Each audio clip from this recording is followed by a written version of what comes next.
civilians. He was giving military help. Zombie, his house was next to Abati Barracks.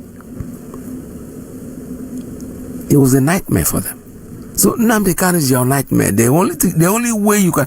In fact, I remember that Sani Abacha, when he came in, there was this officer. What's his name again? The drug enforcement person.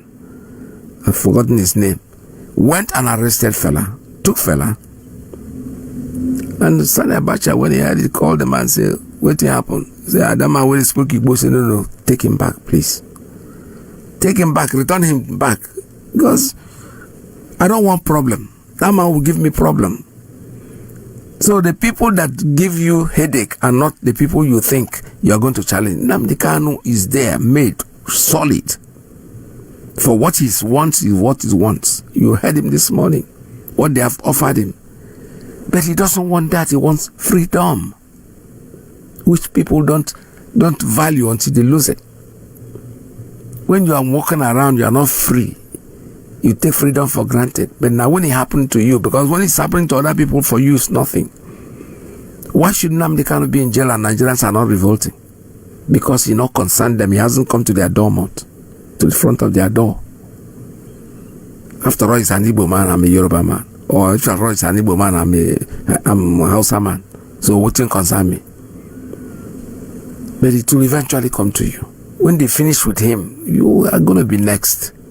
Trust me. There are so many lawyers in Yoruba land that make Falana and the rest of them that talk every time. What have they said about Nnamdi Kanu? Nothing. Even when they want to say something, they are afraid. I listened to a very dark man. Oh, now for him to even mention Nnamdi Kanu, she's scared. He is afraid to talk about him. What did he do? Oh, okay. Now I know. They said he committed treason. Which treason? You know he didn't commit any treason. But you can't say it. Because you are still afraid. Either way, you are still standing on your toe. There is nothing anybody can do. Nnamdi Kanu, before God created him, before he was created, Chukwu Okike Abiama has modeled him for what he's going to do. And that's what he's going to do. It's going to be a nightmare for all of you that don't want to think like normal people, including our own people who are calling. Okay, look at it. Let me give a very good example to tell you that we are sick people. IBB, Babangida, launched a book. And I've not read that book anyway. I don't know why I've not even tried to get it. Now, he made it very clear in the book that the coup, the so-called coup, the revolution that Nzogu carried out was not an Igbo coup. Ohaneze Ndibo jumped into it. Oh, okay, now you're going to pay us 10 million or 100 million, 100 or 10. Look at where their mind is going. Deluded people. These people are rather, involuntarily they say things without even realizing what they have said. He's told you that this is not an Igbo coup. The first thing that struck you is to demand money. That all of you will eat and die.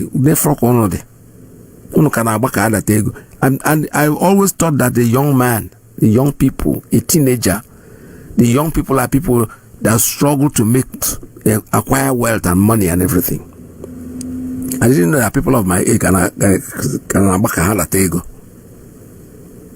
didn't know that. I used to, because I know that as a young person, now to get something. But when you don't old, you don't slow down. You slow down. When I walk with my son, I see the way he's jumping. I'm looking at him. I say, this one day you reach my age, you go slow down like me. Don't slow down. So it is not a curse. It is normal. But go to Ohaneze Ndigbo, you will not see young people, teenagers in Ohaneze. Those you will see, they are probably from 60 and above. Akana abaka had that ego. Is that we can stop what is happening to us, but there is none of us that can stop what is happening to us except us.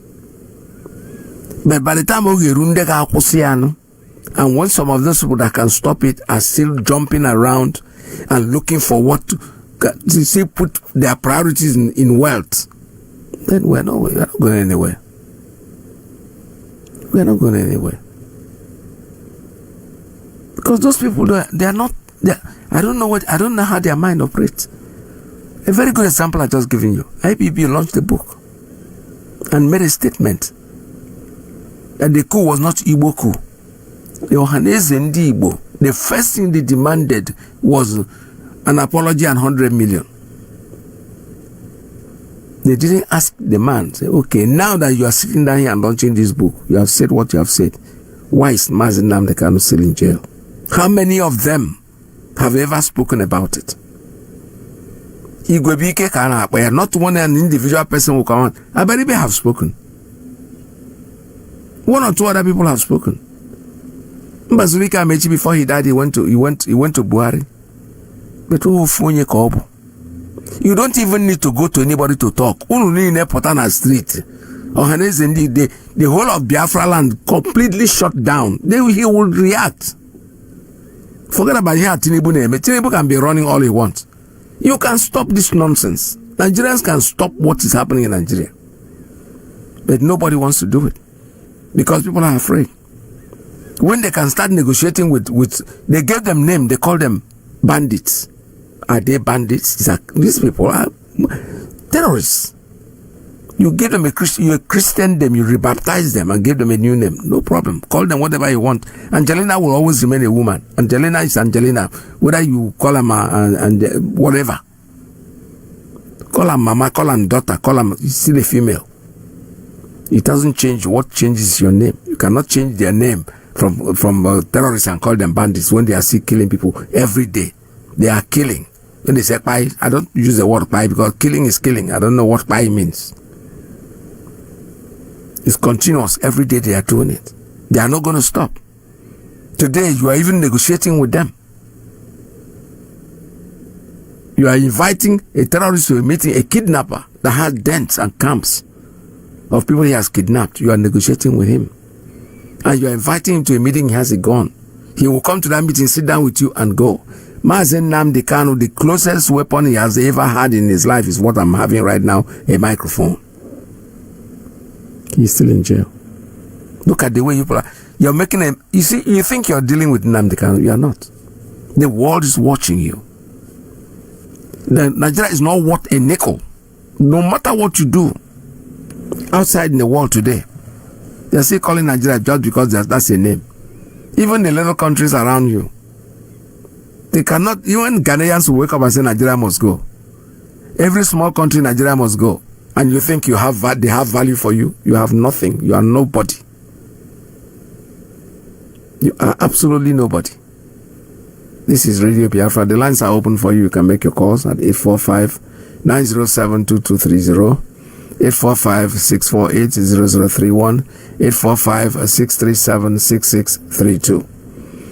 So like I'm trying to tell you, they'll be talking while the lines stay open for you. You can make your calls. We'll shut down the lines and then listen to whatever you have to say. So what we are saying and what I am saying to you is that it's only you. Anyway, like I said, the masses are growing. The solidity is coming. The crystallization is going on. There is no doubt about it. Today we know that if 10 people believe the Mazi Nnamdi Kanu yesterday, today is about 80 people.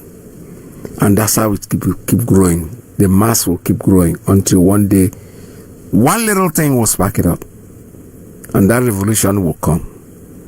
I'm telling you, don't wait for it. Don't expect it, because it will come like a thief in the night. For those of you who are in power today, who think that you are something, somebody said something, I was listening. He said, there will come a time when you put on a shirt and you are just walking the street, somebody will attack you and beat you up because that shirt you are wearing feels that it is money that is supposed to be fed with. Yes, that's revolution. It is coming. It is coming. Whether you want to believe it or you don't want to believe it, it's coming. Somebody was singing, I listened to a beautiful song.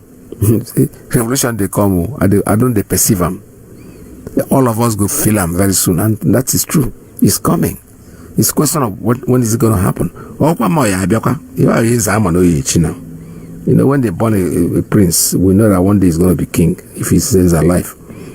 So that is what we are saying. It's Radio Biafra USA too. Call us if you have anything to say. Please do call us and listen to you. Let me take a call. This caller coming in this morning. Let's see. Caller, good morning. Tell us your name and where you're calling from. Mazi, good morning. My name is Radio Biafra. Mazi, thank you for all that you do for Biafran people. Mazi, as I'm listening to you this morning, and you're talking about what's going on, Mazi, our leaders, they're not our leaders anyway. The northern cabals are hanging with these terrorists and they are negotiating with them because it makes them look tough. Yes. In their mind, that makes them look tough. Though that they're hanging with a man with some bombs, some guns and all that, it makes them look tough. They are busy negotiating with terrorists. Meanwhile, our own people, our own leaders are afraid to speak up for their people, even when our people are butchered in front of them, even when they hear it on the internet, even when they see it face to face, they are afraid to speak. They can't speak up. Mazi, but a senator from the north has thousands of bikes in his compound. It must be a very huge compound.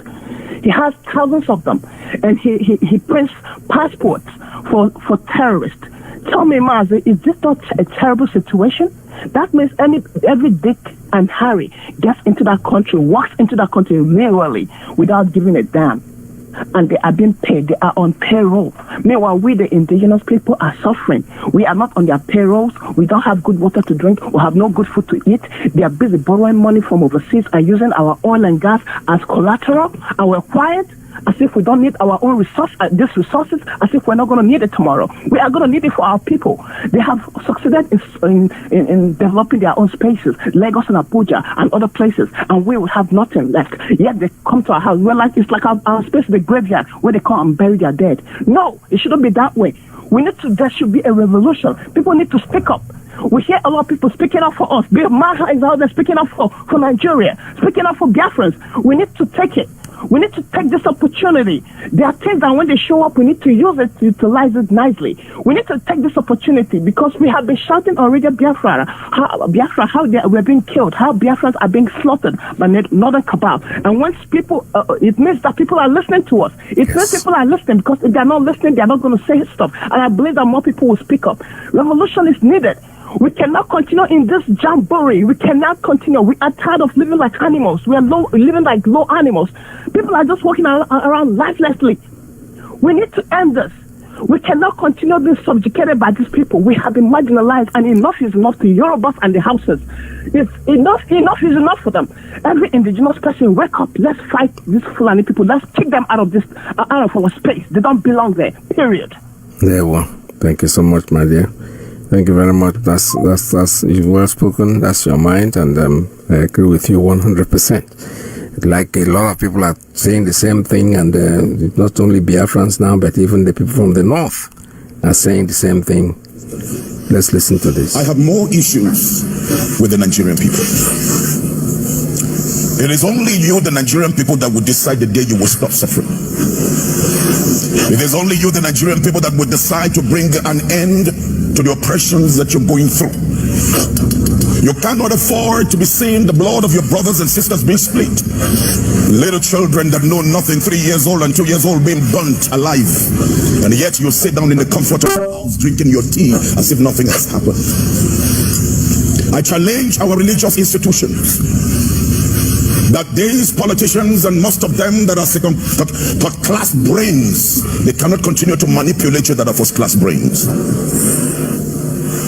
When we keep silent and behave as if nothing is going on, the wicked and evil will continue to thrive. We are a people that have a future. If we don't take our destiny, forget about the appointment you're given, forget about being made an SA, forget about being made a minister, forget about being made a commissioner. It doesn't matter whatever you are made. Whatever you get will come to an end. Buhari has come to an end.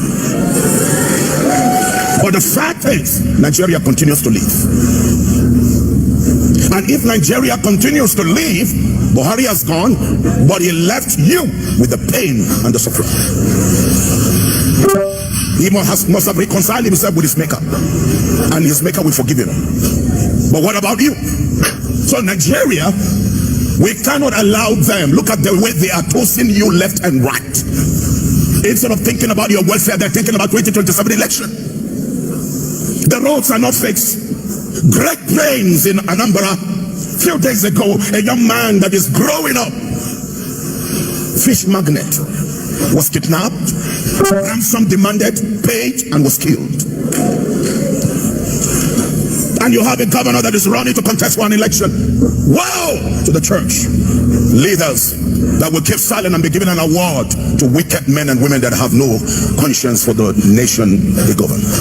Wow! To the Islamic community, that all you're doing is planting doctrinal conflicts and bringing about violence among yourselves instead of talking about the welfare of your own people. You are gathering them and giving them awards of nonsense. I challenge the average Nigerian that it is time we drop whatever tribe, whatever religion, whatever you think about, and let's pull our energy together to make a difference.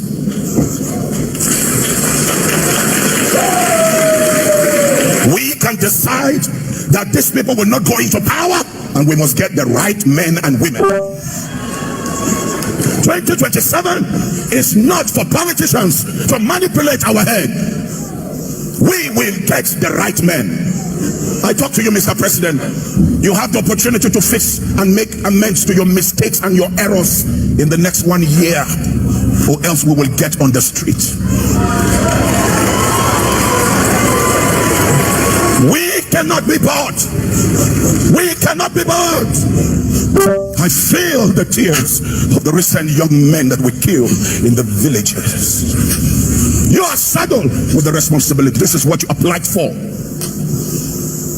1 year is more than enough for you to give Nigerians hope that there is a starting point and we have gotten it right. Look at the way Nigerians are being mocked in Ghana. Now Ghanaians are saying Nigerians must go. South Africans are saying Nigerians must go. Togo are saying Nigerians must go. You Nigerians, wake up and fix your country.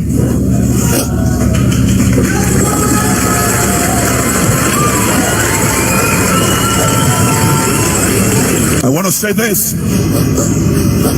Voices may be silent, but this voice will never be silent. If that is all I'm going to do, just as I take this heart, put it down. I'm ready to put down my life, that a nation will arise. We will fight this fight. And any governor that is not doing your job, just know you're on the exit point. You can transfer and defect to any party. We will mobilize the people at the grassroots to determine their fate. If it is blood for blood, we will lay down our life until Nigeria rises up and Nigerians can sing the song of praise.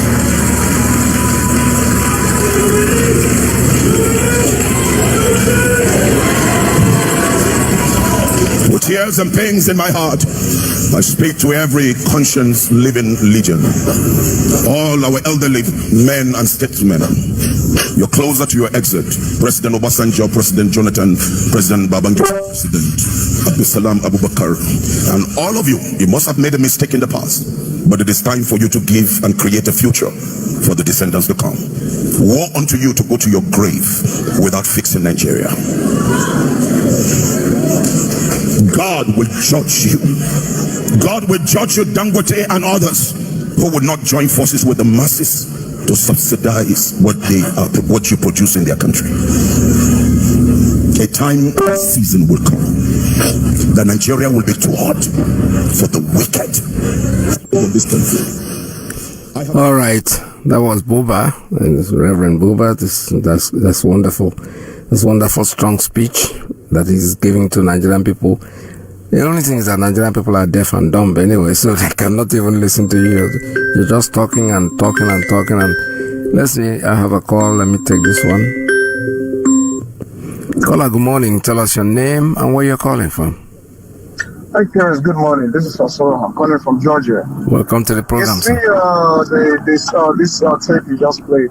You see, the one thing that kind of pisses me off a lot about these so-called Nigerians, you see how that man is preaching. You know what he said was a great thing. It was good. Yeah. Then look at those ones. Look at those people. It's the clapping that pisses me off. If one other clap, then I clap. On our phone, these people, they are cowards. Distraction. They can do nothing. The people our phone is more phone. I've never seen a country they as docile as that country. These people, they can't do nothing. Oh, it's outside them and that's and they clap, that's it. And after that, they go home and sit there and they just understand eating and they don't care about nothing else. Yeah. They're talking about them right now, but they can never do that. They can't do that. There is a speech this guy made yesterday, Shawari, regarding the kidnap of Mazi Iyke Peters, and I think there's a place I wanted to touch that he said something in regards to what our Chinas Onwuru said one time, that he said Naiga Abawanda Mota is after Mazi Iyke Peters. So I think there was something this guy said almost similar to what that really means. So and that's this thing, this Mazi Iyke Peters case is not really what court can actually, what court can solve the problem, or the very impossible. That's what we really need to do. Because for this man to release Mazi Iyke Peters, that was a very, very difficult task. That is for us to go, those people that kidnapped Mazi Iyke Peters would need to do what? To go and rescue Mazi Iyke Peters. It's almost similar to what Onyaku. Strategically or whatever, on how to.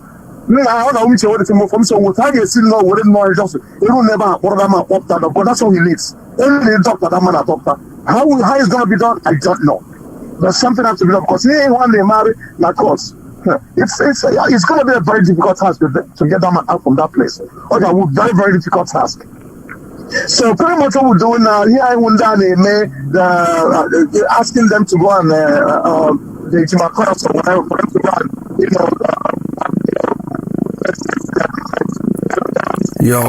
your phone. Yeah, you gotta call. What's wrong? Your phone is not sounding very well. I think your internet problem. Can you hear me? Yes. Can you hear me now? Yes, go ahead. Yeah, so what I'm trying to say is all this, go and, get your defense or whatsoever. It's a total waste of time because these people, they already know they've messed up the case. In Lion, none of them is attacking the leadership no more. They are all silent. How does they blame us? Of course, yeah, because they did something stupid. Yeah, because if you go on Twitter, they're not Twitter no more. They're not attacking DOS, Chinas Onwuru. No, I have to go tired. Yeah. Mazi Iyke Peters. It's joke. This thing really, really hurts that they've messed it all up. But let's just leave them. Whatever or however they will do it to bring this man out, let them go ahead and do it. When we had them there on their knees, if they feel like, okay, we're tired, man, we can't do this shit no more. And they let them crawl and kneel down and say, okay, what? We messed up, we fucked up. Okay, DOS, they let this man. Other than that, let them be fooling themselves. I'm telling you. Let them be fooling themselves. Yeah. Let the DOS be doing what they're doing, secretly or whatever. And I just hope whatever they got going on the DOS, this man. But other than that, if I told you, no more. Let them just deal with it. Let them deal with it for blackmailing Zekome and Ejiofor. Yeah. Very useless set of people. I go now Ghana to the man who are post on canon post on government in regards to Mazi Iyke Peters case. Sometimes I want to reply and I say, why am I even want to reply to this idiot? After you guys have messed up the whole thing, why are you blaming the government? It's you guys that messed the whole thing up. Exactly. You guys messed it up because right from the word go. Onye messing the whole thing up. If he has alerted the DOS, leverage this man agent in Kenya, there is no way in hell that Naga won't have the kind of fly out of Kenya. The whole IPO in Kenya would that is not even possible. Yes, I know. But due to greed, envy, and jealous. Oh, we have natural. Useless people. Thank you, my dear. Thank you very much. This is Radio Biafra USA too. The blame game is coming. Like now, like you rightly said, they are not posting anything anymore. Time Nabia, they will not post. Let them stay there and don't post. Because I don't really know. What kind of family is this? Yeah?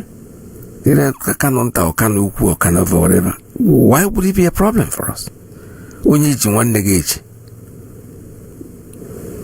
And we're not even doing the right thing. All because all of ego and the key maternity. It's okay. We are watching. This is Radio Biafra USA 2. The line's still very much open. 845-907-2230, 845-648-0031, 845-637-6632. You see, our leader, Mazi Iyke, could have defended himself very well in this case, honestly speaking. But you know something, like you rarely sit us around. I think that makes sense. Let it be their problem, because right now they are not posting anything anymore. They will end up coming down on their knees and apologizing to, especially Osakome and his job, for even their marriage weapon there, because they want to show off. Anyway, there's so many questions he's going to ask some people anyway. Like I said before, creating the and they create a whole the DOS. All right, I have a call coming in. Let me take this one. Caller, good morning. Tell us your name and where you're calling from. Yes, Mazi Iyke Peters. Thank you for having me. Thank you for your program, Mazi. My name is Mazi Iyke. Mazi, very quick one. Mazi, this is your last caller. This is our brother just called now. You have make up my... Just, he wake me up to talk, Mazi. I don't want to call before. I just want to listen. But what this my brother just say right now, Mazi, that's exactly what I want to say. Just let us leave these people. Let them do this and see it. Mazi, is it everybody that is an IPOB believing that these people is a good lawyers? Our leader decided, says, I want to defend myself. Nnamdi Kanu say, I want to defend myself because I don't trust these people. We will see frustration in the face of our leader. Our leader tapped this man who says, DOS my foot. Our leader tapped him 3 times, say, keep quiet, stop talking when I'm talking. Can you believe that? Our leader told him, stop talking when I'm talking. This is the man who said DOS my foot. Now, as if to say to me and what my brother just said, we should leave these people to do what they want to do to bring our leader out. They say they will do it. They say Osakome and Ifeanyi Ejiofor is the problem. That's why Mommy Pinta could never agree to release our leader. Now they're out of the way. Let them release our leader. We low down, but those who say DOS is not doing nothing, very soon they will know that DOS is doing something. Some of them say DOS come and protest, come and lock Biafran land down. Who will do it? Is it Kanu Takano or is it Mimi? Is it not DOS who organize it? This will tell you that their institution, Mazi, without DOS, we are not going nowhere. These people don't know the work of DOS is doing. They're getting them. A lawyer said DOS my foot. Mazi, that guy was laid out to apologize. Whatever it takes.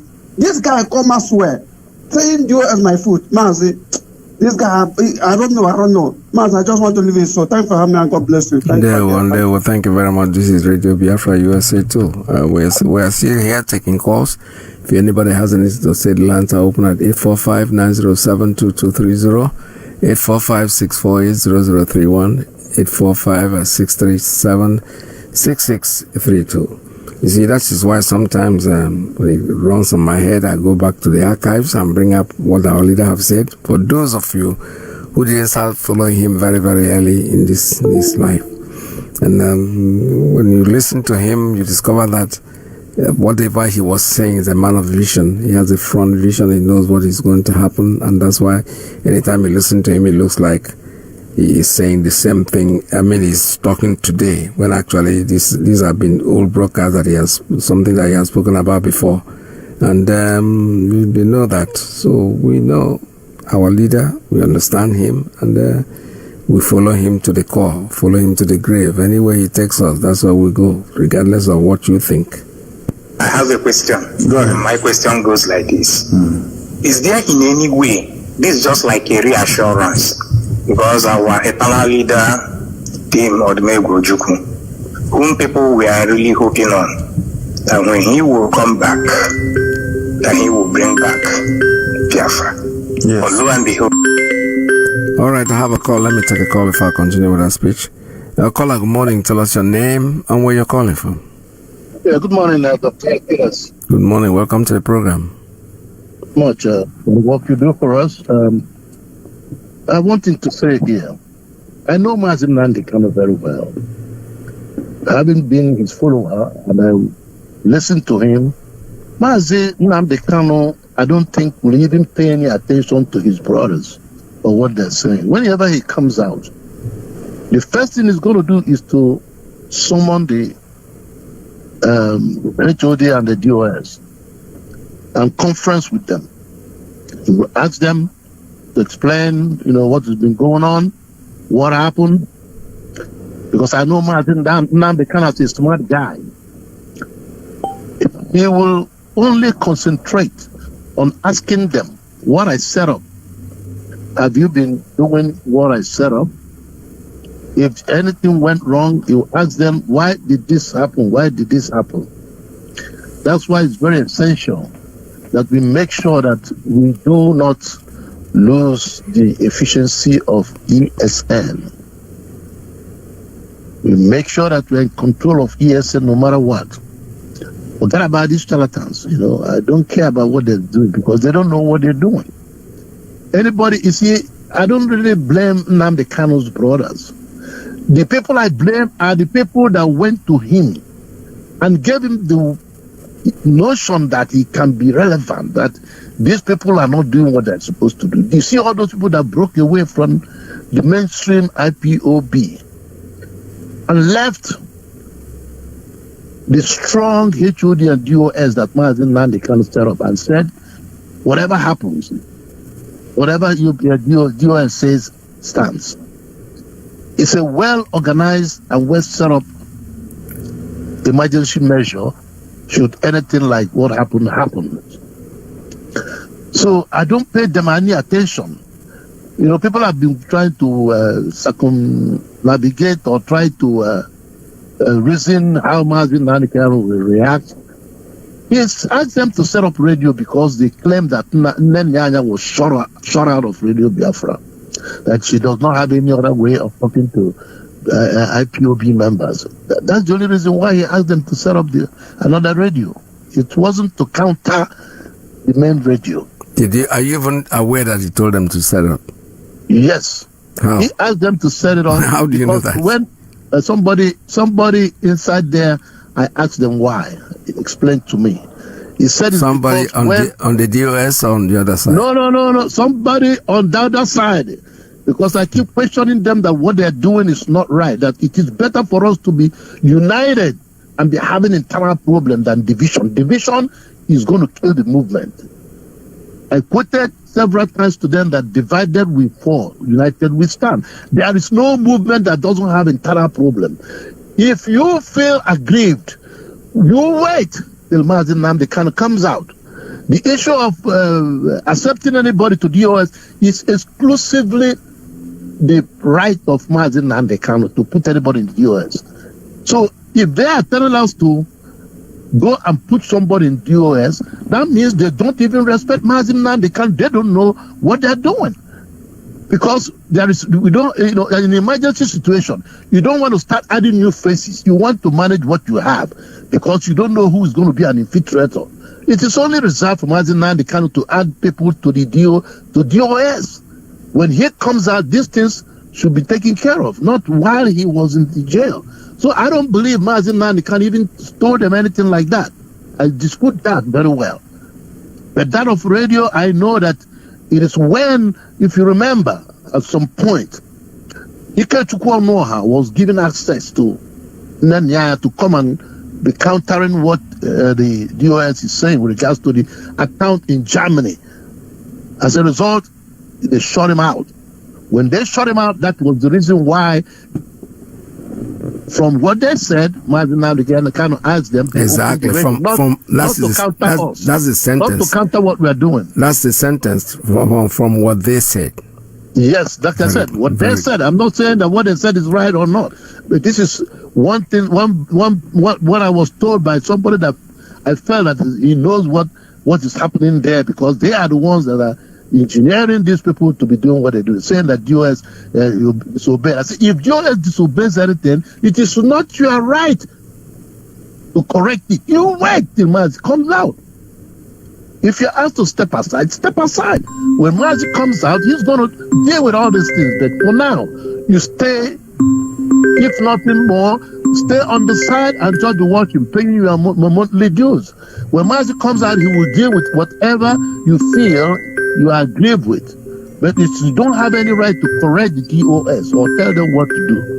You just, if you're handling the account, like I said, all Nenya Anya had to do is keep record of whatever expenditure that is being made by DOS. Just keep record of it. That's what your job is. When Mazi comes out, for the sake of the movement not to be disintegrated, or at least for the health of the movement to be, healthy, while Mazi is there. That's what they're supposed to do. They're coming with the issue of the mess up that this people made with our leader. There is what is called a victim's impact statement. Victim's impact statement can move mountains, can change even the heart of many people. If Mazi had been allowed, if nothing else, to come in the front of the court and to the world, because the world media is there, and explain what happened to him, the ordeal they put him in Germany, in Kenya, to bring him back to Nigeria. I think that would have, which is the main case, which is the only case that I feel our people should be dealing with. Nothing more, nothing less. Because Mazi did not commit any crime. There's no crime. He didn't commit any crime. But they failed woefully not to update the victory in Kenya when they saw Nigerian government with the DSS coming with any evidence they can lay hands on, even trying to bring masked witnesses. They kept trying until they got tired of it. Then I don't know how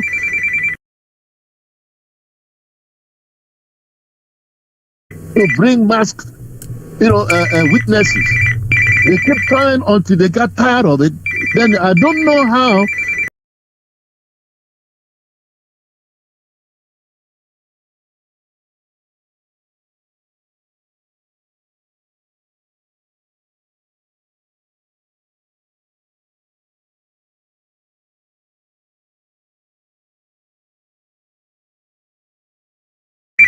Biafra USA too. Like we're saying, thank you very much for your concern. You see, when it comes to creating a radio, let me put an impression right now. They wanted to create a radio out of insubordination. Mazi Nnamdi did not ask them to create any radio. We have a radio. If Nene Anya did not have access to the radio because of Nene Anya is a member of the DOS, and if the DOS says you cannot go to the radio, it is my will, my position as the person running the radio, to obey whatever I'm told to do, and that's what I will do. I don't go out there creating a radio because somebody is not talking on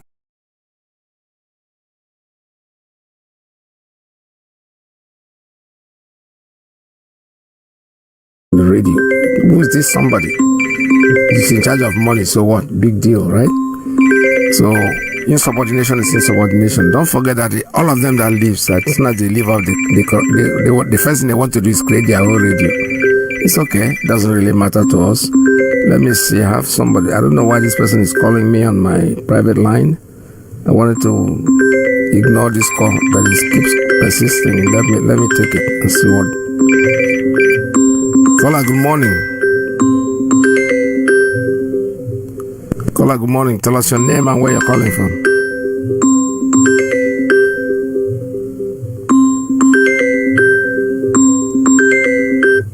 Caller, good morning. Are you there? Tell us your name and where you're calling from.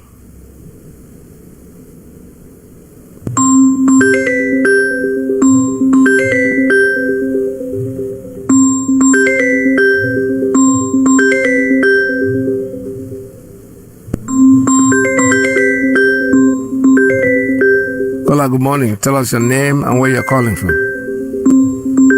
Yeah, Mazi, this is Mazi Iyke Peters.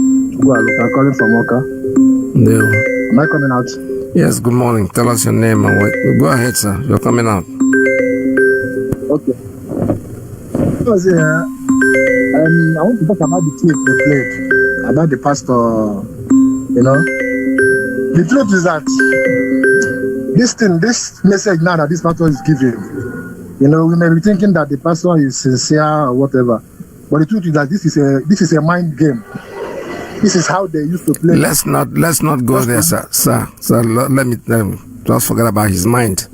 Talk about what he said. Don't. You are not in his mind. I don't like it. That's what I'm saying. Yeah. That's what I'm saying.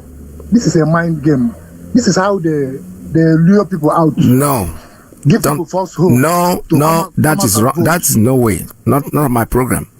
The man said his opinion. If you have anything to say about what you want to say it. Forget about what he said. You're not in his mind. Somebody is sincerely saying something out of his mind. I'm not in his mind. But whatever he has said it. Let's hold him responsible for what he has said. So if there's anything you want to hide, don't say it's a mind game. The man is trying to lure people out. What does that mean? What do you mean he wants to lure people? You're thinking that you want to claim that he's inciting people, right? Mazi, just understand what I'm saying. I understand you. That's why I want to stop you before you. I want to stop you before you disorganize the people. People have listened to him. He's not luring anybody out. Let it be their opinion. The moment you say he is trying to lure people out, I don't like things like that. It doesn't go well with me. Okay, Mazi, do you think that voting will change anything in Nigeria? That's what. Well, it has nothing to do. The point is that voting, that's his opinion. That is what he thinks. It's not me and you that would let the people decide on what he has said. Stop bringing down what he has said. That's what I'm telling you. People are listening. The whole world is listening. The man has an opinion that this is, maybe I don't even think that she's making sense, but let the people decide that. If you call the radio, just say what you want to say. Forget about what he said. That's not what I'm trying to say. Mazi, the truth is that maybe you don't understand how Nigeria works. I'm a Nigerian. I'm probably older than you, and I've lived in Nigeria more than you. I know how people think. This is how, even this past 2020 election, when Tinubu won, these pastors, they still come out and start giving people. Forget about these pastors. Now you're generalizing, sir. You are generalizing, and I don't like it. The man has said what I don't know this man, but I listened to what he said. Now I'm giving the message to the people to listen to what he has said. It is wrong for anybody to come in and say he's trying to incite people. He's not in his mind. You are not in his mind. We don't read mind. You don't even understand what I'm saying. Yeah, I understand you. What I'm just saying is, what I'm saying is about encouraging people to come out and vote. It doesn't matter. That's where I'm going. That's what I'm saying. Let him encourage them. Okay. Is he dragging anybody to go and vote? He will say what he wants to say. Let him just say, because the man sent a very strong message. That's the way I look at it. Okay. He's telling the politicians, if you don't wake up, the revolution will come. That's all he's saying. No problem. That's the bottom line. He's not even talking about going to vote. If you have that clip, I want you to sit down and listen to the clip. What he said. I don't see him talking about election. Honestly. Maybe you did not hear it. Now I heard it there. But anyway, talking about Mazi Iyke Peters' case, you know, people, we are just acting as if maybe our survival depends on Mazi Iyke Peters coming out. You know, for me, I think the game that Nigeria is playing now, we should grow above that. You understand? We should focus. For myself, I will advise the legal team that is handling Mazi Iyke Peters' case now to either come out and tell the world that they have lost hope. They now stand with the appeal court dismiss an acquittal. If Nigeria does not want to obey it, let Mazi Iyke Peters remain there. Let us focus. You understand? Because all this going forth and back, I know this Nigeria, they will still go to appeal. After appeal, they go to Supreme and maybe revise the case back. You understand? So let them just tell the world that they have lost hope in this in the judiciary, because what we are seeing now, Nigeria do not want to do the right thing. Thank you very much. All right, thank you very much. Thank you, sir. This is Radio Biafra USA too. Like I said before, I wasn't trying to challenge him for whatever he's saying, but the truth is, when people say things, if you have any opinion that you want, I feel better if you come into a program and you have something you want to talk about, you go straight and talk about it. Thinking of what somebody is saying, you are not a mind reader. The person has said what he has to say. It might be stupid to you, might sound very silly, but trying to challenge the person, you waste more time, because this kind of thing, it derails programs. We're talking about Mazi Iyke Peters release and everything. That's where we should focus on. The moment you go, somebody says this, and you go to what that person said, then another person will come and say what you said, and then that's not a program. I don't work like that. All right, so next time you want to call me, just get yourself together. When you have the opportunity to come in, just say what you want to say and we'll listen to you. Caller, good morning. Tell us your name and where you're calling from. Baba Peters. Good morning. Dada Peters, Jishike, Oma Boyon Apple, or dead. Jishike, Dada Peters. Chukwo Kikabiama. Onya Digara Dada Namdekano, the Sabia Zorta in the Lagos, Dada Peters. Where we stand is discharged and acquitted. Biafrans, anywhere you are on this earth. Anywhere, as long as they want feed. The Appeal Court of Nigeria, their own court, gave us discharged and acquitted and unconditional release. Shekena, whatever they are doing is an offense to themselves.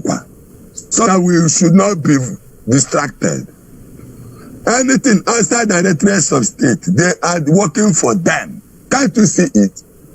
As if all of us are with sense. At my age, don't I have common sense? Sense age and Biafra, sense PhD. Dada Peters Owashi, I'm going to do what the butcher doctorate degree routine.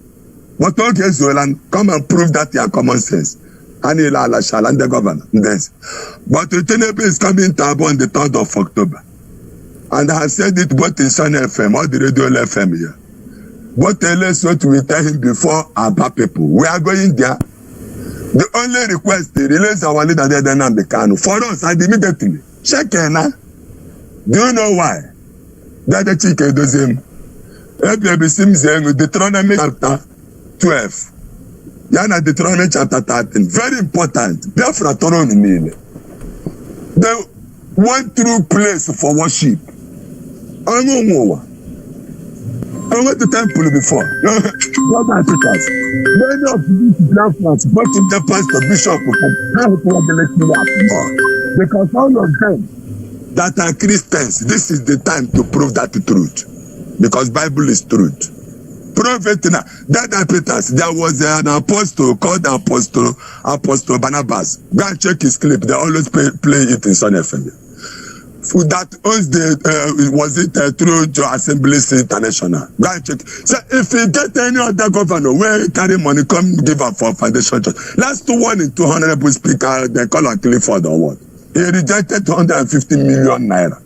Rejected 2 cows. So let the governor use the money, go and build the road. I'm not the governor call. I'm sorry, matter. Go and check the clip on Dada Peters. Apostle Barnabas, the spiritual head of two Assemblies International. Through Pastor Kureshuk, but let's not show on the war front. He's inviting America, our leader, the Kano, discharged and acquitted. Are you people not seeing it? Do you see the Omotoshon Supreme Court? And the Dada Peters. Omotoshon addendum. A certificate they gave valid. You see this is not where the Biafran land. If the option are violent for that to come out, to come out. United Nations, you don't give you take your don't see Nigeria. Because no government will stop our own fight. Okay, check. Okay, check. Any straight. I'm telling you, or you can sonalo. Only I told you.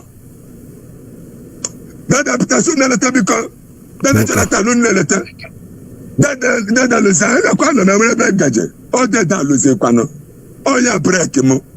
all the leaders of Igbo land the question of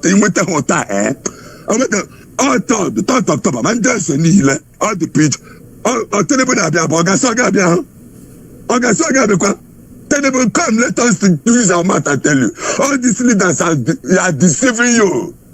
They are deceiving you, terrible. No. Because you don't want to endanger yourself. But yourself. Can you carry your man, go to your land? All right, thank you. Thank you very much. Thank you, sir. This is Radio Biafra. We still have about 15 minutes to go on the program, so give us a call. I'm willing to take another call, 845. Let me take this one that is coming in. Who's this one? Oh.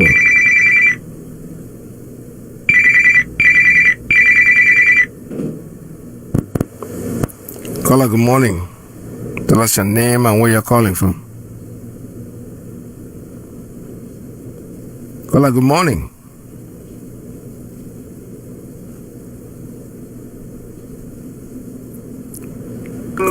Mazi, what I want to tell Biafrans around the world, especially IPOB, is that... Please introduce yourself. Tell us who you are, sir. We've not heard you. My name is Paul, calling from Gabon, Mazi. Okay.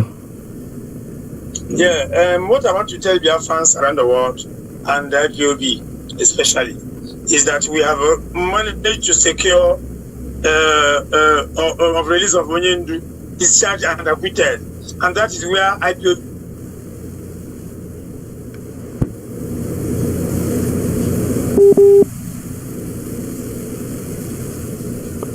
stand.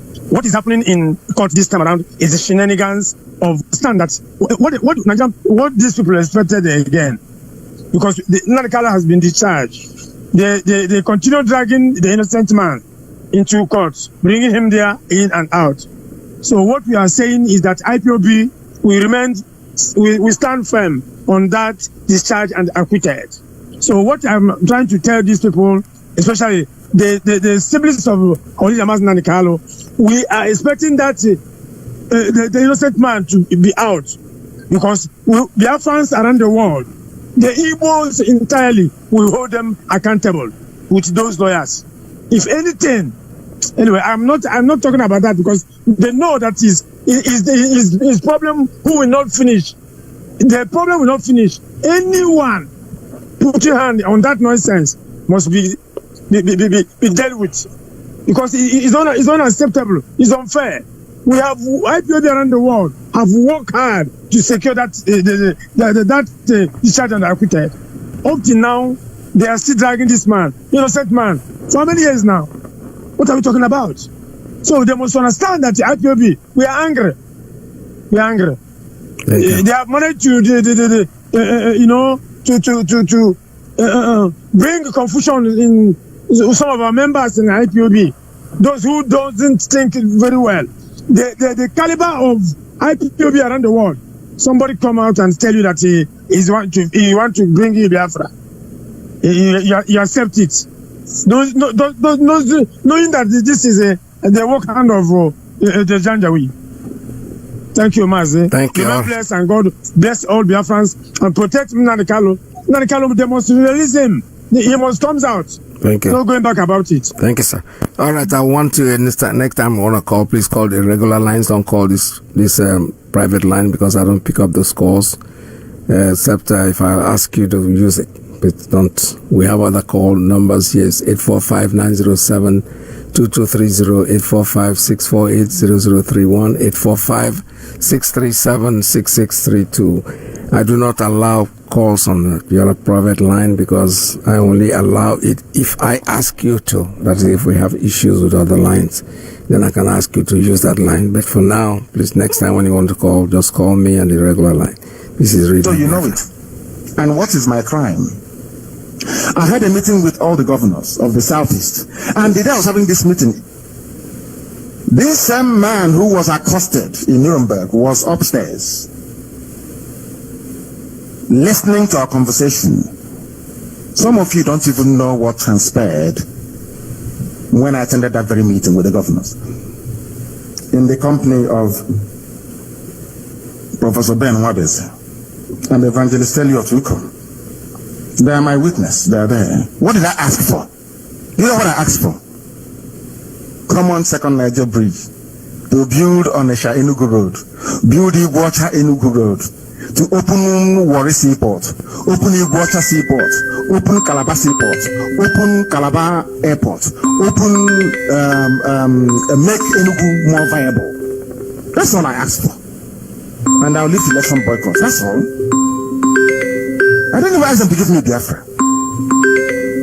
Do you know these people could not take this to Asarok because they were terrified to bring infrastructure, to bring development to their own people? They were frightened of the Fulani he-goat in Asarok, which is of course Abakari, because then Buhari was dead and Jubilee had come in. Now you understand it? Very. In one morning, Nigeria will just wake up with the bad news that. So you know it. And what is my crime? I had a meeting with all the governors of the Southeast, and the day I was having this meeting, this same man who was accosted in Nuremberg was upstairs, listening to our conversation. Yes. Some of you don't even know what transpired when I attended that very meeting with the governors, in the company of Professor Ben Wabes and Evangelist Elliot Wiko. They are my witness. They are there. What did I ask for? You know what I asked for? Common second Niger bridge to build Onisha Enugu Road, build Iguacha Enugu Road, to open Warri Seaport, open Iguacha Seaport, open Calabar Seaport, open Calabar Airport, open make Enugu more viable. That's all I asked for. And I'll leave the election boycott. That's all. I didn't even ask them to give me Biafra. Do you know these people could not take this to Asarok?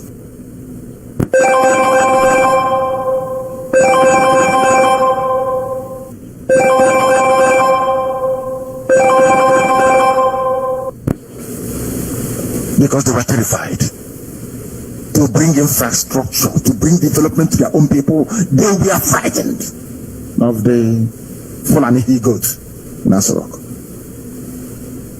which is of course Abakari, because then Buhari was dead and Jubilee had come in. Now you understand it? Very. All right, this is Radio Biafra. This is our leader talking about what happened before a long time ago. So I want you guys to always pay attention when this man is talking. I want you to listen to him and listen very, very well, because he's not just speaking, he's not just rabble-rousing, he's talking. Caller, good morning. Tell us your name and where you're calling from. Good morning, Mazi Peters. Welcome to the program, sir. Thank you very much. My name is Chukwilolo, and I'm speaking from my location. Thank you once again. As always, I greet my leader, Mazi Iyke, the man who set up this platform to expose so many things. I greet you once again. Yes. I want to start from Kano this morning. The damage Kano done and Emmanuel Kano done on this movement is unbearable. I think if there is a way to expose the full number of Kano, so some of us can get across to him and deal with him seriously. Because this evil person, I was surprised that some reasonable human being who call himself a human being is following Nenianya Kano and Allah Ijimako in the name of Biafra. These people are the human being to say, because they are working hand in hand with DSS in Abuja to destroy IPOB. Is it not clear? Those who are saying brother, Nnamdi Kanu brother, are you a human being? Nnamdi Kanu can never disappoint this movement.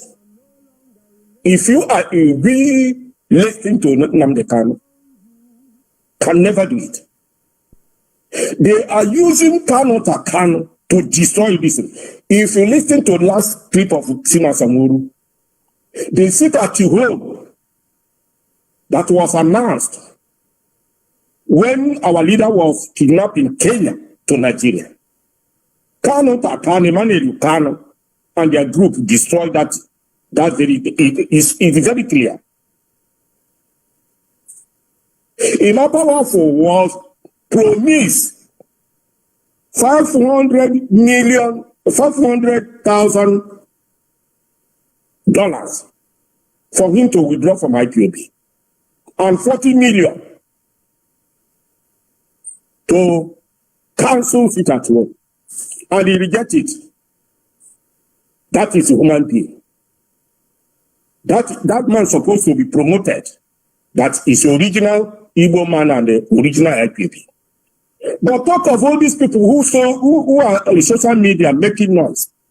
Aloye Jimako is employing a group of idiots, promising them 100,000 naira a month, something less than $70 a month, and they are working to destroy GOS. Is it not clear? You are collecting less than $70 a month to destroy your future, to destroy your generation, unborn generation. Useless and idiot peoples. What a hell of people. If you think very well and you follow in the name of brothership in this movement, you are an animal. Animal is far more than some Igbo people today. All right. Thank you, sir. Well. Some idiots who said they are human being are following animal in the name of you are fighting for Biafra. There we are. All right, this is Radio Biafra. We'll finally come to the end of today's broadcast, and don't stay tuned because Mazi Iyke is going to come in next. Elections are no longer elections, they are selections.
With this, I've come to the end of today's broadcast. Please stay tuned for Mazi Iyke back here tomorrow. The Australians are coming in, so please make sure that you tune in to listen to what they have to say. From here on Radio Biafra, USA 2, I'll say goodbye. See you again tomorrow, same time. Stay tuned for Mazi Iyke. Don't go away, please.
Do not be dismayed.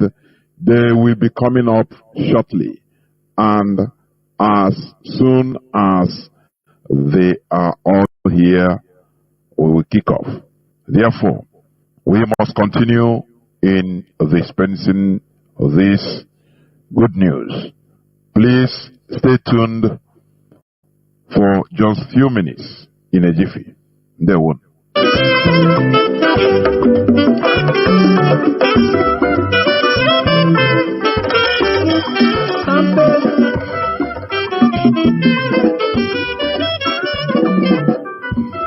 I like the way you do it. You don't play for their eyes. Janja we Biafra we become like them never know say Biafra. I believe in Biafra.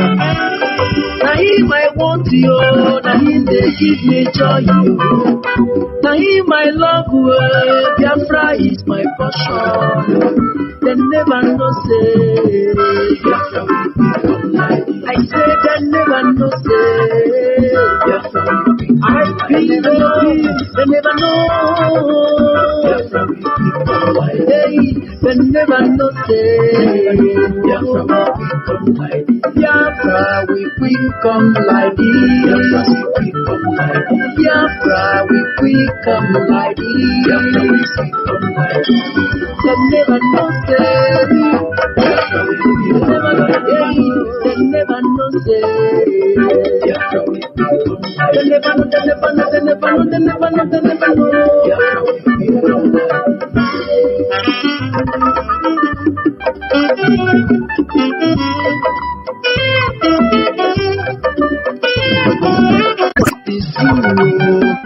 before you realize, Oga, we don't pass you.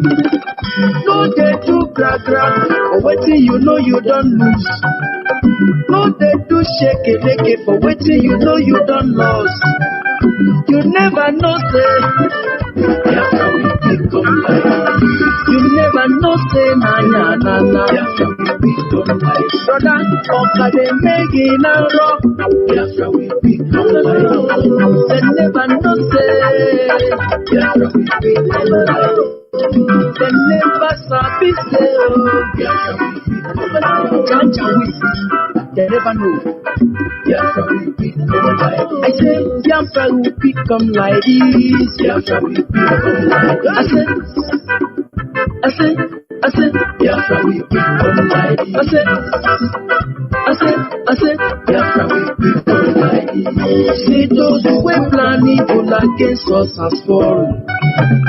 Then leaves them, they never know say, Biafra will become like this. Something, I saw.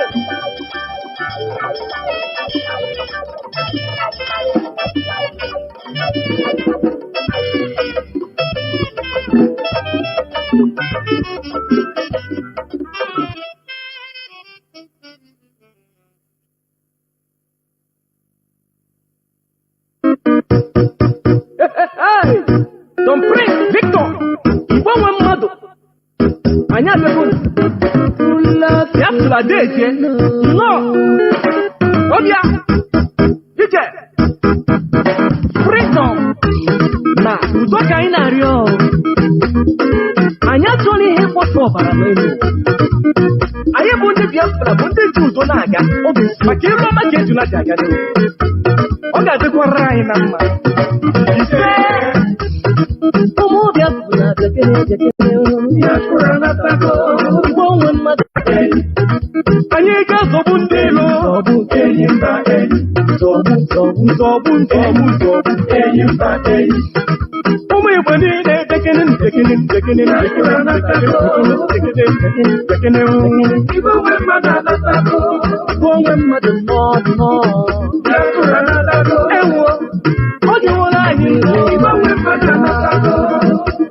Onye weleke cases and you know sit and lay my blood. When you will get you no chupo kick up your man. When you give God what belongs to him, and pieces what belongs to him. As you seek for peace and humanity, it's not at all for vanity. That I want to people is killing each other. I want to wipe my blood down. I'm forgetting the better. I'm forgetting the better.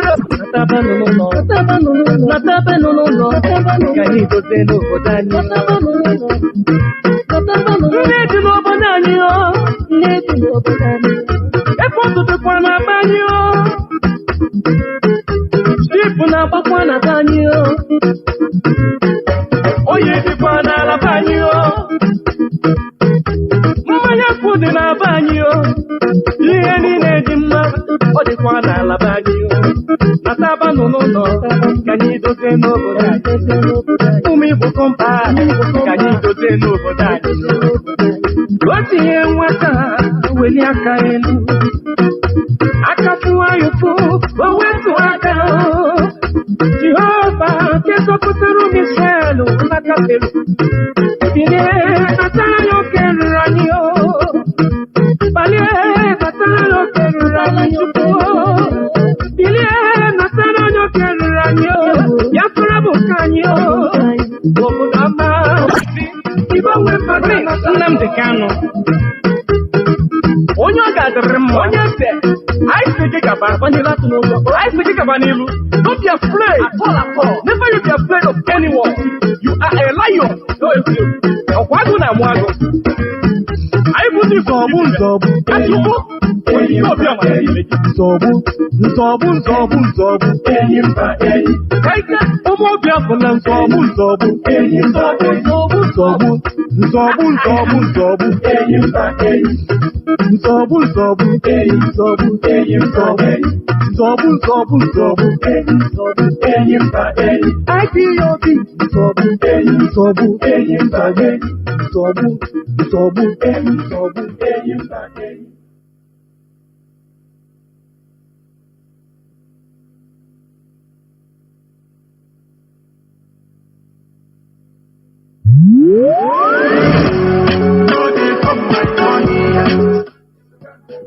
For this freedom, IPOB done they dismantle am small, and this population census go be another evidence to that effect. All hail Biafra, Biafra will hail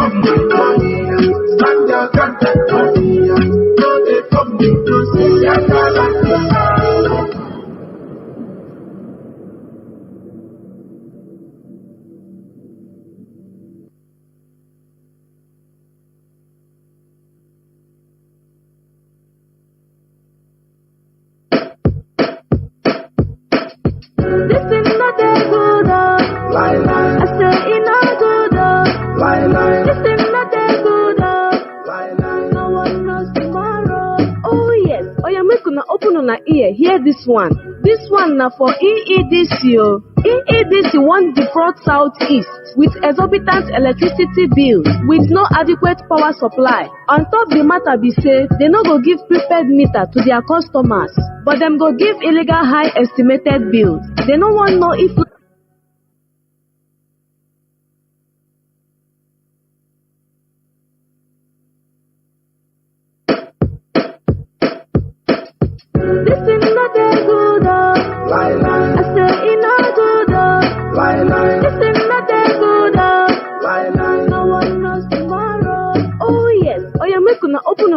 hear this one. This one now for EEDC. EEDC want defraud Southeast with exorbitant electricity bills with no adequate power supply. On top the matter be said, they no go give prepaid meter to their customers, but them go give illegal high estimated bills. They no want know if light day or e no day. Instead of them to fix them, they go force people to pay the bills where they no use, or them go cut the light. I wonder how communities go use contribute money, buy their own power transformer, buy electricity cables, and yet pay huge amounts of money to this Obodo Naija corrupt EEDC, but they no go gree connect or bring the light. Even when they dismantle to repair community transformers.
Sunday, therefore, I apologize for the coming late because of some unforeseen circumstances, but we must continue. The hour has come. Today, as you may know, we are here, I am here with the members of the DOS, headed by our deputy head of the Directorate of State, Mazi Iyke. Therefore, without taking any much time, I will hand over the microphone to Mazi Iyke. Please take over the platform. I don't know whether you can hear me. Please go on. Yes, Mazi Jonathan, thank you so much. I hope I am also coming up clear. You are. Please go on. The whole world is listening. Thank you so much.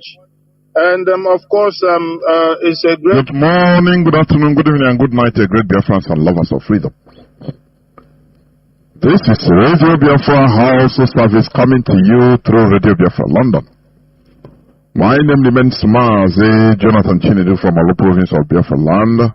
And we are here live and direct. Today is the 30th day of May 2024. Tata Bobochike is a special day for the remembrance of our heroes and heroines. Those that died that we might live.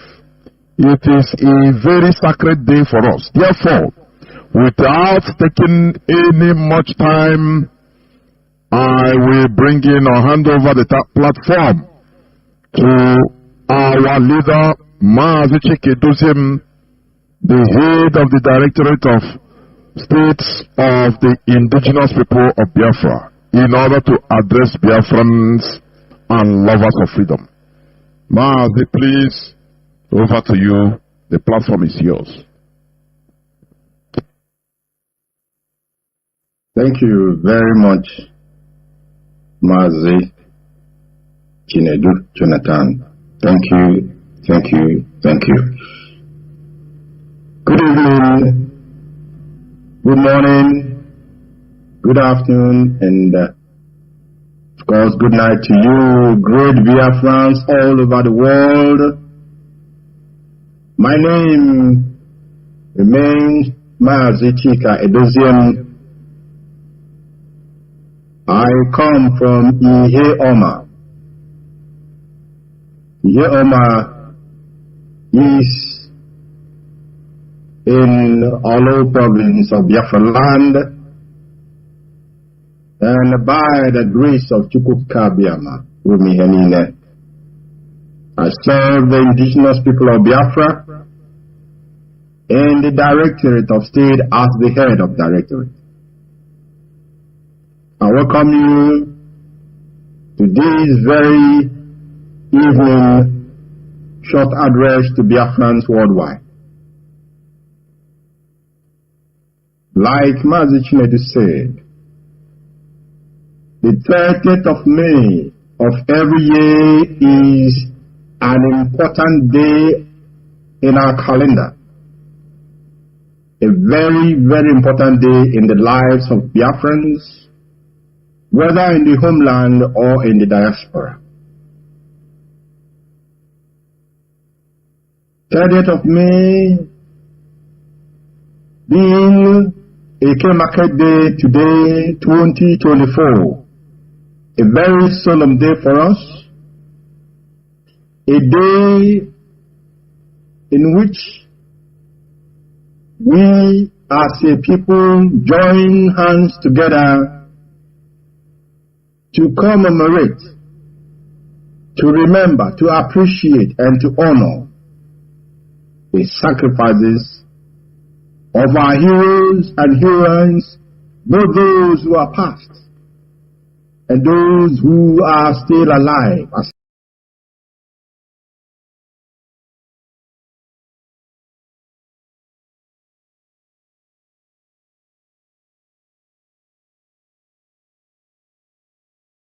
a matter of fact,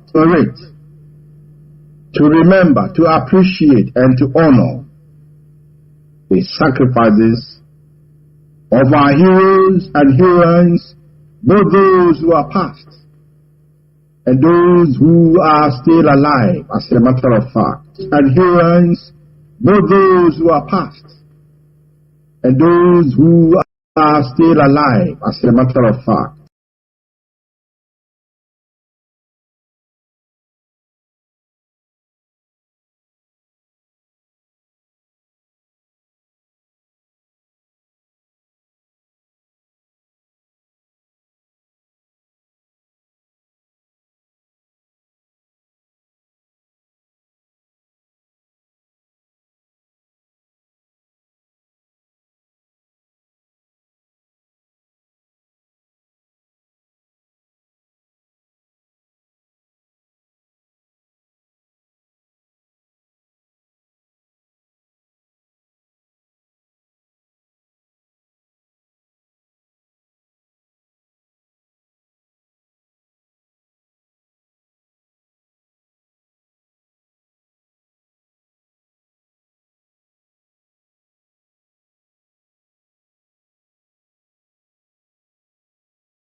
there's no room for playing around or bargaining, because the enemy has a particular project, and that is to get rid of you. They have been killing.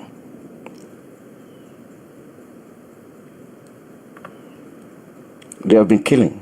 Now all of you are beginning to see it. From injustice.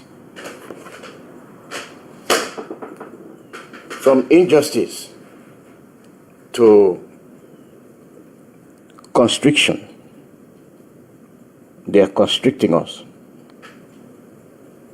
The Python dance is still on.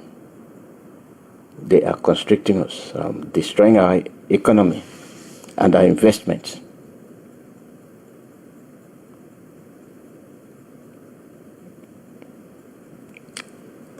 Our late Dima Odumegwu saw the things that were going on, and he took steps to save us. And they called him secessionist. We haven't got the sophisticated war aim of Nigeria to counter, to overrun, to do something or the other. For us, just merely to prevent. And if anybody is going to judge our success and failure in this war, it will have to depend on how much we have prevented the enemy from killing us. The war aim of Biafra is purely to prevent ourselves being slaughtered, nothing more. We haven't got the sophisticated war aim of Nigeria to counter, to overrun, to do something or the other. For us, just merely to prevent. And if anybody is going to judge our success and failure in this war, it will have to depend on how much we have prevented the enemy from killing us.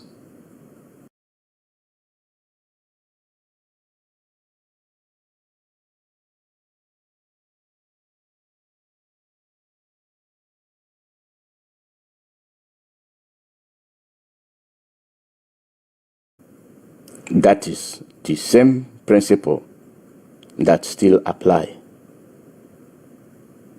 The same principle in the 60s that still apply till today. And who are we to blame? We have to blame ourselves. Whatever happens to us, we have to blame ourselves, because we know that we are not wanted, we are not loved. They don't care about us. So why shouldn't we do everything possible to save ourselves? Why shouldn't we? Why shouldn't we? Mazi Nnamdi Kanu showed up when nobody was talking. Mazi Nnamdi Kanu stood firm when nobody was talking. Mazi Nnamdi recognized our issues. He stood up. And what was his crime? Nothing. He committed no crime. He committed no offense. This is our leader, Mazi Nnamdi Kanu. Tomorrow I'll play another version of him. I will play another version of his speech.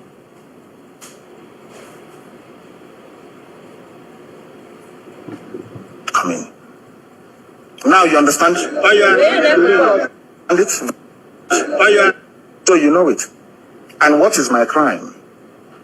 I had a meeting with all the governors of the Southeast, and the day I was having this meeting, this same man who was accosted in Nuremberg was upstairs, listening to our conversation.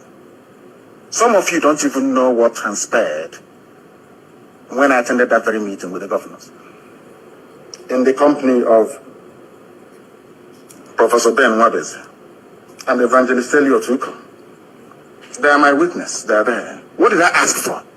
You know what I asked for? Common Second Niger Bridge, to build Onisha Enugu Road, build Iguacha Enugu Road, to open Warri Seaport, open Iguacha Seaport, open Calabar Seaport, open Calabar Airport, open, make Enugu more viable. That's all I ask for. And I'll leave the election boycott. That's all. I don't even ask them to give me Biafra. Do you know these people could not take this to Asarok because they were terrified to bring infrastructure, to bring development to their own people? They were frightened of the Fulani he-goat in Asarok,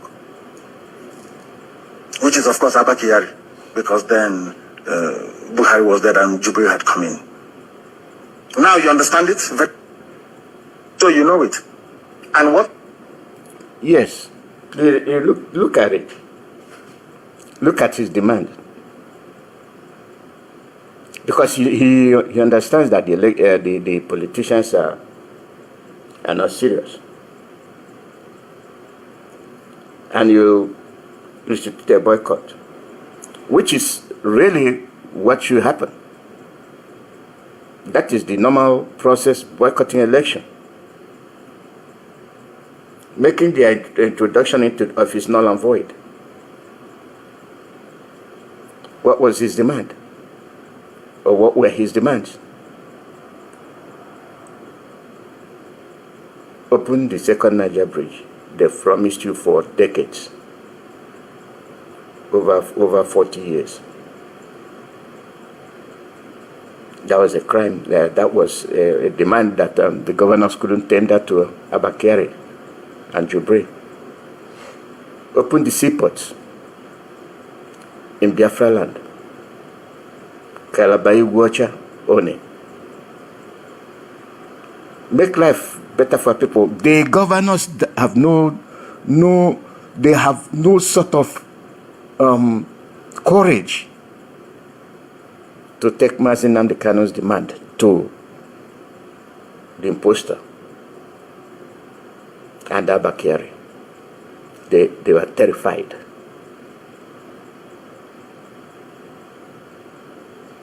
And they feel, oh, this man's demand is going to threaten our position as governors.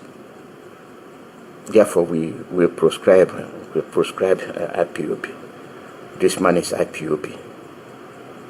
And if we don't do something, he will step on our toes. Pride goes before the fall. You have exposed yourself. And today, he's being held by the DSS. What's the crime? Nothing. If ordinary Northerner, if ordinary Hausa man can notice the discrepancies in passing so judgment, you know it.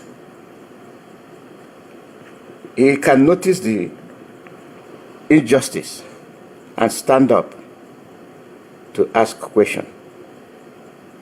Where are you? Why can't you do the same?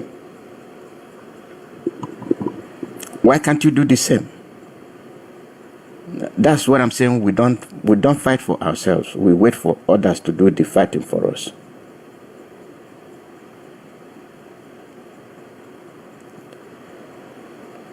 We wait.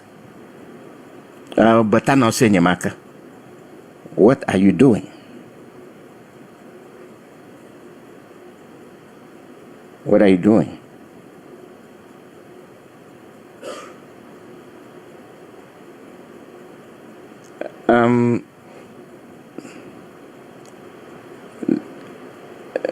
Listen to this man, his statement.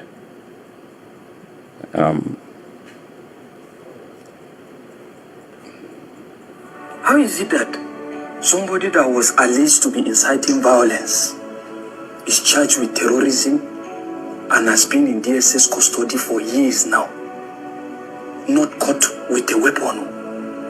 And how is it as well that somebody caught with a weapon, with evidence of unaliving people, is now called to a negotiating table, working freely?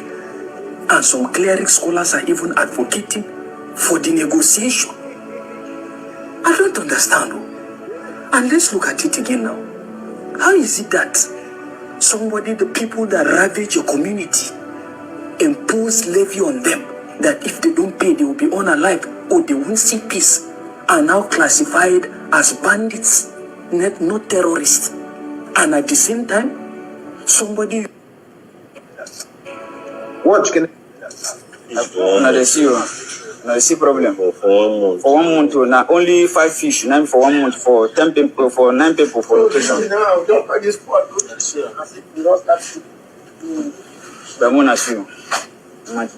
This one I got it.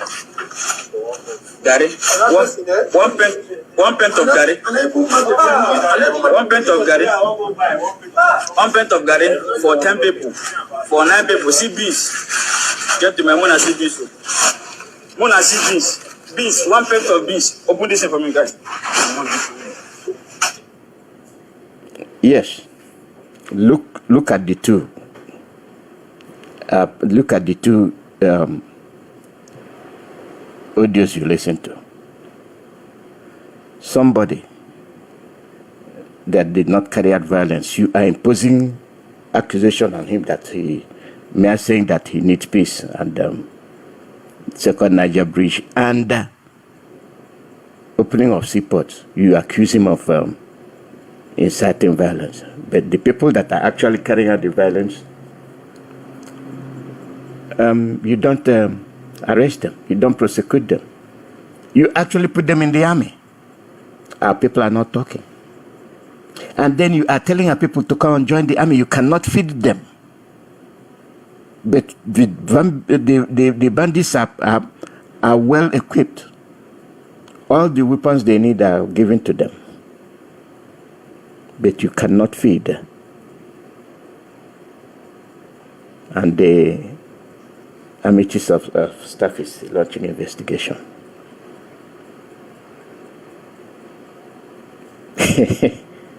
Yes. And let me put it on, pile it on upon you to think. When I say we don't act, we simply keep quiet. And the whole thing keeps piling up on us. Nobody will speak for you. You have to speak for yourself. You have to stand up for yourself. You have to do the fight. Nobody will do the fighting for you. You confront the source of our problems. And what are the sources of our problems? The governors. Those in politics, the politicians. You people are responsible for our condition, because despite the fact that you have witnessed the unfavorable, the persecution of your people, you don't act.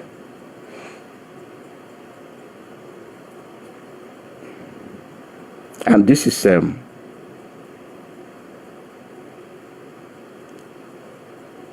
Mazi, our lawyer, the lawyer of our leader, Mazi Iyke.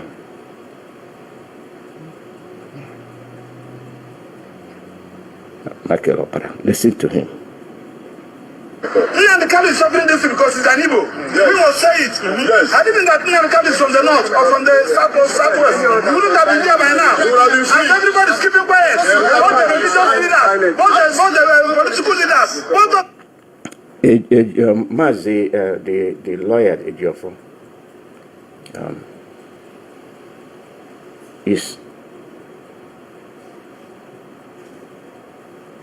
is very angry. Compare this to what Michael Opera was saying. Michael Opera is somebody that spoke like he was drunk. But Nnamdi Ejiofor stood tall. From his voice, you can see anger. And the hand points also to the politicians, to the Ohaneses. Nothing is happening. You feel that I'm not disappointed. The judge said that he's not aware of extraordinary edition. We are taking it like that. We are going to bring a formal application. We are going to attach all the whole judgment given by even Kenya. The country said that yes, our country did not do well. Now Malami is now, he has turned activist. The Malami that comes in, he has turned activist. He's now in opposition. As you are doing anything, remember that you cannot be in government forever. Yes, tomorrow. That's my message to you. I'm highly supported to my fellow Igbo people. Nnamdi Kanu is suffering this because he's an Igbo. We must say it. Had it been that Nnamdi Kanu is from the north or from the southwest, we wouldn't have been here by now. And everybody's keeping quiet. Both the religious leaders, both the political leaders, both those in diaspora, nothing is happening. You feel that that is I'm not disappointed. The judge said that he's not aware of extraordinary edition. We are taking it like that. We are going to bring a formal application. We are going to attach all the whole judgment given by even Kenya. The country said that yes, our country did not do well. Now Malami is now, he has turned activist. The Malami that comes in, he has turned activist. He's now in opposition. As you are doing anything, remember that you cannot be in government forever. Yes, tomorrow. That's my message to you. Thank you. I'm highly supported to my fellow Igbo people. It is for us to consume. It is for us to understand. When we say we are suffering, when we say that things are not moving fine with us,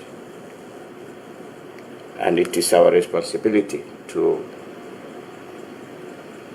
act as a unit. Why are we so quiet is what I don't understand. Why? Few will come out and talk. The rest of them will keep quiet. And the same thing applies to our movement. We have Biafrans.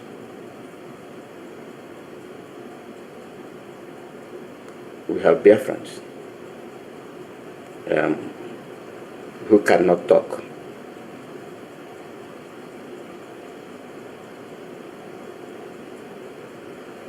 They cannot talk.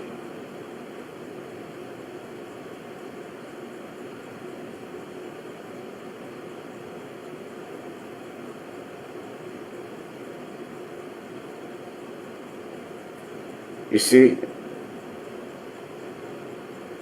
when you listen to Barrister Ifeanyi Ejiofor, when you listen to him,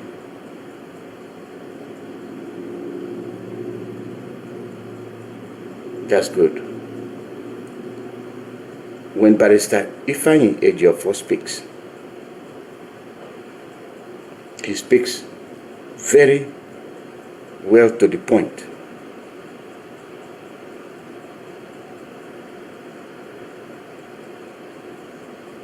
He speaks very well to the point.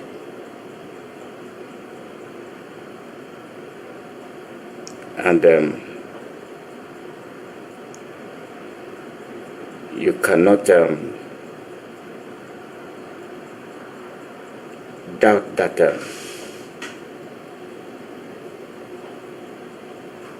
he's a man of integrity. And then you listen to Nemeka.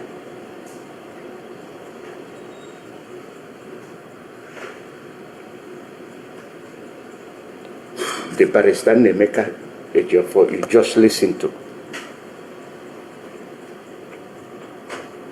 You see the same commitment. Ifeanyi Ejiofor, Nna Emeka Ejiofor. You see their commitment to justice, and they challenge we Biafrans. Nemeka Ejiofor and Ifeanyi Ejiofor, they challenge with Biafrans. Why are we keeping quiet? And then you bring him to Maxwell Opera. You see the deviance. You see the partitioning of commitment and ideology. So, Nemeka and Ifeanyi, these are the people you can stand with. And Agwacha the same way.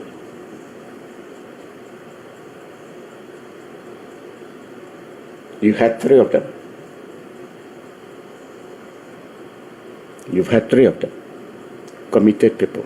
If Biafrans come out and stand like Nemeka Ejiofor, Ifeanyi Ejiofor,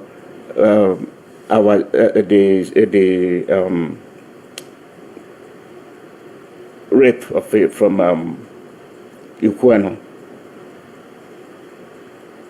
if we have people like that,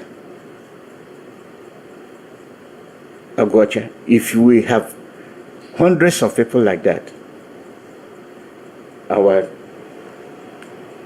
problem will lessen. But the thing is that you have tons of politicians that are mute, dumb, can't speak. And there are lots of people in diaspora the same way. Many people in diaspora are the same way. They cannot speak. They don't want the politicians to hear their voice.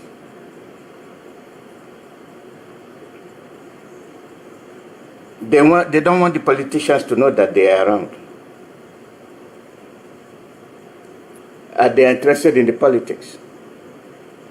And the country is not suitable for your coming back.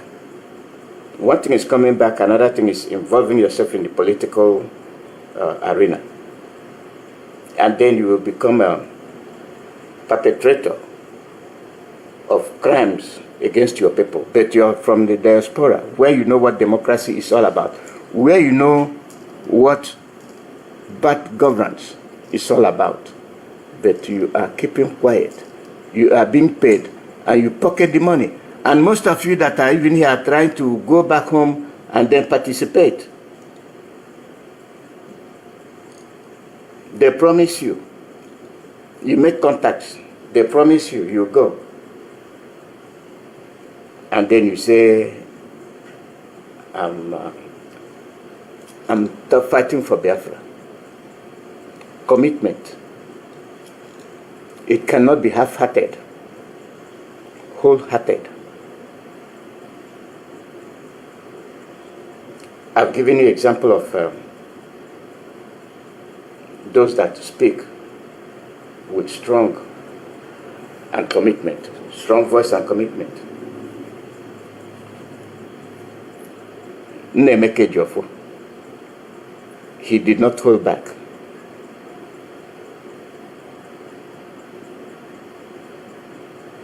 He did not. You saw the article from Ifeanyi Ejiofor. He did not.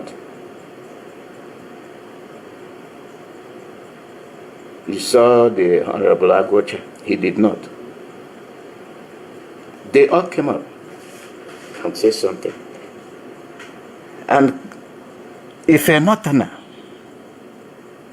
can ask questions, raise questions that every Biafran, even a kid, will be asking, how come this insecurity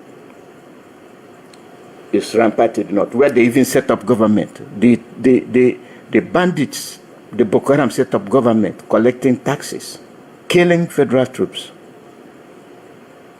And these federal troops, amongst them are the Boko Harams. Everything is messed up. Everything is messed up. So if you are a chameleon,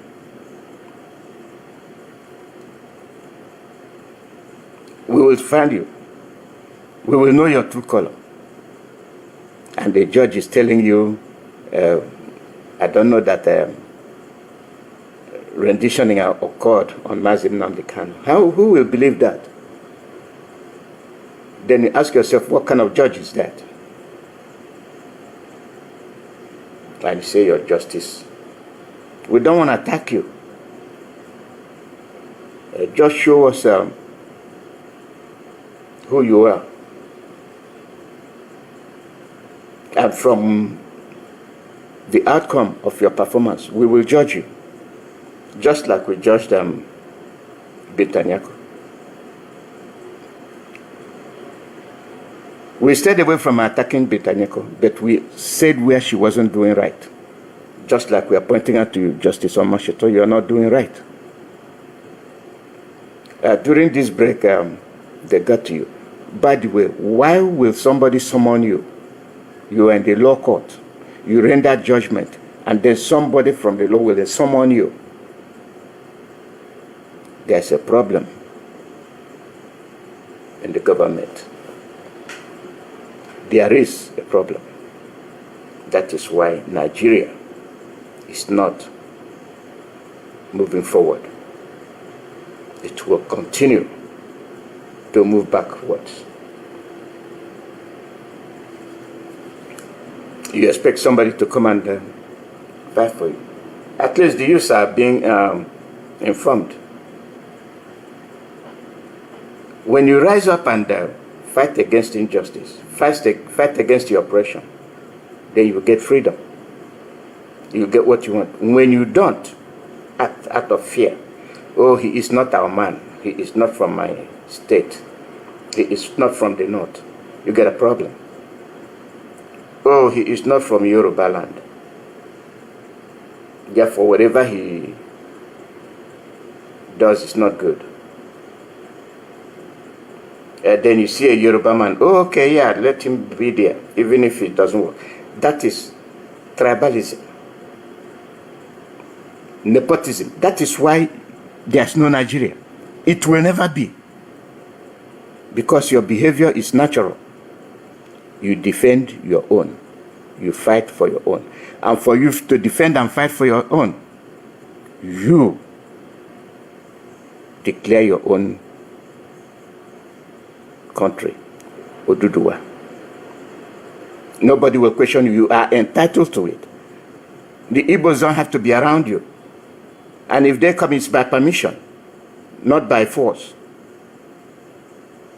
The Hausas are entitled to their own country. I have asked you, why will you have one president instead of 5 presidents? Just to control. You limit employment. When you have 5 presidents or 4 presidents, you have the vice president, 4 or 5. Then you have all the ministers, and they will all work in tandem according to their country. What is best for their people? No, you come and use gun to hold people together in order to get their land. Take their land from them. And you say you're operating one indivisible Nigeria.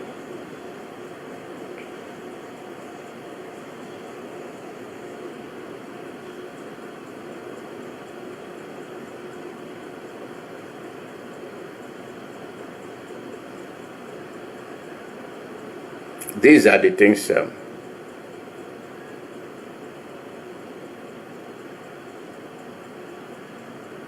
we need to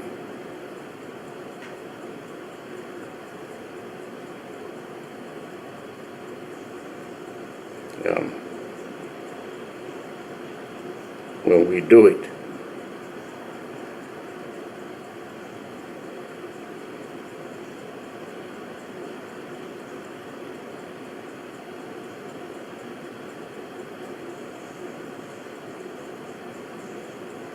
we do things that are doable, things that will excuse me, things that will do us good. The people we associate ourselves with are not okay with us. We can pretend. We can pretend. A pretext is pretext. The actual issue is still there. It has to be solved.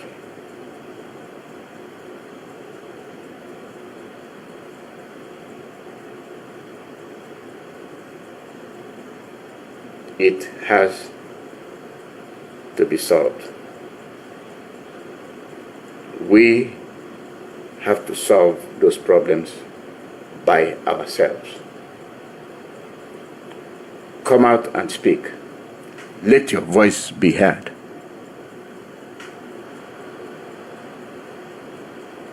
Many things happen to us, and those are the things we must remember and act to ensure that we are free from it. Our family people are here, so let's join them. Ndewo, mwada Chioma, Ndewo. Good morning, Mazi. I love you. Mazi was here. Good morning and welcome. Ndewo. Thank you, sir. Go ahead. Okay. Good morning, Biafrans. Good morning, lovers of freedom. And good morning, listeners all over the globe. Today again is Tuesday. It is Twitter Tuesday. And today again, from Radio Biafra, we are presenting you with our Tuesday program, Campaign for Biafra Freedom Across America. And today the program will run full course. But before we get into it, we are taking an exception today. We are going to pray. Or Igor for, like Igbo Biafrans believe and practice. And we are offering this prayer on the head of the leader of indigenous people of Biafra, Mazi Iyke. Mazi Iyke is facing persecution in the name of trial. He was kidnapped from Kenya, tortured for 88 days, and forcefully renditioned to Nigeria, and has been in captivity of Nigerian state for 4.5 years now. No medical treatment. His health is falling. And today in this program, Mazi Iyke, we lift you as the sun is rising this morning and facing the sun. We call on all the powers of Biafra land, the powers of heaven that has sustained you to this day. The air that they refuse for you to have fresh air. The sunshine that they deny you of. The good water that they deny you of. And even when your health is falling, they still hold you in captivity. Today, all the hands holding Nnamdi will come against you. That from the rising sun today to his setting, the Igbos believe in 4 market days.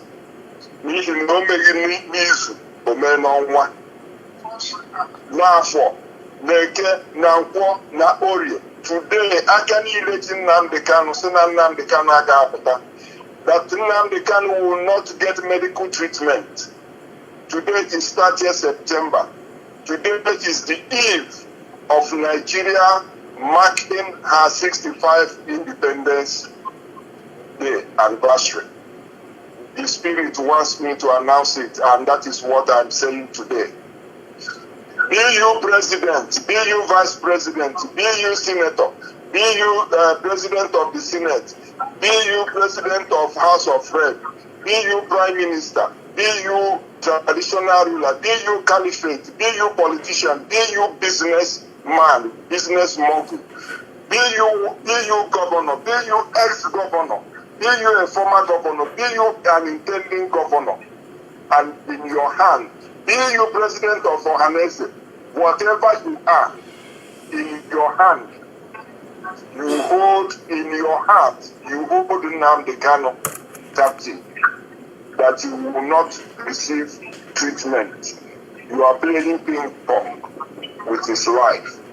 Today, before as the sun rises, facing the sun, make sure and pray that you do not fall sick.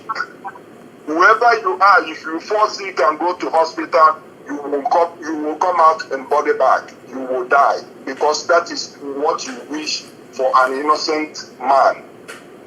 Whoever you are, in your heart, you know that Nnamdi Kanu will perish in Nigeria dungeon. Even when the appellate court has discharged and acquitted him, you want him dead. If your family go to hospital for any reason, even for headache, they will come out in body bag. And that is what the Spirit has asked me to tell you.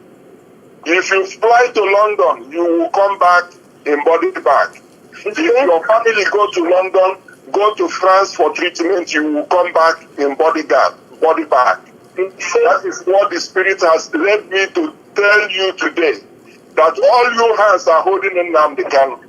Beginning today, as tomorrow marks Nigeria's 65 Independence Day anniversary. Be you a minister of a FGC, be you minister for works, all of you, you know yourself, holding in Nnamdi Kanu and saying you will not come out. Any day you fall sick, all the elements on earth will come against you. The storm will be sickness unto you. The moon will seek your destruction. The air you breathe will be poison. The water you drink will cause you organ failures. And so shall it happen on you and all of you, one by one, and all members of your family. And the people of God say, he say. Today's topic is, at 65, Nigeria still under 111 years of British government stranglehold. I repeat, today's topic, at 65, Nigeria still under 111 years of British government stranglehold.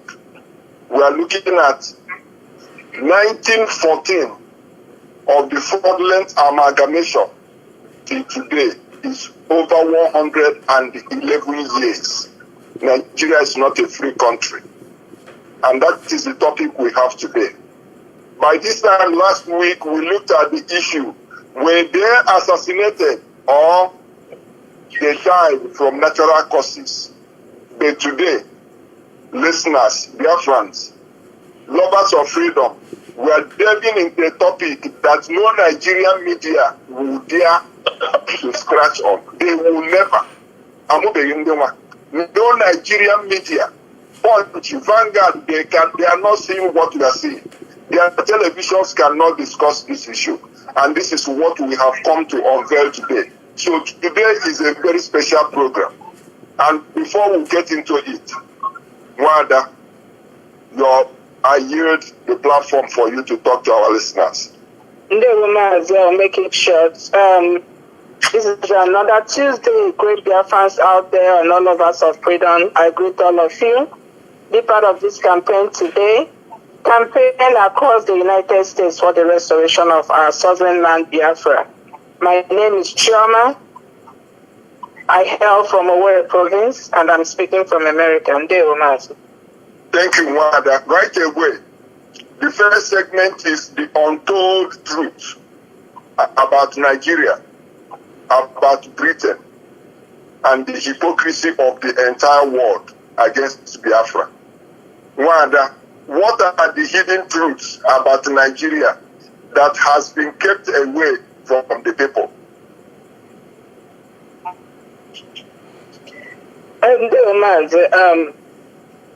When you talk about lies, Nigeria itself is a lie. The foundation of Nigeria is built on a big lie. The amalgamation of that contraction is a big charade, a lie, falsehood. So Nigeria is turning 65 today. We still have to go back to the 111 years ago, when they made us understand that the founding fathers of Nigeria were Nnamdi Azikiwe, Obafemi Awolowo, Ahmadu Bello. These guys were minors as of 1914. That was the first lie. That British government used to get all of us together. So we are going back there to let us understand that Nigeria's foundation is false. So everybody needs to understand that.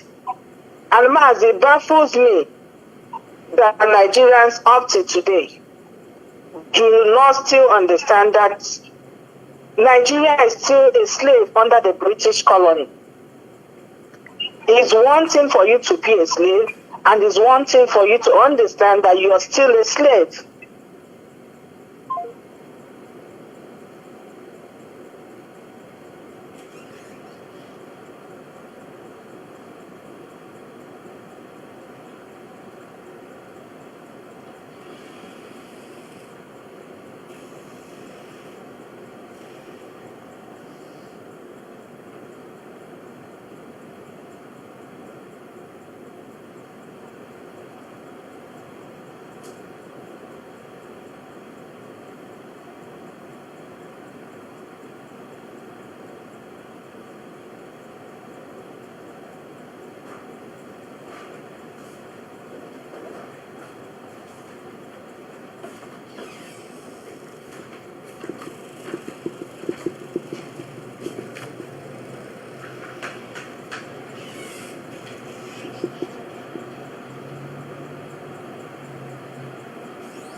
We've gone back to the same network issue.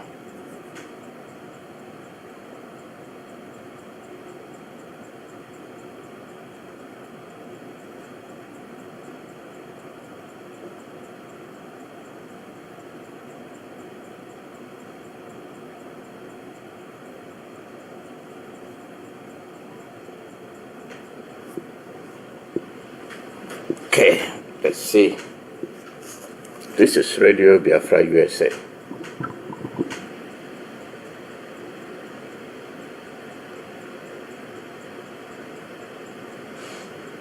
Hello, Mazi, are you there? Yeah, I've been trying to reconnect. Yeah, sorry about that. I don't know what's going on. Mazi, are you there with us? Yeah, go ahead. Okay. So, like we are talking about how the hold in Nigeria is down, and without Nigerians realizing that they're being held down under gunpoint. Nigerians and their handlers, and I mean their handlers, that is the British government, they push this narrative of democracy. Go and do your election and elect your leader. It is far away from it. British government knows that PVCs in Nigeria does not count. So you going out there to risk your life carrying PVCs does not count. Because at the end, like I told you, the president, the governor still get the approval from Chatham House. And who is the Chatham House? That is British government. So the Chatham House is always going to to pick up the most corrupt amongst all of them, who is willing to kill all Nigerians for the interest of Britain. In every other country, no matter the course you are reading, you are mandated to do it. Read histories of that country. You read the history of the state of where you are, then you read the history of the federal government. But in Nigeria, as Nigerians asked why Nigerian government took off history of school curriculum, even the one you see on Google, most of them are so adulterated. All of them are just to favor the interests of your colonial masters. So Nigerians, if not that some people being driven by IPOB and Mazi Nnamdi Kanu have started asking questions, probably most of us could have continued to sheepishly continue to run with this life, continue to run with this life, continue to run with this falsehood from Britain and the so-called Nigerian leaders. So Nigeria is on its false narrative. Nigeria is not a country but a forceful marriage of unwilling spirits who would never agree to hold on to one Nigeria. They are pushed to hold on to one Nigeria. But the only unifying groups there are just the criminal politicians and the who work together to salt the blood of Nigerians in order to keep Nigeria one. So Mazi, the falsehood is too much. If you keep on talking about it, it's out there in social media, it's no more hidden. So it's now left for Nigerians to go out and make their researches and find out the lies that is putting them together and do the needful and disintegrate their contraption now. No. Thank you, Madam. Thank you for that intervention. And I want to tell you about today's lie. Maybe a lot of people have not woken up to it. Today there is a big lie. Couple of days ago, there were indications from Nigeria in northern region of that country proposing a mass protest that will make them occupy the parade ground in Abuja. And the date scheduled for it is tomorrow, the 1st of October, when Nigeria was to go and mark her 65 independence anniversary. It is in Nigerian newspapers today that the federal government has cancelled the parade earlier scheduled to mark Nigeria's 65 independence anniversary on Wednesday, October 1st. That is the news. It is intended, you can find it in the Punch, it is intended to mislead the people. But the truth of the matter is that they are responding to the protest that was proposed by youths of northern Nigeria. And that protest is release Nnamdi Kanu. That is the theme of that protest. And why is it so important that we talk about this protest today? Is that the work of Radio Biafra, the message of Mazi Nnamdi Kanu is sinking in by the day.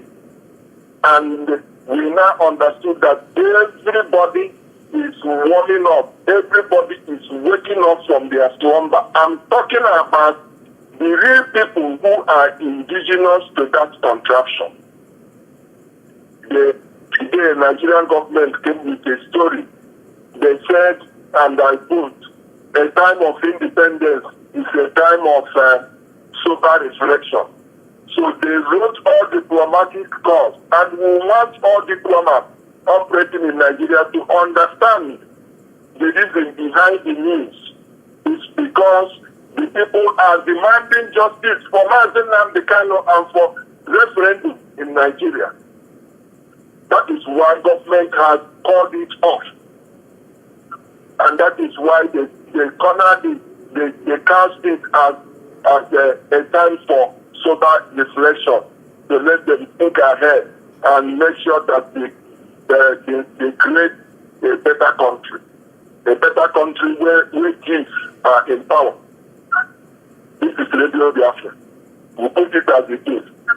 And the question now, are there consequences for the long-held hidden secret about Nigeria? Of course, yes. In capital, yes, there are consequences. First, I'm going to try to tabulate them. A lot of people have died in Nigeria because of the talk about strength in diversity. A lot of souls have been murdered in Nigeria because they are camels to believe in one Nigeria that does not exist, that shouldn't exist in the first place. A lot of people have been killed. The ones you know are the ones that are barely reported. There are thousands and millions who are being killed on daily basis. And of course, we do not forget the saying there are many ways to kill a rat. You can use a trap. You can hit a rat with a stick. You can match a rat while running. You can pour one hot water on a rat. You can use a bow and arrow on a rat. You can use your gun on a rat. So there are many ways that people trapped in Nigeria have been killed in the past 65. Let's not go to 65 years. Talk about 8 years of Buhari and even 2.5 years of Tinubu today. Nigerians are beginning to die on daily basis. And when they do, they don't cover it. The media don't cover it. And rather, you'll be shocked to learn that today, Nigeria has happened, unfortunately, to a Biafran. I'm not saying it because she's a Biafran, but I'm just saying it to buttress the point. The young lady, 29-year-old, works for Arise Television. And we know the story of all these televisions who are owned by hustlers, criminals. They invaded her apartment in a very secure, highly secure area of Abuja for more than 5 hours. The terrorists were there terrorizing them. That girl, Somto, eventually died. Oh my goodness. When she was taken to hospital, Nigerian hospital refused to give her treatment because they said she jumped out from her second floor apartment. In the process, many people were raped. The girl died in Abuja hospital. The hospital did not give her any treatment. It's out there. Our Lisa, our sister, the fearless social media influencer is already on it. She has carried the news on it. So anybody can check Mr. Lisa Kanu, her page on YouTube. She has something about that. We are not making it up. It's everywhere in Nigerian media. The point here is, if Somto, popularly known as Sonny, were to die in Biafra land under this circumstance, Arise will be the first to accuse her death, put the blame on the doors of the indigenous people of Biafra, put the death blame on Mazi Nnamdi Kanu. Because all the media do in Nigeria is show. This is a girl who goes out every morning to hunt for news. And now they are saying robbers. There are no robbers in Nigeria. No robbers, no bandits. These are plain terrorists. And this is just the beginning. It has happened to Sunto, Madagu, today. Who knows next? And everybody is mourning. So these are the consequences of believing in what shouldn't exist and believing in what doesn't exist. Abuja is the federal capital.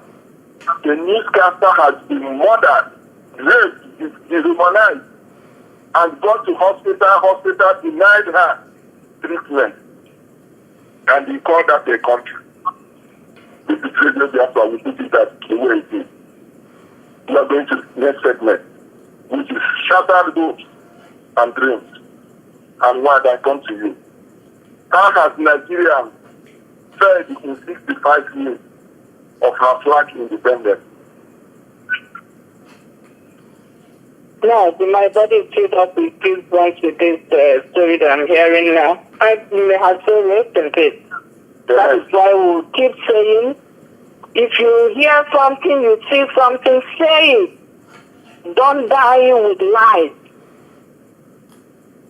Do not let yourself be put down because you want to come and say the truth. They will put you down and you will die with lies. We don't like what happened to her. I'm so sad about that. Yeah, that is Nigeria for you. That is what I keep saying. Nigeria keeps getting worse every day. People are dying every day. How could our sister in a very secure area in Abuja be attacked by terrorists? And you tell me that country is moving forward? That is so sad. Mazi, Nigeria keeps dwindling. Since 1960, they got that their flag independence. Nigeria has not gotten any better. Rather, it's going down to, I don't know, habit. Since the British government handed over that contraption into the hands of the Fulani Caliphate, people who, since they were created, had no sense of development in them. People who don't even know how to plan and manage things. All they depend on is jumping from one tree to the other like white dogs. Not even thinking of how to use their money. Even if they gather the whole money from Nigeria, they don't even know what to use it and do. Rather, they will stack it in a container or put it away somewhere where the money is going to rot it. They're not even going to feed people with it. And you tell me that the people with that sense of mind will be able to lead Nigeria. That is just absolutely nonsense. That is why British government use them to gather everybody together to continue to work, move forward and say, oh, one Nigeria, one Nigeria, one Nigeria, one Nigeria from every corner of that contraption. The British government gave them the gun to protect their farmland. And they are so corrupt that even the people around them are getting those too. The other politicians, instead of doing the right thing, some of them are being threatened to submission. Some of them actually join the bandwagon. Instead of you killing them, they will join the bandwagon. That is what has happened to our sister today. She chose to join the bandwagon of Arise News, shielding the truth, hiding the truth from the people. So everybody will know, no matter what, if you like, say it, if you don't like, hide the truth. One day, this Nigeria is going to happen to you. If you don't want Nigeria to happen to you, everybody needs to rise up now and say no to all this criminality.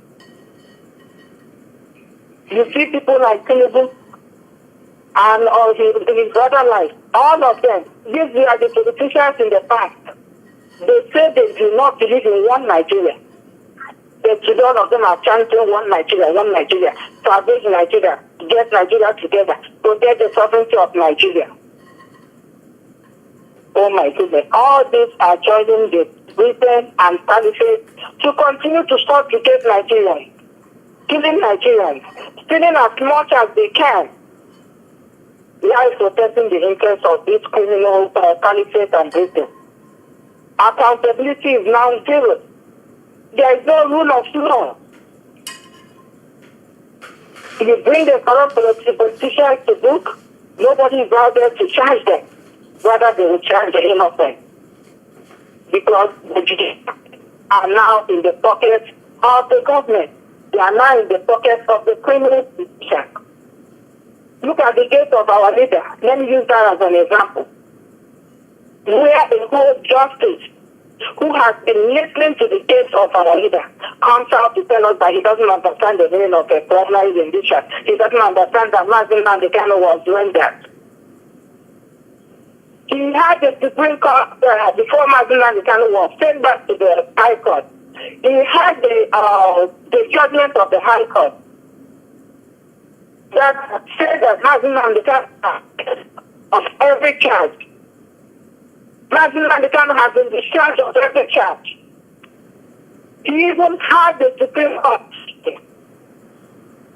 They acknowledged the crime that Nigeria committed against our leader by bringing him back from Kenya. And he's out there telling us he doesn't understand that Iyke was rendered. One of the recent judgments from Kenya, where the Kenyans said that Nigeria invaded their territory to kidnap Mazi Iyke. Does this not make sense to Justice Omotosho that Mazi Iyke was the extraordinary rendition? No. It doesn't make sense to him because they stuffed his mouth with their wordless naira, paper money. Where is he going to give you to?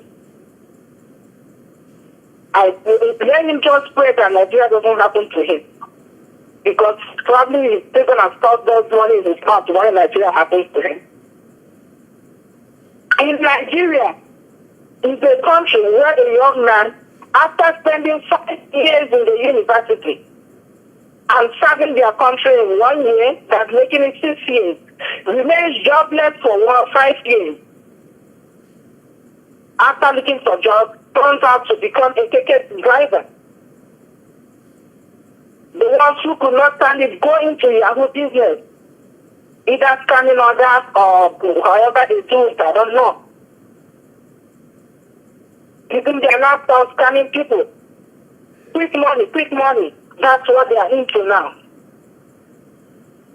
Do you blame them? No, I don't even blame them because the Nigerian government is the one that is directing them to those things. Nigerian government chose to use the resources in Nigeria to develop the waste by allowing our raw materials to be shipped abroad. The raw materials that should have created factories and would have created jobs for this youth, all of them were shipped abroad to develop other countries. Even the little produce that come in goes into the pockets of all these criminal politicians, the Tinubu and his colleagues. They also go out to borrow funds from IMF loans. Even some of those are used to do what? To service these IMF loans. So what is left? Nothing. You talk about insecurity. That one gets worse as we go. You gave us an instance today what happened to our sister. You cannot travel in that contraption without your heart skipping because you're not sure of getting to your destination. The Fulani terrorists have taken over the north area. Like you said, they're mounting their flags everywhere. And they are moving southward. The Nigerians keep looking for a way to tag Mazi Iyke, looking for a way to tag IPOP and ESN instead of chasing their problem. They want to hold the Biafran down.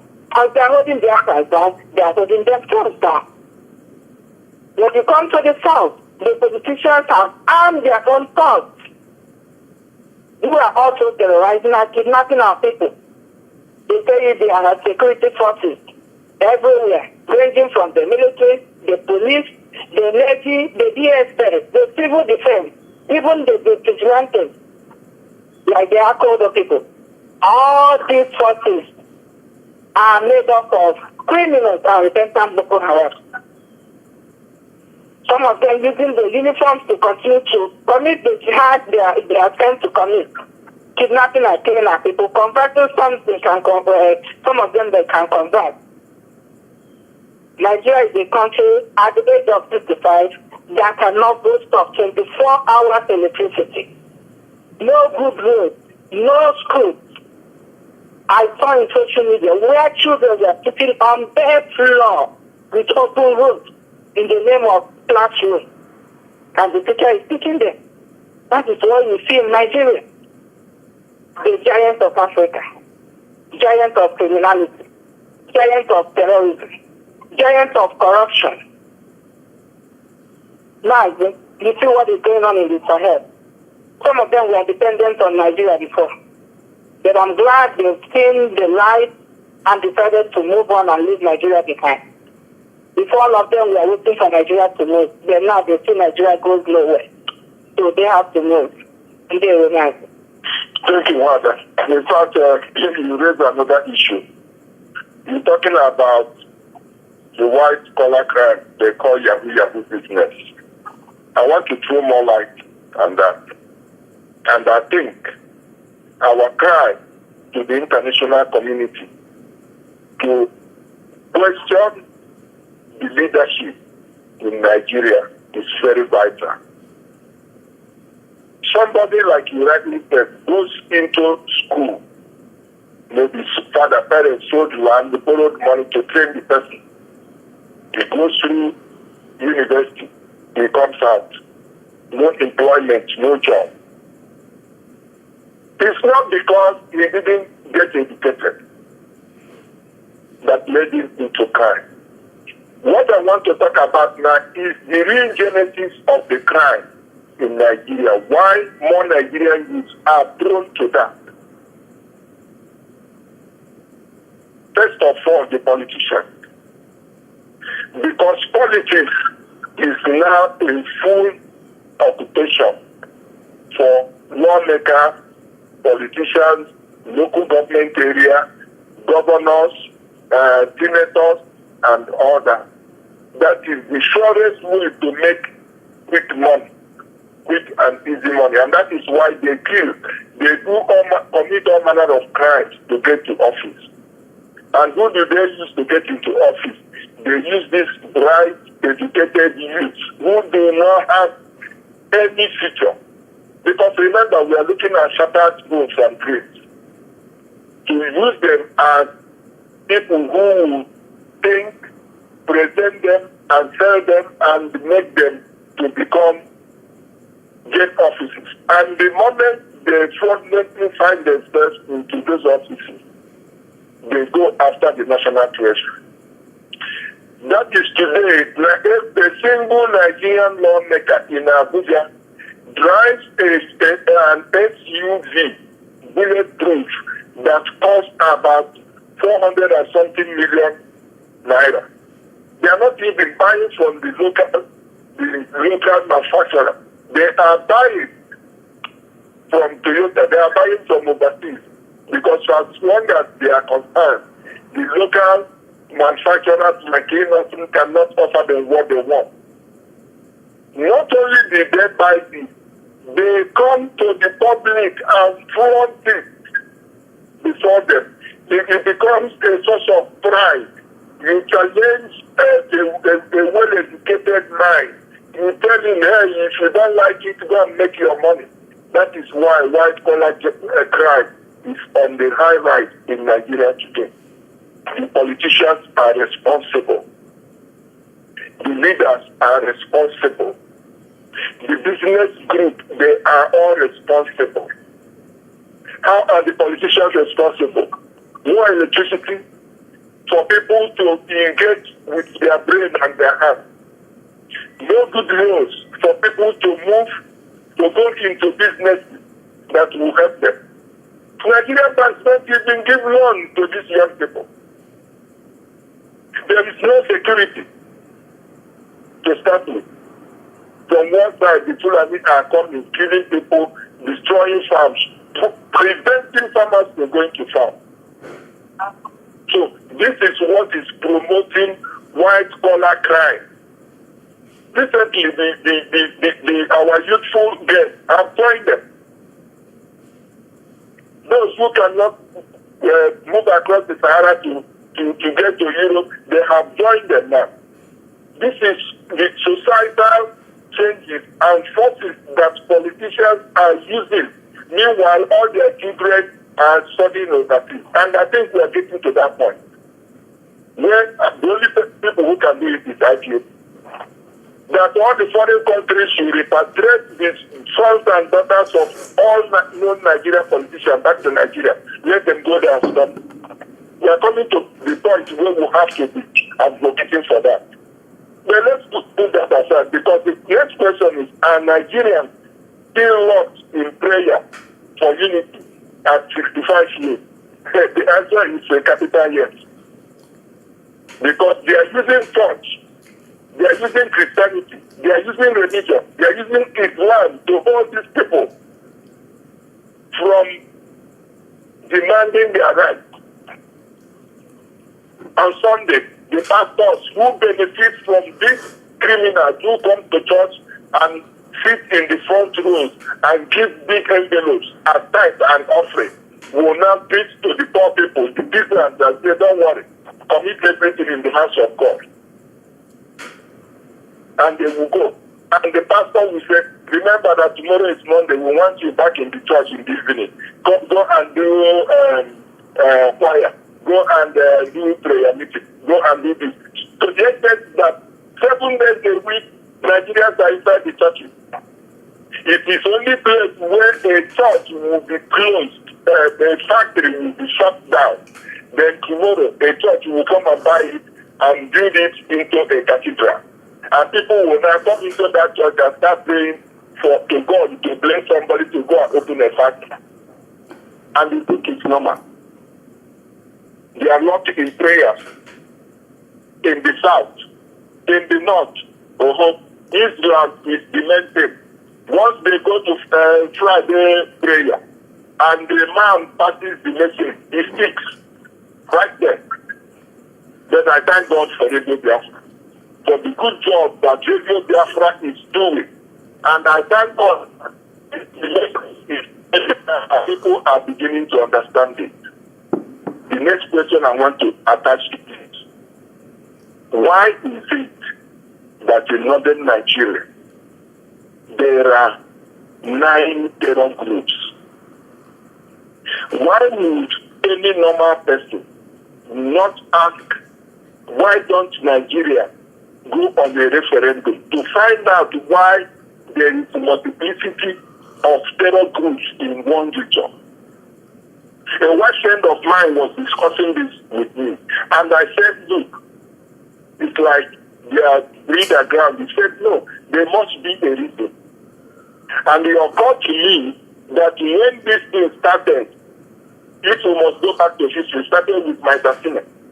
Then under Obasanjo, it blossomed. They started launching Sharia system in the north, and Obasanjo, that is his quarrel with Olusegun up its road. But Obasanjo encouraged it. So what do they want in the north? They want their own country. They want their own practices. Why don't we go to round table and decide where to belong and how to separate if possible? Is that not why Nnamdi Kanu is being held in Nigerian captivity? A man that committed no crime. But today, terrorists will come with assault rifles, keep meetings with Nigerian Army, Nigerian Police, Nigerian DSS. And then after the meeting, they will address Nigeria, mount their flag. And everybody thinks that Nigeria is going to come out of it. Then the person must be a victim. We are going to the third segment, which is 65 steps into backwardness. 65 steps into backwardness. Well, how will you describe Nigeria's development and progress in the last 65 years? Yes, by answering this question, it's going to be, we are kind of trying to reinforce or reiterate what I already said in the last segment about the backwardness of Nigeria today. Is Nigeria progressing? No. Nigeria is actually going backward. Since after 1960, Nigeria has not made any positive progress.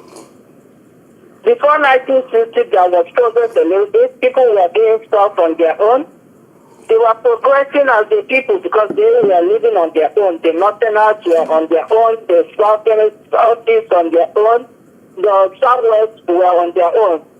Nations, according to their own tradition, according to their own customs, were doing their stuff. There was peaceful coexistence. There was inter-regional trade. The Northerners, there was mainly farmers, so they brought the Southeast to go and buy from them. And there was just a rapport. Everybody was growing. There was little development. In 1950, even after the flag independence, there was great development in the Southeast. Even through the other regions, they were still moving, trying to develop at their own pace. Until evil Britain saw the progress in the Southeast and instigated hatred against the Igbos on all other tribes. They made the other tribes to start hating the Igbos for no reason. One, from pushing the military officers to go into a coup. To the intelligence officers, they were trying to do what? They were seeing the corruption, they wanted to stop the corruption. So that was what they had in mind. They didn't know that Britain, who was pushing them, had an ulterior motive. What came out of it? The Igbophobia thing. Oh, it was Igbo coup. So everybody backed out, and all of them ganged up against the Igbos. Now, from that came the pogrom in the north, killing the whole Biafran. Now to the genocide, the Biafran. So you see, it was one thing to another, one thing to another. And they continue to kill the Biafrans as we speak. But even after killing the Biafrans, they stole everything Biafrans had, leaving us with 20 pounds to each Biafran, regardless of how much you had in the bank. They did not make Nigeria better. No. Even after the genocide, Biafrans still moved on with the 20 pounds. And look at Biafrans today. That Nigeria will continue to sit on Biafrans. Nigeria will continue to make sure that people does not move forward. Because Nigerians can never move. So they want to pull the Igbos down. Put them down with them. That is what is going on. As Biafrans are progressing, you see them, they introduce the creation of states. When they created the state, they now put the management of that resources of that construction into the federal government side, and that is British making. That is British blueprint, so that they will make sure that the federal is in control of the whole resources in that construction. And when we talk about the federal, who is the federal? The Cabal, the Fulani oligarchy, the Fulani caliphate. Those are the people in the government of Nigeria. I'm just going to tell you, shut your eyes of whoever that is on that seat. It is the Fulani caliphate being directed by British government, and both of them are working together to put me and you down in that contradiction. To continue to fix us together, force us together, even if we are resisting the continue to push in the name of one Nigeria. Now, you see the democracy that is being practiced in that contraction.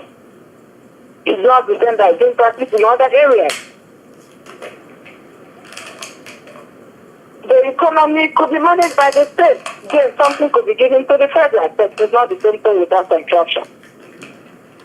Nigeria has retrogressed since 1950. every year drops Nigeria down to fire, down to its grave. From giant of Africa in the 80s to the country that is come to a laughing stock today. People are stealing resources everywhere. Even the people who are stealing the resources are still making Nigeria a laughing stock because they see them as being useless. They see the government as being useless.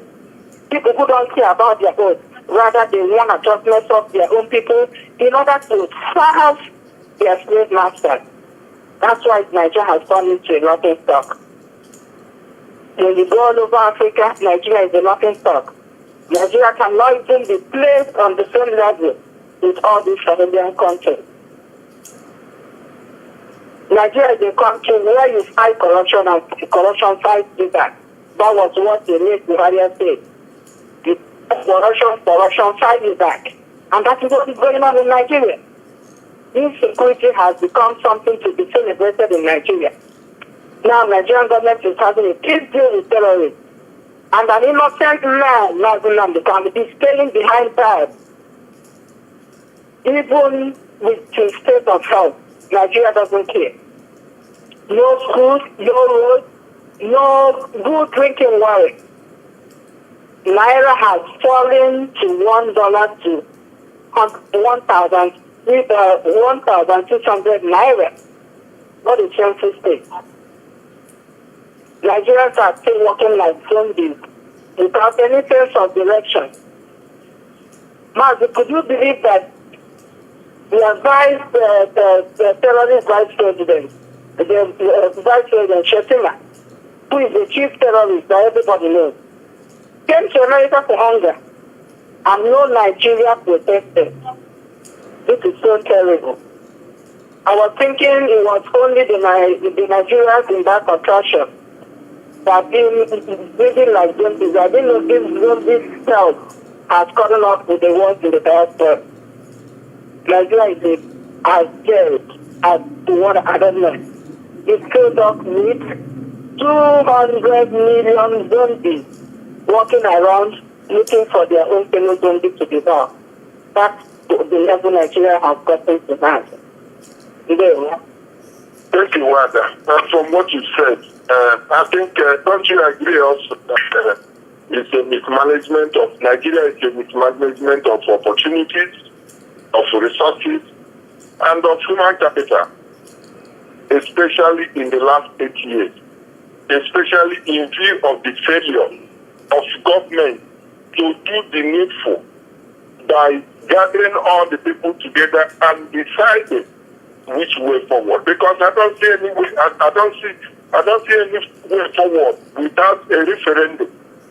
These criminals who are gatekeepers for their British handler, for their chief warrant officer in the Sokoto Caliphate will continue, because when you don't address a problem, it affects us like cancer. It's going to last till another 100 years. That is what I think. So it's what is happening in Nigeria today, the mismanagement of thought, or is it a deliberate? Are there no patriotism in some of the people who are occupying offices in that country? Rather, before I go. No, it has with mismanagement of time, mismanagement of resources, both human and material resources. It's just so crazy. Like I mentioned earlier, the resources that are in that contraption that should have brought about employment, factories everywhere. Instead of that, the Nigerian government instead raw materials to absorb, to be actually maybe processed there, and the Nigerian government imports it on a higher price through Dangote and his criminal gang to bring it down to that contraption to sell to people. Some of them are not even processed right. You see, there is mismanagement of resources there, and people who probably went to school, some of them must have studied engineering, some of them must have studied maybe medicine, but they don't have any resources to work with. The government is not making it available for them. That is why there is no development. Because for you to develop, you have to use your own resources, manage your own resources the right way. Look at how long ago, since 1960, more than 65 years, and you don't have any sort of like a father. You're 65 years. You cannot even stand up and say, oh, okay, I've trained my son up to this. My son is stable or my daughter is stable. And you have the mouth to come out and talk. We regard you as a useless man. They say it's full of torches, they fool forever. And that is what Nigeria is today. Because Nigeria has refused to manage the resources to provide for its citizens.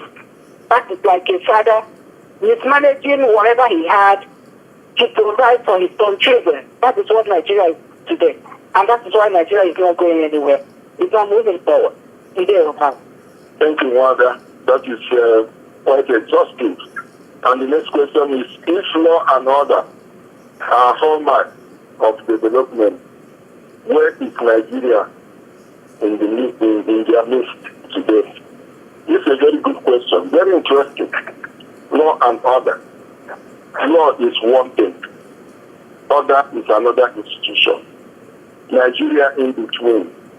To start with, from law, Nigeria is a lawless country. That is one, and we are going to prove it. Order. Nigeria does not believe in order of things. So law and order is something that has eluded Nigeria. One, because in Nigeria, they operate two kinds of laws.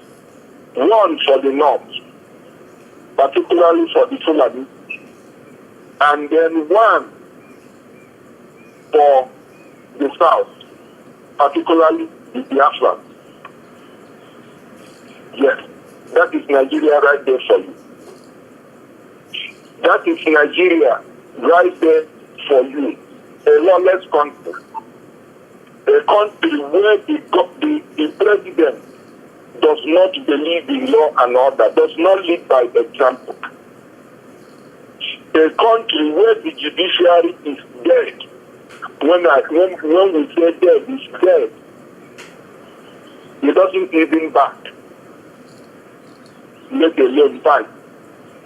A country where the judiciary will stand and make an order, and nobody obeys the judiciary. A country where the National Assembly, that is the legislature, will even write the president, oh, what bill do you have? What appropriation do you want us to pass? He will brief before the National Assembly, and nobody will raise question about it. It will not be debated, and it will be stamped into law because of what each and every one can grab from it. That is the country we are talking about today. A country where somebody who has retired as Inspector General of Police will be retained again to continue, because it is the choice of the president, the man in power, and illegality stamped into office. A country where the head of DSS is as corrupt as the police who wears uniform, who is harassing people at roadblocks. A country where the judge has no mind of moral justice, has no claim to moral rectitude. A country where judges will now read the handout of pronouncements written elsewhere for them. Let us bring it closer.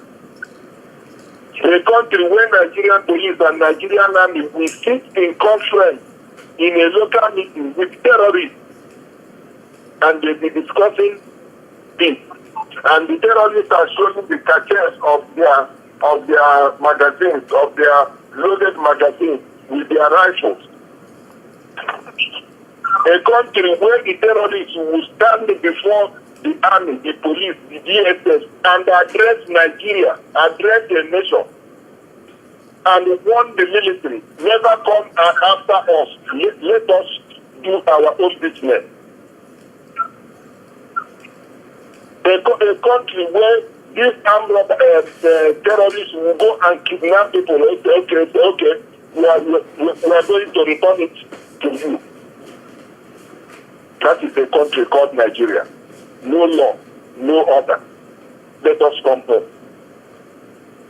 A country where somebody, a leader, emerges and said, enough of this rubbish, enough of marginalization, enough of oppression, enough of looting and plundering, enough of stealing, enough of criminality in high places.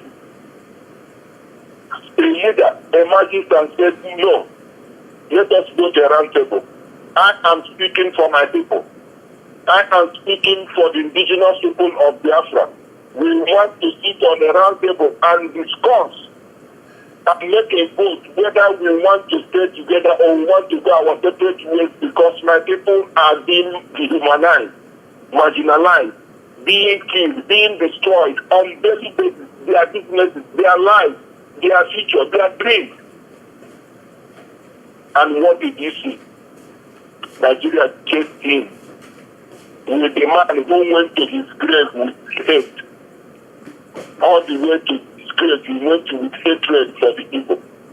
They hunted him, exhausted Nigerian foreign reserve, chasing one individual. Eventually, they kidnapped him from Kenya, tortured him over there, extraordinarily renditioned him to Nigeria, and he has stood trial, and he went to the appellate court and we won Nigeria.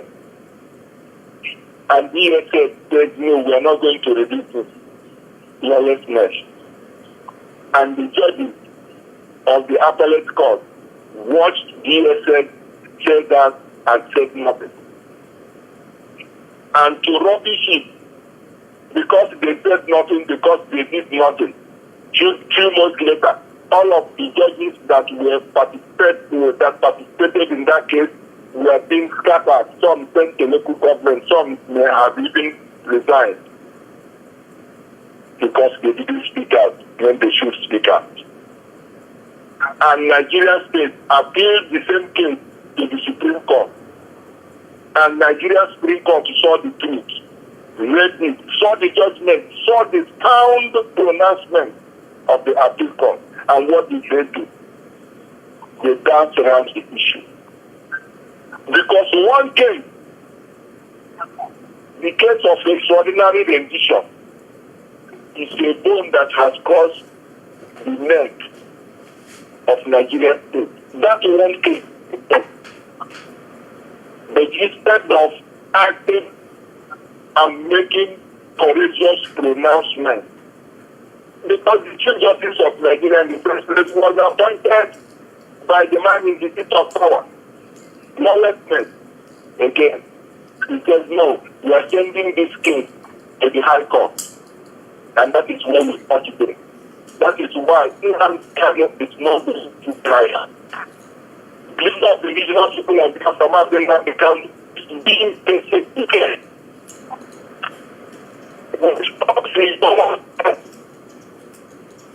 Is terrorism.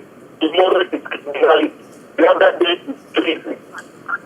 Keeping men Kenyan court informed in Nigeria about what you did in Kenya by coming to Kenya to kidnap a visitor in Kenya is an invasion of Kenyan territory.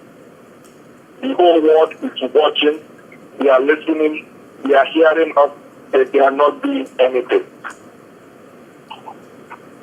That is Nigeria, law and order for you. Our sister that just got killed now, did it in Wednesday. Nigerians will forget.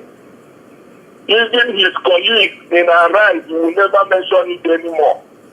Even his employer, he will call Biafra, and I have to call his name, a hustler, will not mention it, will not seek justice for that girl. They will not. Somebody already said that Nigeria is the 5-minute memory people, and I think that I agree with that. They will not mention about. They will not talk about it. Nigerian Guild of Union of Journalists will not talk about it. No, it was an Igbo girl that died. After all, people are agitating for Biafra. The matter closed. They forget one thing: what goes around comes around.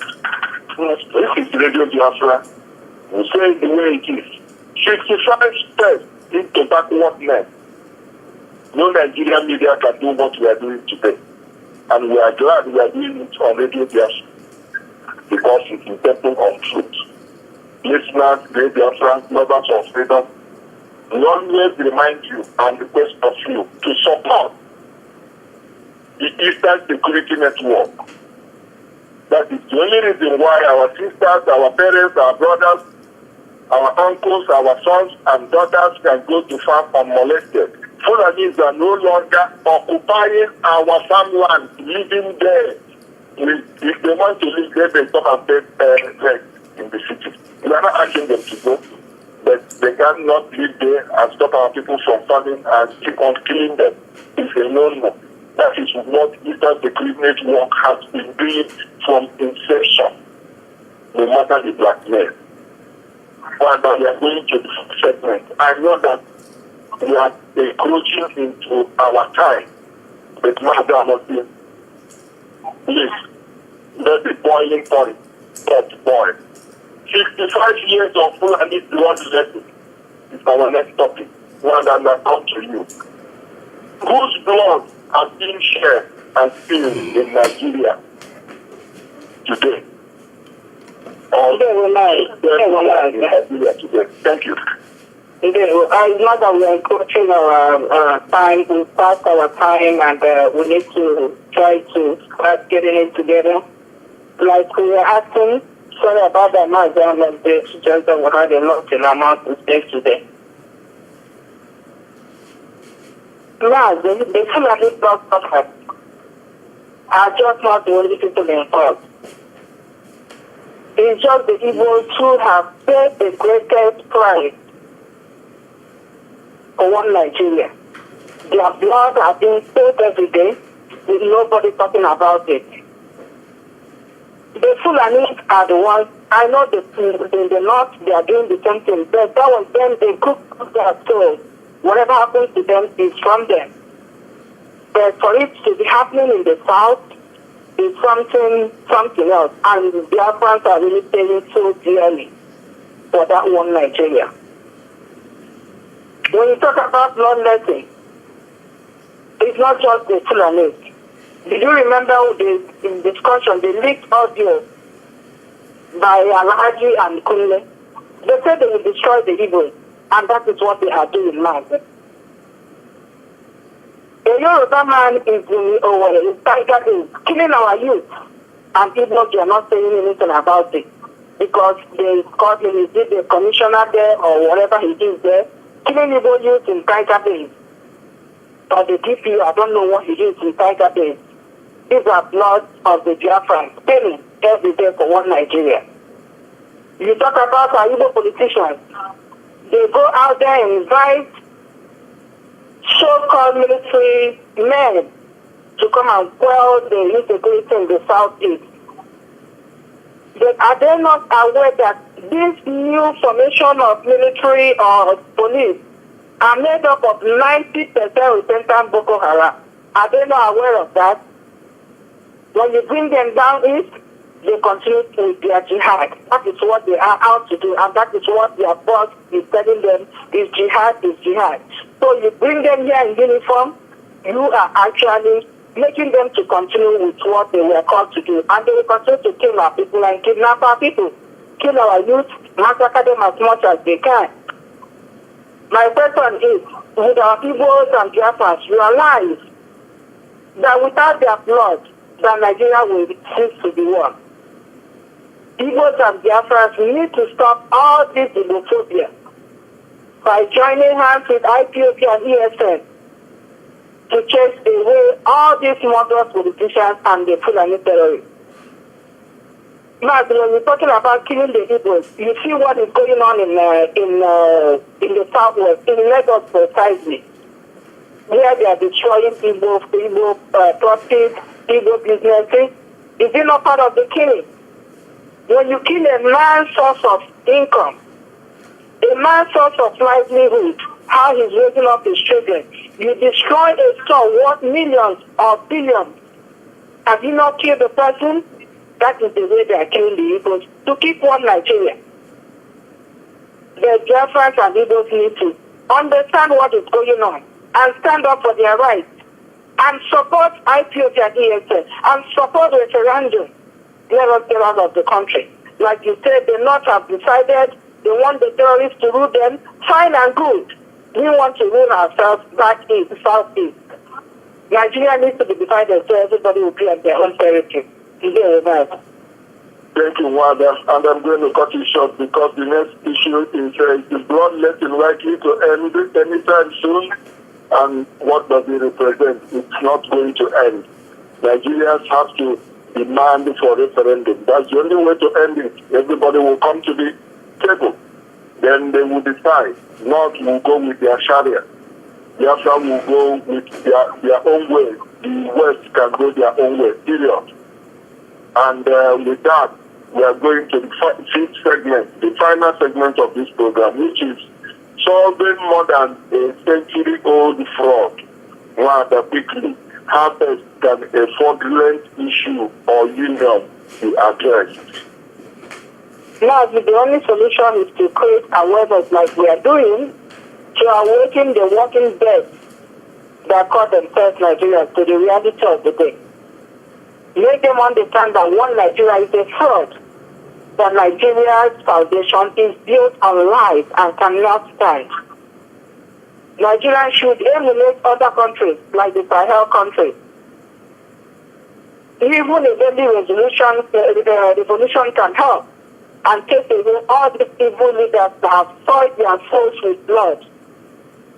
Chase them away like Jerry Lawrence did in Ghana. Or a leaf from the Nepalese. Follow a leaf from the one the Kenyans did in the past. Follow a leaf from terrorists who have youth. How old is he? They are almost at the same age with the youth that are wandering around carrying the laptop in the name of Yahoo.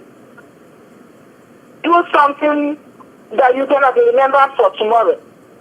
Not doing something that's going to throw you behind bars in Nigeria clique or Nigerian dungeon. Nigerians should stand up against British colony and ask for referendum to balkanize that contraption and let everyone go back to their own nations according to their own tribes, according to their customs, according to their traditions and the beliefs of their own faith. Anything short of this now, we need Nigeria to protect you.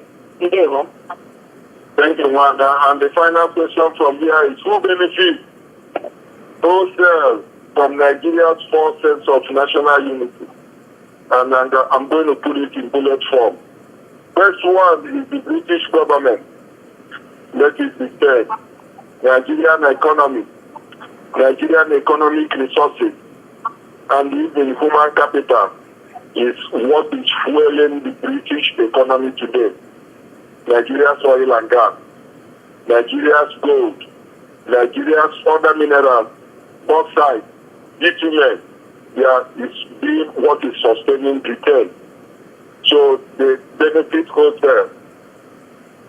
Secondly, the Sultan of Sokoto, Nigerians have not opened their eyes to the amount of wealth that the Sultan of Sokoto as the chief warrant officer for Nigeria is controlling. We keep saying it until it drives into them. The third segment are the politicians, criminals who have left different parts of the world to gather together. Thank God, Canadian court pronounced APC as a terrorist organization, and the PDP before it the terrorist organization as well. And today they are congregating under the name of ABC because situation no longer favors them. the like of the dwarf from Kaduna, Nasir El-Rufai, the man who came and said he brought in terrorists for election and is the one paying them to go back, is today organizing another party. Atiku Abubakar has never called for disarming of Fulani headsmen. He will never do it. P2P has never said that.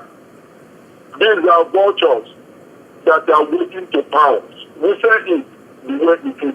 Tinubu cannot call for disarming of Fulani. Any day he says the out of that office. For them to prove to the world that what we are saying is wrong. Let El-Rufai say, let government disarm Fulani headsmen. Let Atiku Abubakar come out tomorrow and say, government disarm Fulani headsmen. Let P2P come out tomorrow and say, government disarm Fulani headsmen. Let Tinubu come out today and declare, government, police, go and disarm Fulani headsmen. That is when you know that what we are saying is true. They cannot say it. And on this note, we've come to the end of today's program.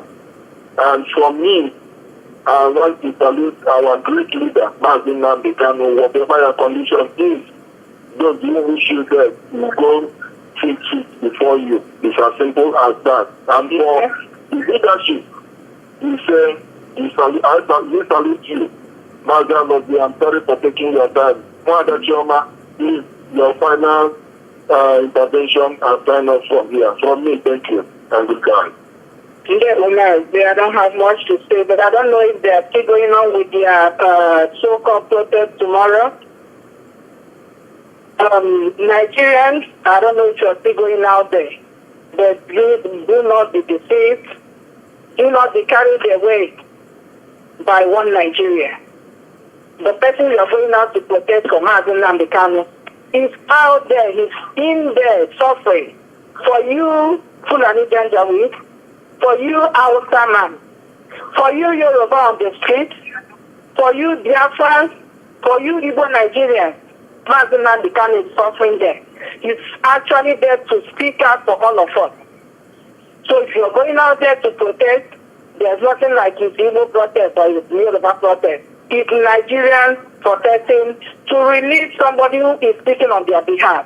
So you people do the right thing and do not be deceived by your own brother who say calls himself a politician or whatever they call themselves. So do the right thing and we'll come back your way again next week. It's goodbye from here. Bye. Thank you, Mazi Iyke. We appreciate the time and we'll see you again next week.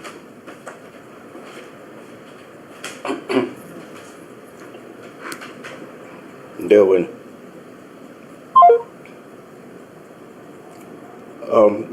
The call number is +1 484 767 0848.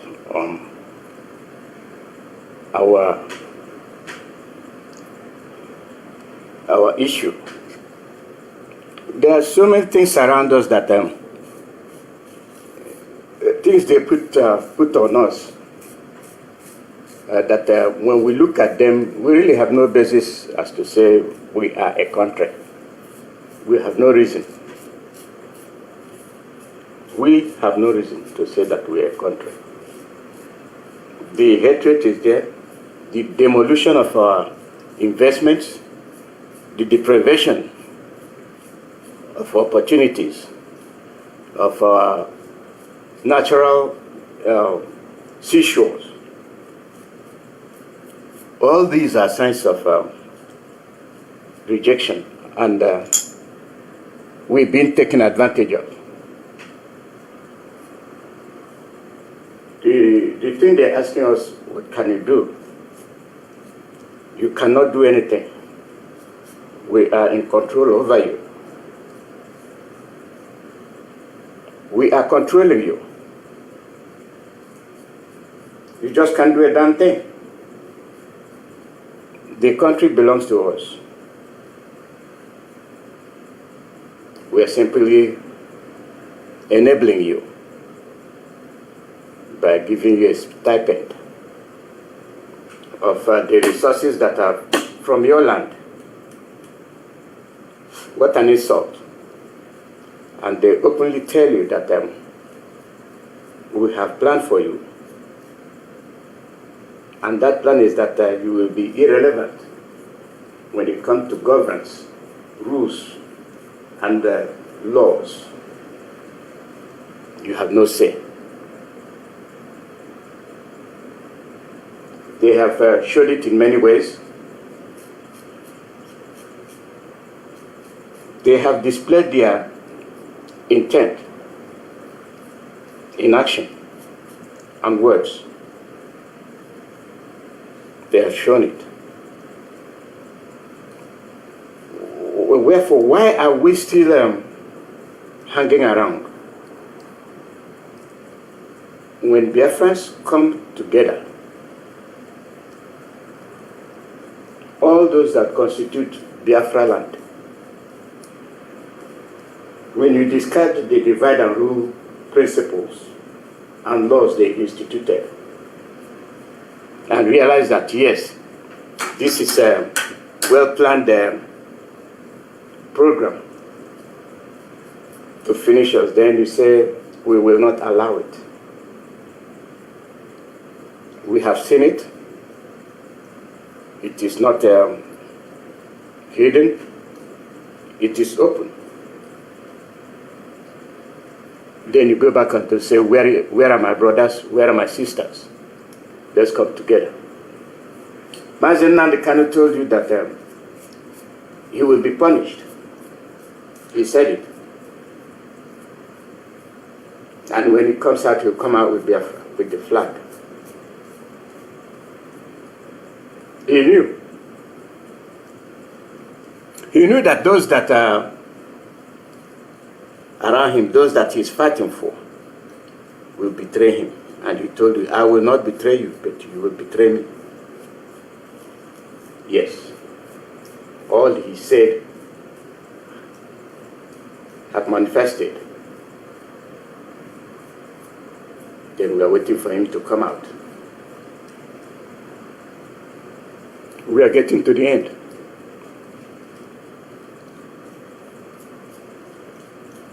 You listen to Barrister Nemeka.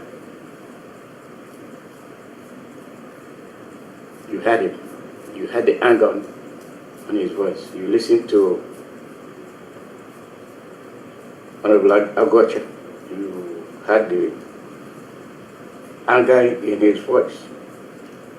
You read what Ifeanyi Ejiofor wrote.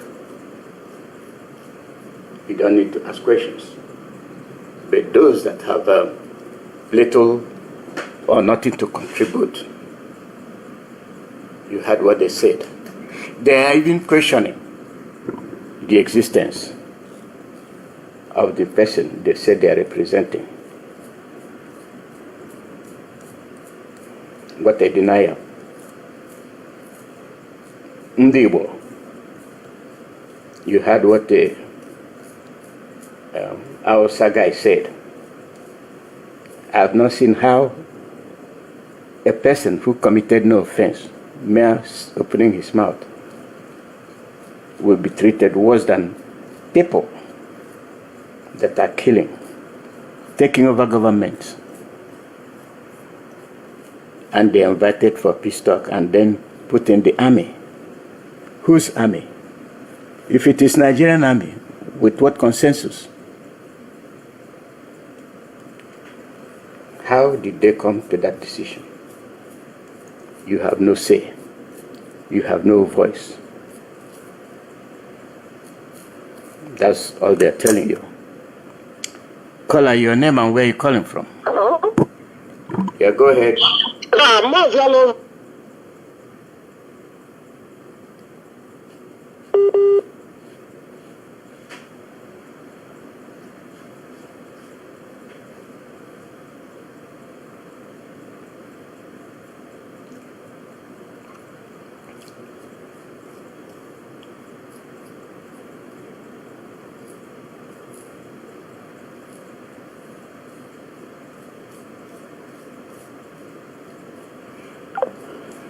Your line dropped. And most of this is your network. You have network, but you don't have any. It's just there to say that you have a network services, but they don't work. They don't work.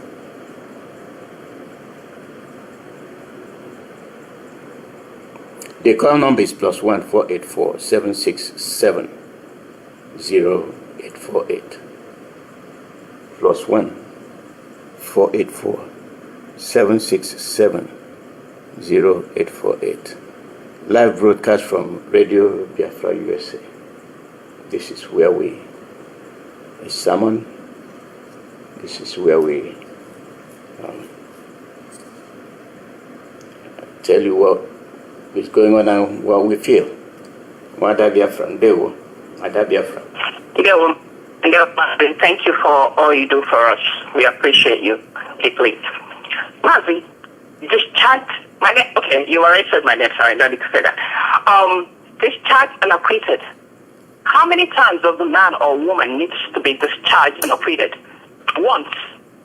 Mazi Nnamdi Kanu has been vindicated, he's been discharged and acquitted, but they have refused to let him go. That's stubborn fly. Yes, that's stubborn fly. Britain, that's stubborn fly. Tinubu, they have refused to let this innocent man go. They are torturing him for nothing. It's almost 5 years now. We have been quiet, we have endured, we have been very quiet, and it is no longer time for quietness, because this is justice denied. Our eternal leader, Tim Odumegwu, saw what Biafrans were dealing with, what we are going through. He took a couple of steps to save our people. Now, Mazi, they call him a secessionist. And now, Mazi Nnamdi Kanu stood up to speak when nobody was speaking. He will start talking when nobody was talking. What is his crime? Nothing. He's committed no crime at all. To build Iguacha Enugu Road, is that a problem? That's all he asked for? Mazi Nnamdi Kanu took a couple of people to Professor Nwabeze. He took him. He was one of his. He was there as a witness, and the other Mr. Elliott that he mentioned. These are his witnesses. He met all the Eastern governors. What did he ask for? Simple things like to build the roads, to open your airports, to open Calabar Airport, to build Enugu Iguacha Road, to build Onisha to Enugu Road. Is that a problem? To open Calabar Seaport, to open Calabar Airport, to open Warri Seaport and all that. Is that a problem? To improve our region, the Biafran region, is that a problem? All the resources used in funding the North and the West are gotten from our region, the East, the Biafran region. Yet, they cannot bring any type of development.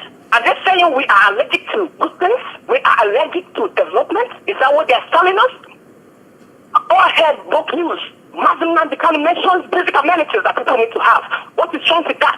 And they're still holding him and you're quiet. You as a student, you as a youth, you're quiet. You don't want to speak up. What then are you learning in school? What are you learning in school? When you see something that is wrong, let's call a spade a spade. You need to speak up and stop giving quiet. Students, wherever you are, university students, high school students, wherever we are, we need to speak up. Speak up for justice. Justice has been denied for so long. It's been denied. Let's speak up for justice. Enough is enough. We have that our brothers are going to protest tomorrow. That's a good one. If they're going to do what they said they're going to do, go out there and tell them enough is enough. We are tired of this nonsense. What is all this nonsense? Nigeria is meaningless. They're killing everybody. They're killing you. The Fulanis came over and they killed your leaders.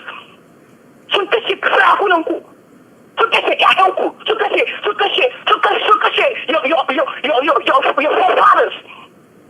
Until today, you're still bound for them. They not give you any post that's important. You the houses. They're on the place.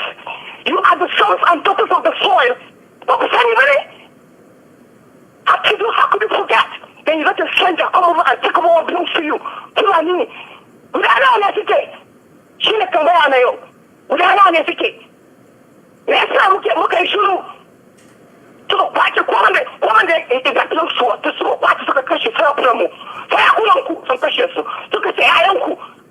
What are you going to do for your children tomorrow? They come out into the Hausa man. Because I trust you, the Hausa man, mother for the Fulani man. I said the Fulani man with the last drop of my blood. Hausa people have some conscience.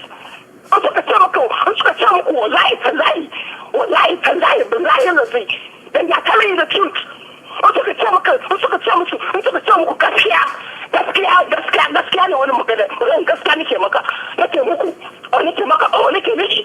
You know, and they're telling the truth. But a Fulani man cannot be part of anything. A Fulani man is a crook in nature. He's a sociopath. He just wants to steal from where he does not belong. Let's end our reign. We the indigenous people, wake up. You come with a vision. Utashi, Mukwaya, what's the show? Wakatino Berega. Waiting. We're okay. Support our economy, support everything. All they bring is corruption, terrorism. That's all they bring to us. It's that's not future for us. We need to take the country. I don't want Kulimanaku. Young Biafra Kulimanaku. Young Yao to do a show where discuss with Kulimanaku in Burova. Kulimanaku. There were. Yeah. That's what they do.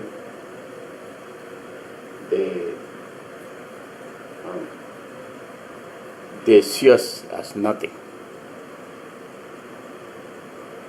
They see us as nothing. And we help them out. Yes, we help them out. When they do, we keep quiet. When they do what they do, we keep quiet.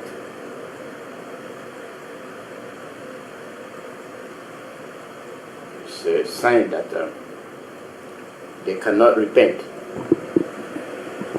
They can never repent.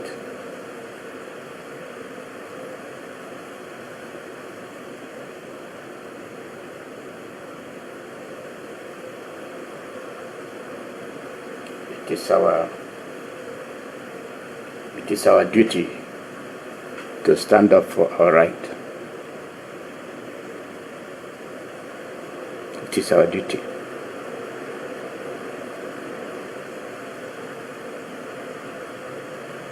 It is our responsibility.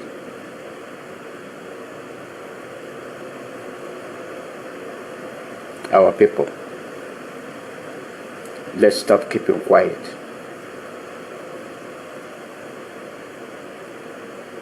Let us stop keeping quiet.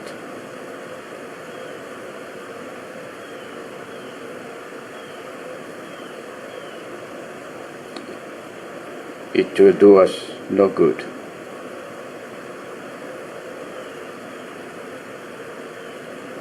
Caller, your name and where you're calling from. Yeah, Dr. Chukwemeka, thank you for taking my call. Let's start. Go ahead. Yeah, you're speaking to a brother who is the scavenger. I'm calling from Africa Sud. Africa Sud is South Africa. I greet my leader, Mazi Iyke, prisoner of conscience, who set up this Radio Biafra, a citadel of knowledge and spirituality to educate us. And that is what we are doing. Dr. Chukwemeka knows you are blessed. Maintain your blessing. Dr. Chukwemeka knows the problem I have that with these people who always say indivisible Nigeria is non-negotiable. And in Nigeria, the people who call themselves Nigerian citizens, you can never understand how they think. Even their leaders, you don't understand who they are leading. Are they for the people, or they are the one killing the people? Because Amnesty International, Inter-Society, all these organizations have given reports on what is happening in Nigeria. How they are killing the Christians. And do you know whether it's a Fulani man or, of course, ministers, this and that they give themselves. he came out to debunk the report and said no, that it is not, I don't know on this report, is it based on his objective or on his argument, or why he said that the report are divisive. Does it mean that the people they are killing are not part of those Nigerians? Because I don't know why he said it's divisive. Because the Amnesty International are not an inter-society. These are foreign organizations who from outside are seeing what is happening in Nigeria. They came themselves, they have people who give them report, talking about what is happening in Nigeria, how the Fulanis and the military are killing Nigerians, using terrorists, which is Nigerian movement. They are the third arm, or is it fourth arm of Nigerian movement, killing their own people. That way, even it's mostly the Christians they are killing. And this is not a lie. This have confirmed what even Nigerians themselves have said. Because let me tell you that I don't think if the military, if there is any military now serving president who will know Tiwari Danjuma, General Tiwari Danjuma, more than any about Nigerian military and how Nigeria operate more than this is Tiwari Danjuma. General Tiwari Danjuma said that Nigerian military, they are in collude of what is happening to Nigeria. They are in collude with the terrorists. They are in collude with even the parties they call themselves. And Dr. Masanga from Kenya, who interviewed our leader Mazi, can say that Nigeria is there is a, we know this Oxford education people, we know the way we say incorporated or merged together or have been put into Nigeria. But this man said that they are incorporated into Nigeria. Some terrorist group and some ISWAP, IC and Boko Haram, all of them are in the Nigerian military. So that is why you are said that they collude. And the inter-society was asking questions. How come if they don't collude? How is it possible that the military base and army barrack is just about, let's say, 500 meters? And you see the Boko Haram, you see the terrorists operating, killing people, killing villagers, and they didn't react. That's what were happening. The people and these are the same military who have told Nigeria to defend themselves. And when you see, you can see that they have never said the truth. They tell them to defend themselves with what? But if they see some Nigerians, except the Fulanis and the military army, who they are allowed to carry AK-47 and gun, rifle, killing people. If they see us as a citizen with the ordinary cutlass, ordinary small pocket knife that you want to cut orange or banana to give, or even give small apple to your next person to shoot, they will catch you and charge you for using for using gun that you are using. They started asking, what are you using this life for? So how do we go to this stage that Nigeria can never still understand what we are talking? Tiwari Danjuma have said it.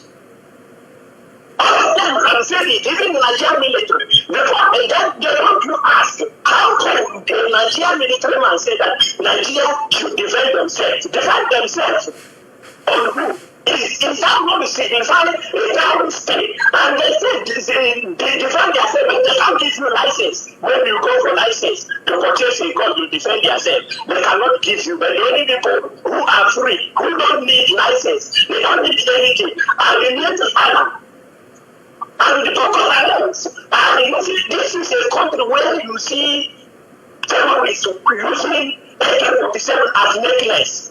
AK-47 is necklace.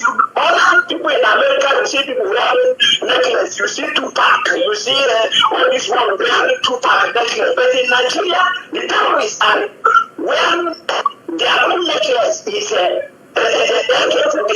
And they come to negotiate with the people in government proves you that they collude. They are together in this business. And there is no way you can, Nigeria is inevitable that you cannot, there is nothing you can do to remedy Nigeria. It's Nigeria is a disconnected entity. You cannot work in it. There is nothing you can get in Nigeria because they are already scripted with the terrorists. And everyone from you, Nigeria is your grave. Nigeria is your graveyard. You hear it now. This guy, they just camouflage. They say the people who kill him is bandit or they are armed robbers. They are not armed robbers. It's because he said the truth. He was expressing the truth. He said the truth. They say that this man, everybody loves him. How he talk, how he analyze his wife. And look at him. It's God. Nigeria is a place where no truth. You cannot talk any truth. You start there, they kill you. One, to start to say the truth. The only thing for you is not to go in and sell them. That's the only way because at the end they will still kill you. The best thing is not to talk the serve them. Thank you. Dr. Chukwemeka for taking my call. Biafrans, bye. There were the call number +1 484 767 0848. Caller, your name and where you're calling from. Caller, your name and where you're calling from.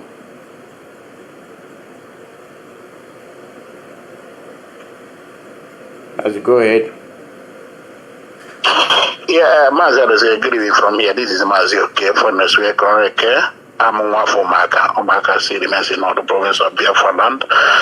Our leader remains Martin Namdi Kana. The members of Shugu President Yogina Ndisu and the head of the director remains Machik Edosium and all his beloved lieutenant that are doing wonderfully well. Men and women of all radicals all over the world, we continue to appreciate all of you. Our Lord, Uchecho Kuchu, I greet you. I know you are getting better by grace of Chukwuka Biama. Yeah, Mazi, I had our sister. Of course, IPOB is one for all for one. He ain't able to find it 1 year. As we are speaking right now, Mazi, do you know that the zoo president Tinubu is in Imo State?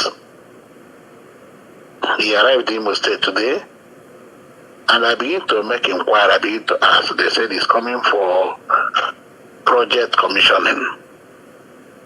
And I was asking those people, what kind of projects is Tinubu coming to commission in Imo State? Do we have any mega project or company, whatever in Imo State that is coming to commission? That man had no shame upon everything that did to us, demolishing our properties, demolishing our buildings, magnificent buildings in Lagos, and above all, keeping Mazi Iyke in that dungeon and your very Imo State. But on the other hand, I said, let me console myself. Because in the Igbo, it's not the one I'm more.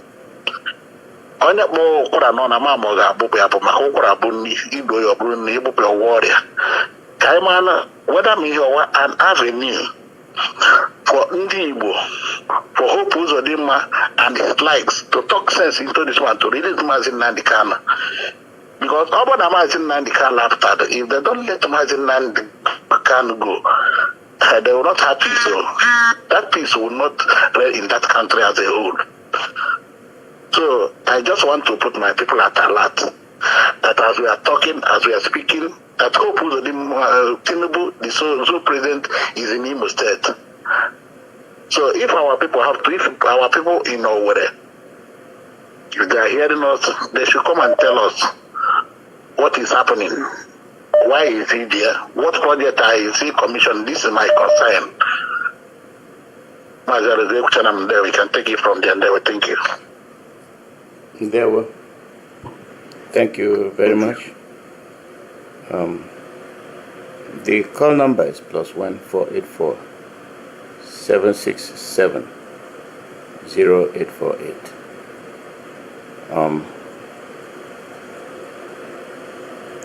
All we voice our concern. We voice our concern. Call out your name and where you're calling from.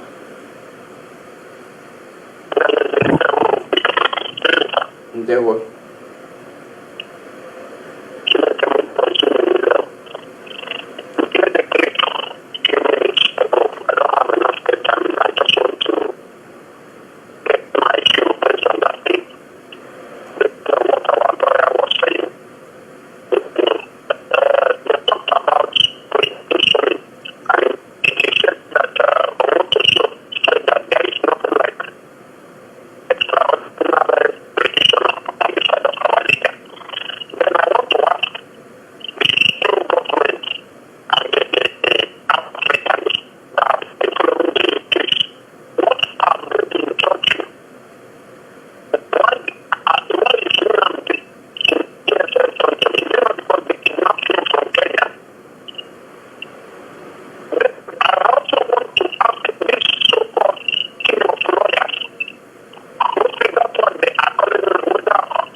People say what they want to say, and he's a judge. He's a judge, but he does not know the meaning. It is these lawyers that will tell him the meaning. Maybe he's not qualified. Maybe he's not.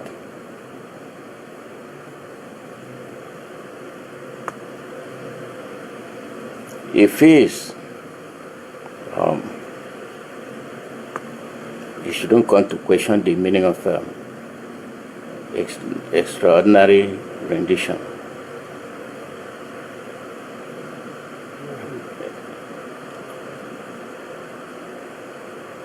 Nemeka is qualified to tell him. Agabi is qualified to tell him. And let's see if he knows what that means.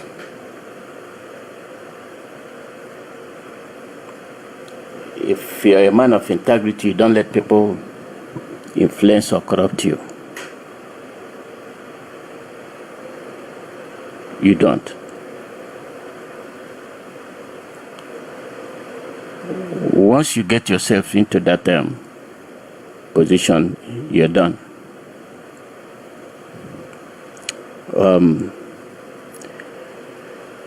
This is where we'll be ending.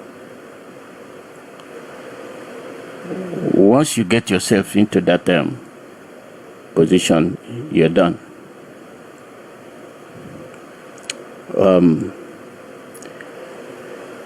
This is where we'll be. You're done.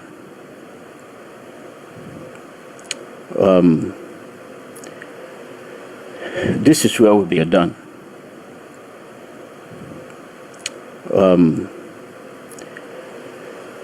This is where we'll be ending.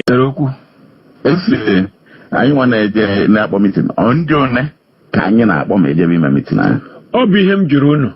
Yes. Obukunu si Burundi na maro ihe ọbụla na-eme na Nigeria, ihe ọbụla na-eme ndị Igbo, ihe ndị ile ndị arụrụ ala na ile ndị Fulani na-arụ. Ndị na-ekwuchitere Fulani okwu bụ unu wa niile bụ ndị na-eje mitin ahụ. Unu adị akpọ Igbo ọzọ ndị ga-agwa unu ihe a m na-ekwu. Si ihe a niile ndị Fulani na-egbu ndị Igbo gbukata 1937, 1945, 1953. Gbukata ndị Yoruba in quelling wete riots. Gbukata ndị TV gbukata ndị Middle Belt. Amadu Bello na-ekwukwa ekwu na Middle Belt bụ footstool ha na ha na-agị deep Quran to the sea. Na ha ga-akọnka ma Igbo ma Yoruba ma gịnị. Ihe niile a na-eme mekata tupu eme that coup. That coup d'etat, when a coup d'etat, January 17th, 1966, Ahmadu Bello na Buhari na Kintola na plan to walloping the West. Oh, coup d'etat. Nke ha ga-ejizie overtake Nigeria, coup d'etat. Coup d'etat na Nigeria. She's Nigeria. E docheta Ademologun wana show the Inde. Mandinine may change the army leadership. Ndiga carry that coup d'etat. We hemere nzogura. Madame Legunu Amandozo. Coup d'etat nke ha was supposed to be January 15th. Or to prevent Ahmadu Bello taking over Nigeria, Yana Balewa, in a coup d'etat. And if that had happened, Nigeria would have disintegrated. It is that 15th January that saved the Yoruba, that saved the Igbo, that saved the Middle Belt, that saved the TV, that stopped the Wete campaign in West. Oh, Yama, and preserve Nigeria. Oh, today, India was no. Not that nobody wants killing, but the Fulani want killing. They want that is killing is their business. Now, till today, I had the Fulani na Hausa biligo nije. Unu Ndibo, where ma kotro history, history no bidoro bu January 15, ebureze ndi Fulani. Ndi Fulani bukwadereze Ndibo since 1937, 45, 53. Eze ndi Yoruba since 1962. Na-egbu Wete campaign na Midwest na Western region. Na-egbu eze ndị TV, na-egbu eze ndị Middle Belt. Si na Ahmadu Bello si na ha ga-edipụrịrị Quran into the sea. The sea. Na-ekwu na Middle Belt the footstool ha na ha kọnkago ha. Na ndị ọzọ ma Igbo ma gị na ha na-aga kọnka. Unu abụ ndị akpọrọ onwe unu ndị Igbo. Unu were chakol inyere je na-ete ndị Igbo n'iru. Sinu na aga ime abolition ịrịọ ndị Fulani arịrịa na unu gburu eze ndị Igbo. Ndị Igbo sọ ndị Igbo mere kuu ahụ. Ọ bụ sọ ndị Igbo mere kuu ahụ nọ ndị Igbo lead nọ Chukwuma lead ya kuu ahụ.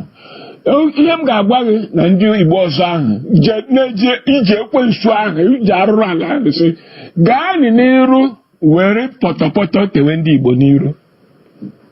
ma iwu anyanwụ ma iwu kpakpando ma iwu nkịta ma iwu ewu gaa n'iru ma onye rị mmadụ eke ma manwụ eke ma ndị niile pịkọtawanị wee gaa n'iru were inyere tewe ndị Igbo n'iru. Ugbu a na-achọ ka a ga-esi ibu arụ a niile ndị Igbo na-ebupụrụ ndị Naịjirịa. Onye a na-akpọ Buhari bịakwa gbukata ndị Igbo ekwensu a na-akpọ ambasadọ gị na-eji mee ọha na eze gịnị ma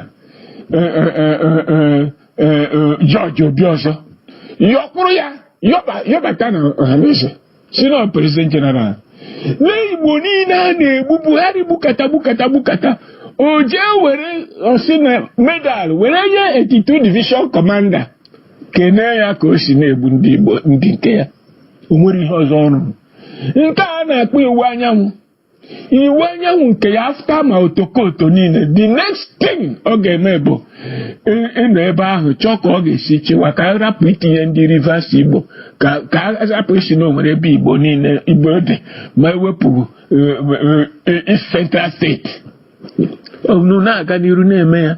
Ndị Fulani a na-ekpokọ Fulani niile nọ n'ụwa Afrịka na na-eme mitin na Naịjirịa. Yoruba na-ekpokọ Yoruba niile nọ n'ụwa ma Kogi ma Akwara si na ha bụ Yoruba bịakpuo na Delta Edo.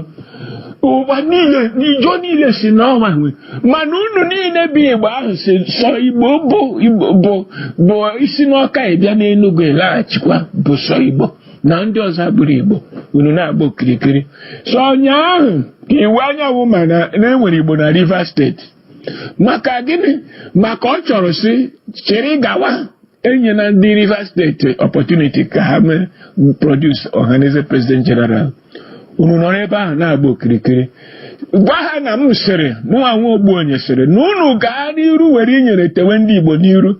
Fulani kwesịrị ịrịọ mgbaghara na Naịjirịa. That is Haja Alimbe Kaltum na-agwa ha niile ha gburu na Naịjirịa gwasa Naịjirịa were ọbara kọva Naịjirịa na ha kwesịrị ọgbaghara. That Ahmadu Bello is a villain and should not be mentioned at the same time with Zik and Abolowo. That Ahmadu Bello is a villain. Ma Balewa the villains. Kwafu ọbara ndị Igbo, kwafu ọbara Yoruba, kwafu ọbara Middle Belt, kwafu ọbara TV, kwafu ọbara Hausa ebiligo n'ije. Were na inyere tewe ndị Igbo n'iru. Igbo ga-anọ n'ime onwe ha unu were eziokwu unu etinye n'ụgha. Yes, Igbo should be united. Are you uniting the Igbo? Unu na-unite Igbo. You are dividing and destroying the Igbo. That is one truth you mentioned. Na ga-unite kwa Igbo, na ga-eme Igbo nke. Is this ọhaneze?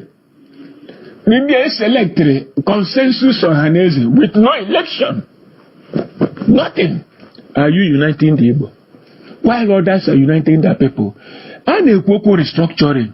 Do you have a template for restructuring? Unu neche iye sota nega agwa unu. Nde Fulani ga agwa unu. Kunu biasi no ọhaneze kwugo. That is what you are waiting for. Ndị Igbo niile dị frustrated with the criminalities of these corrupt people called ọhaneze na ndị otu ha. Ya nwa bụ ihe unu na-aga ebe okirikiri a na-agba okirikiri. Now the next evil unu na-aga ime bụ ije ịrịọ ndị Fulani arịrịọ ka ụwa niile n'ụlọ unu ma dị guilty. Unu gburu eze ndị Fulani, unu gburu criminal, unu gburu bloodthirsty dog, hound. Not that anybody wanted to. Okay, but Nigeria Igbo Ahmadu Bello na Balewa. Was there a time the Igbo decided to go and kill Ahmadu Bello and Balewa? Was it the Igbo that sent Nzogu and Co to go and kill Ahmadu Bello and Balewa?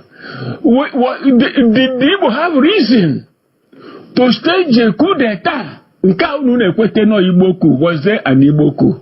Even if it is half a man or 1/4 man, was Unebe, Colonel Unebe killed in that coup, not an Igbo man? that they killed an Igbo man, even if he was a single Igbo man, he was a quarter Igbo man, does it not show that Igbo had no arrangement to make an Igbo coup? Unu were chakolo. Chineke kere ndị Igbo aghaghị ịzọpụta ndị Igbo n'aka unu. Zọpụta ndị Igbo na Nigeria, zọpụta ndị Igbo n'ụwa. We are for restructuring Nigeria. Ka Nigeria bụrụ ezigbo obodo. Onye ọbụla ga-develop dem mma. Do you have a template for restructuring? You Igbo going round. Unu na-arịọ ndị Fulani arịrịọ. This Fulani killing Bimbo. Onye a na-egbu n'ala Igbo was it Amadu Bello? The killing of Amadu Bello that caused the Fulani to be killing. This is the 82 division. Fulani ọbụla etinye na 82 division. Ono katosino na enwere war. The ESN ebidogo war, insurgency. Oge gbuo maka Igbo, whereas there is no war in Igbo land. No insurgency anywhere. These dinosaurs kpọrọ onwe ha organize. China may dance to the script of the Fulani. Have you even issued a statement condemning those killings? Have you issued a statement? Is it because of Amadu Bello that Fulani are killing Nigerians? Go to the Middle Belt. Many communities have been wiped out and renamed by the Fulani. In full view of all Nigerians. Go to Yoruba land, how they kill. Yorubas are rising up and saying they don't want Nigeria any longer. That they want to go that separate way. The job people are rising up and saying they don't want Nigeria any longer. That they were going to that separate way. The Hausa people have risen up and said that they are expelling the Fulani from Hausa land. There is no, then when Igbo land, when Yoruba land, when Tiv land, when Hausa land, that there is no Fulani land in Nigeria. That they are foreigners. These are the issues in contention. Uno. Ndị aji chakolu, jiri potopoto, jiri mamere, poisons, mixie, na-ete ndị Igbo n'iru. Ihe unu ga-agba nkịtị. Ebidogo, ichere na o nwere ihe unu mere ga-eme asị nye Igbo bịa chịwa Nigeria. Because Igbo man will come with the energy and wisdom of the Igbo people to rebuild this country and make it good for everybody. They don't want it. But Igbo ga-achịrịrị Nigeria, not dependent on this stupidity and nonsense happening with people called Ohaneze. Which is why we are giving support to the rival Ohaneze. Unu na-arịọ ndị Fulani. Unu na-arịọ murderers and killers, genocidaires. Millions of your people. Granted, killing Amadu Bello is not decision of the Igbo people or Balewa, Makintola. Granted, nobody says anybody should be killed. But what about the millions these people killed about your own people? Have you made abolition? Millions, men, women, children, disboweled, buried alive. Buhari and many are they are still killing today. Unknown government they introduced in Igbo land. Many families are missing their children. Others are crying in vain. There are still people, no money that are being held in jail. Lewa fali Igbo eji na Abuja nwere ihe o mere. Igbo ka eji ihe ahụ. Onweghi ihe unu mere.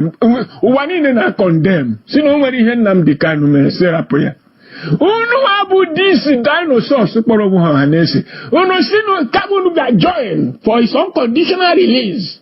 You say you are going to observe the trial, the proceedings, to know what to observe. Ihe anyị na-ahụ n'ụwa. Chineke mere Igbo ebere. This sort of entities imposed on the Igbo people as leaders.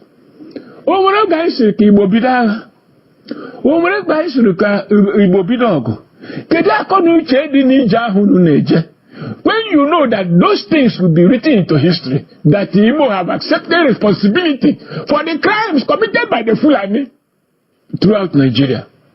That the Igbo have accepted responsibility for the crimes committed against the Igbo Since 1937, ndị Fulani egbugo approximately estimated 60 million people in Nigeria, in the space called Nigeria, since 1803.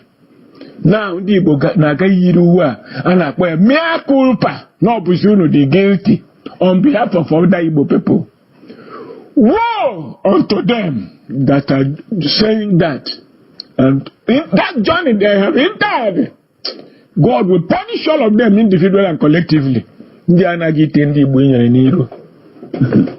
Will punish them. Zinc will never be happy with them. Okpara will never be happy with them. Nwaforis will never be happy with them. Osadebe will never be happy with them. Chino Achebe will never be happy with them. Amabibi Serem will never be happy with them. Jaja will never be happy with them. Ibiam will never be happy with them. Ndị a na-eje ajọ ije iwe inyere te ndị Igbo n'iru. Ndị Nigeria itekwu ndị Yoruba inyere n'iru. Ite tisi inyere n'iru. Ite mmadụ niile inyere. Midubet inyere. Ite Hausa inyere n'iru. Na ngagharị arụrụ ala. A na-eji oil field na-epersuade ndị ọzọ ime ihe. Ndị Igbo akpọrọ onwe ha Igbo izi eze nke a ewere 20,000 naira tinyere ha n'envelope, they sell the Igbo nation. That's the thing anyị na-ahụ. Onye ọbụla na-ahụ ya na-complain na-ahụ ya o mere unu ka o nwere ihe na-eme. I'm happy you've told me this nonsense because o siri ọbụla aka ị na-agwa ihe emere gị na-agwakwa ga alọnchikwa n'akwụkwọ ahụ with this mindset. Degharịa akwụkwọ ahụ na o nwere ihe ndị Igbo mere ndị Fulani. Igbo never arranged any coup d'etat. The Igbo never killed Ahmadu Bello Balewa. It was some army officers, yes, led by mostly Igbo people that carried out that coup d'etat.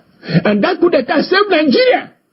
Enabled the Fulani to continue to be part of Nigeria. Because if Ahmadu Bello and Balewa and Akintola had been allowed to continue killing Westerners, to continue killing Middle Belters, to go and wallop Nigeria and take over Nigeria, they would have, crisis would have scattered Nigeria and there would be no Nigeria today. Gawani Nero ma Chineke kere ụwa n'uju ya ga-azọpụtarịrị ndị Igbo n'aka unu. Ọ bụ n'aka unu first ka a ga-azọpụta ndị Igbo. Igbo with one voice. We are even thinking aka ndị akpọrọ onwe ha ọha n'ezi Igbo dị na njide jidere Nnamdi Kanu. Nnamdi Kanu, you know, like I do, was not fighting Nigeria. Yes, he was agitating for secession. The Igbo have not decided for secession. But because of Megidane the Nigeria, he wanted secession. That is his right to self-determination. He didn't organize ESN to fight federal government. He organized ESN to expel the Fulani from the farms and highways and villages of Igbo land. The Fulani imported into Igbo land all over Nigeria by Buhari and the Fulani to conquer everybody, to extort money, the destroying economy of Igbo land with the help of factions of their army. Manunu na only mena eme rụkwụrụkwụ nọ ndị Igbo. Rụkwụrụkwụrụkwụ mgbe unu ga-eje ụkwụ ga-akpọ ha n'ebe anyị ha na-agagharị. Because they are wicked souls. Ndị anaghị ije ahụ. Very wicked human beings. Agwara unu jọgụ. Is there anybody telling Igbo people to go and fight a war? No. Is there anybody? Why not come and organize yourself and be united and watch what is going to happen under Tinubu? And watch. The Yoruba people are angry. Igbo people, Igbo masses, not you people. Igbo masses are angry. Niger Delta, angry. Ogoni, angry. Ijo, angry. Urobo, angry. Bini, angry. Indeed, you're angry. TV, angry. Middle Belt, angry. Even Kanuri, angry. Outside was very angry. Now, the Igbo are going to spoil things for them. Then accept guilt for what they didn't do. On behalf of millions of innocent Igbo people. No. What I have said, let them go to blazes. That is why isi gusoro na ndị ọzọ kwuo okwu ana ntị because ahụ ihe a na Peter. Why not mee na akọbi ije ahụ ime ka onwe ndị nke eme ka onwe template for restructuring kwado And I may invite in the Ohanese no South and Middle Belt Forum. Amana on the Hanana Kogiri rubbish. People are strong. You wait the Nigerians about Fulani treachery, betrayal, terrorism and mayhem. Terrorists conniving with Western powers to destroy Nigeria and Africa because they have no territory. Destroy Nigeria benefits them. They have nothing to lose. Yeah? That is all you know against Opata. All you know guy whitewash. Please. This type of thing. What can you only now bro that small circle of traitors? Traitors. I don't have a kobo in my bank. I don't have a kobo in my life. But my thinking is correct. I don't even want that money. I don't even want that money. Yeah? If I need money, if I want money, it's just for my little case. But in those they are never, they've taken all the monies in the world, but never satisfied with anything. In all human agreement. Wakahana Moasiri, Moa Woboy, Hakushi George, Ajoija, Haneje, Jabo, Georgia, Ijarala. I got Adana Pepper and Dibo, Jererio, Fulani. Chineke kweli ihe ọjọọ. Chineke kweli ihe ọjọọ. Ihe unu na-eme. Idio Fulani arịrịọ nụ. Fulani ha arịọ ga-arịrịọ ogbugbu ha gburu ndị Igbo 1937, 45, 53. Ogbugbu ha gburu Yoruba 1962 to 15 January 66. Ogbugbu ha gburu ndị TV. Ogbugbu ha gburu ndị Middle Belt. Ogbugbu ha gburu North. They've killed almost 60 million people. The Hausa people are now accusing them of killing 7 million Hausa people between 2015 and 2020. Under Buhari. Okay, what him guys is telling you now? Me me child is telling him the Hausa na now. Goya to pull no bido gawi Georgia ununaga. Yeah, I joy Ije. Ije arala. Ije amagihe. Yeah, obora ko ni Ije kununaga. Yususu ni Ije. Ha na-aga ihe ahụ nzuzu na ije na nzuzu iberibe ka a na-akpọ iberiberism bụ ihe unu na-aga akọgheri ebe unu na-aga. So biko uru eje n'ije ahụ alọchikwa n'akwụkwọ ahụ ma ọ bụrụ ihe abụ ihe dere n'akwụkwọ ahụ maka ị na-ekwukarị na abolition na nke a. Yes, there was a civil war. There is a history of that civil war. That history did not begin on 15 January. But that is where you people's history is starting. The history of killings in Nigeria didn't begin with 15 January. 15 January killed 20 people or so. That was not the decision of the Igbo people. Was not the decision of the Igbo people. They killed about 20 million people, 20 people, of which one of them was Igbo, for refusing to give them the keys to the armory.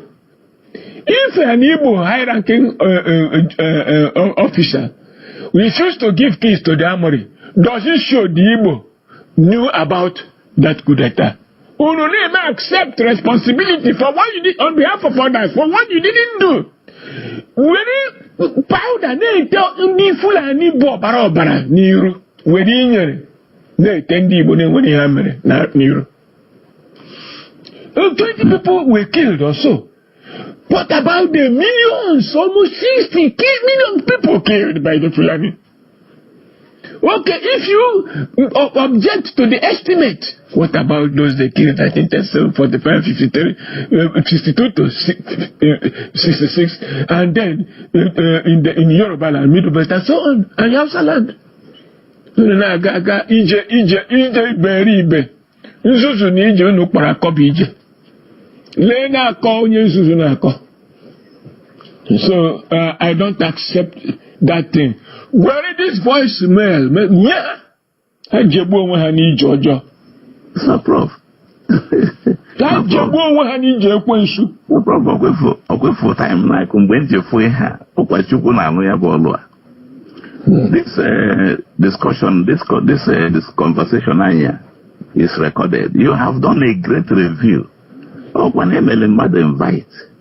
Oh, but in fact, you want himself.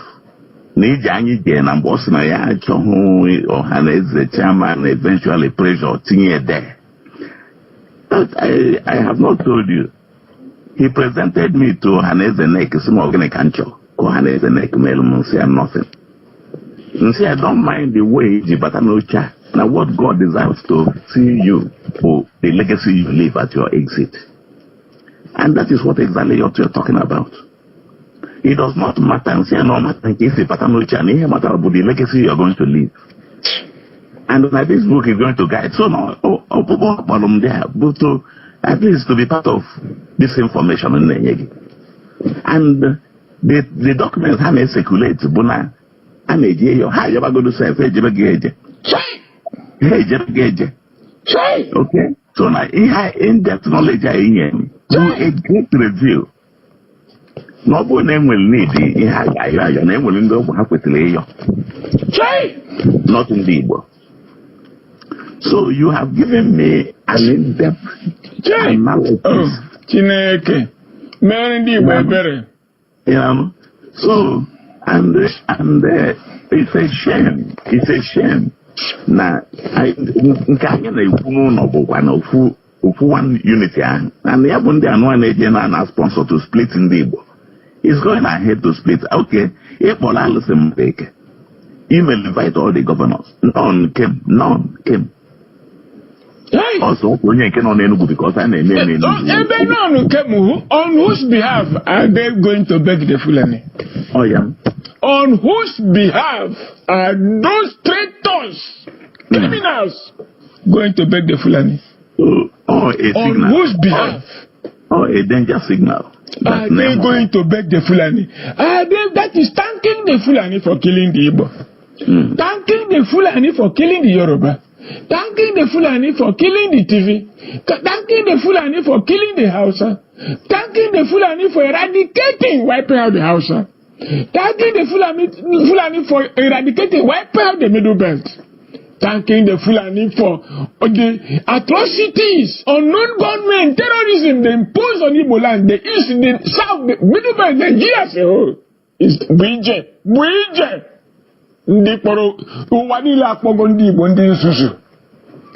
Because he were a mother.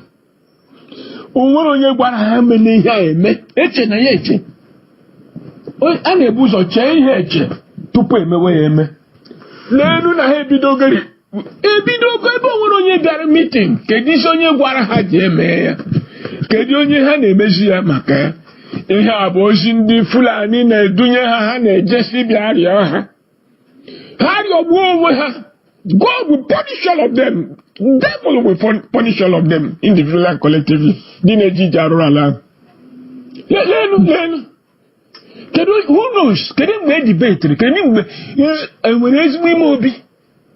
Is there any organization functioning except publicity and bland rubbish called statement that says nothing? Have they issued any statement? Dario Wandi Fulani na say ha ka Fulani kwụsị ndị Igbo ndị Igbo ha ka kwụsị Igbo ndị Nigeria. Ha shame on all of them.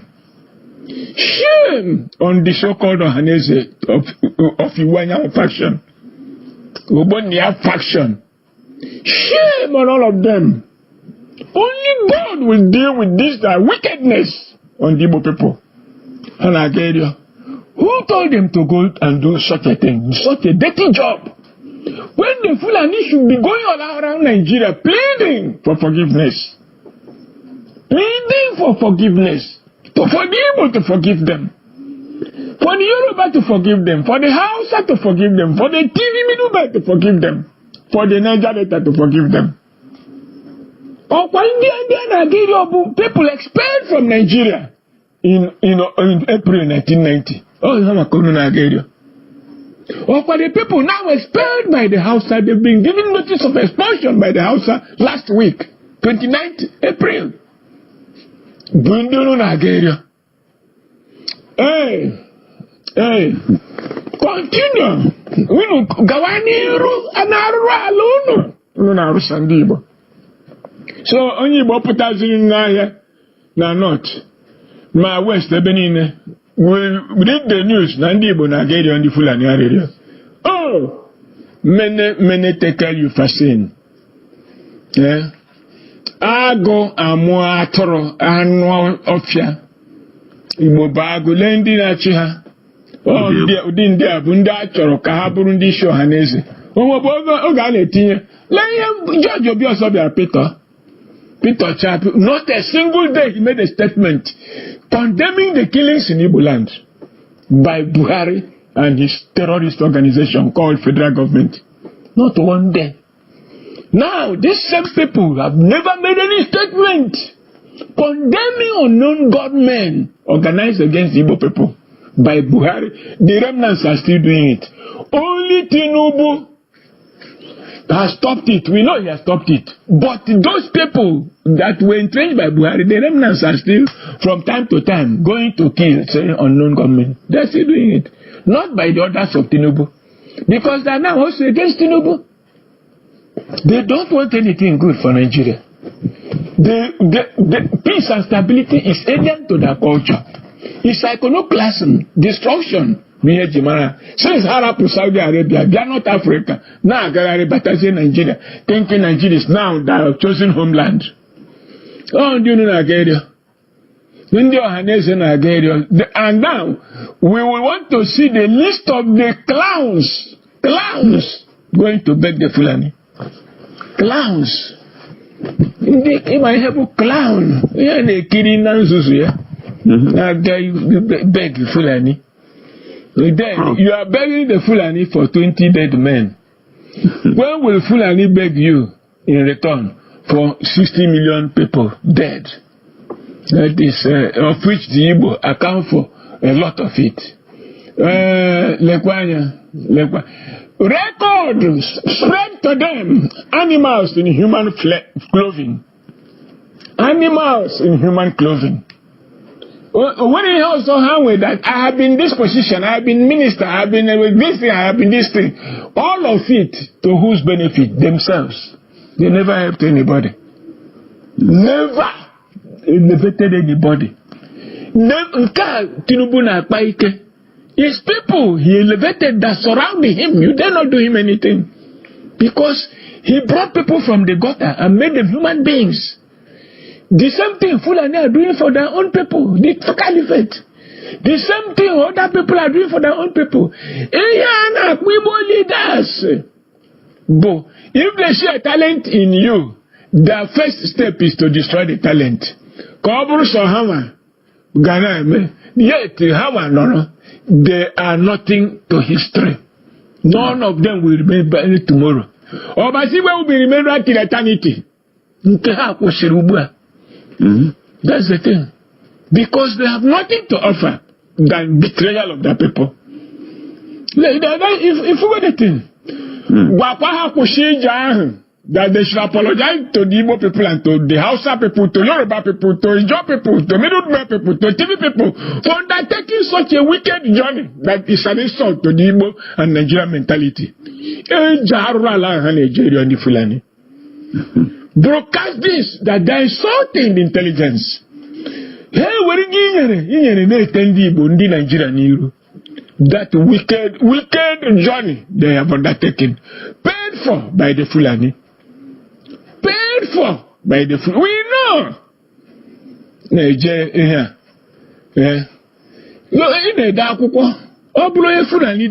give him oil well, billions.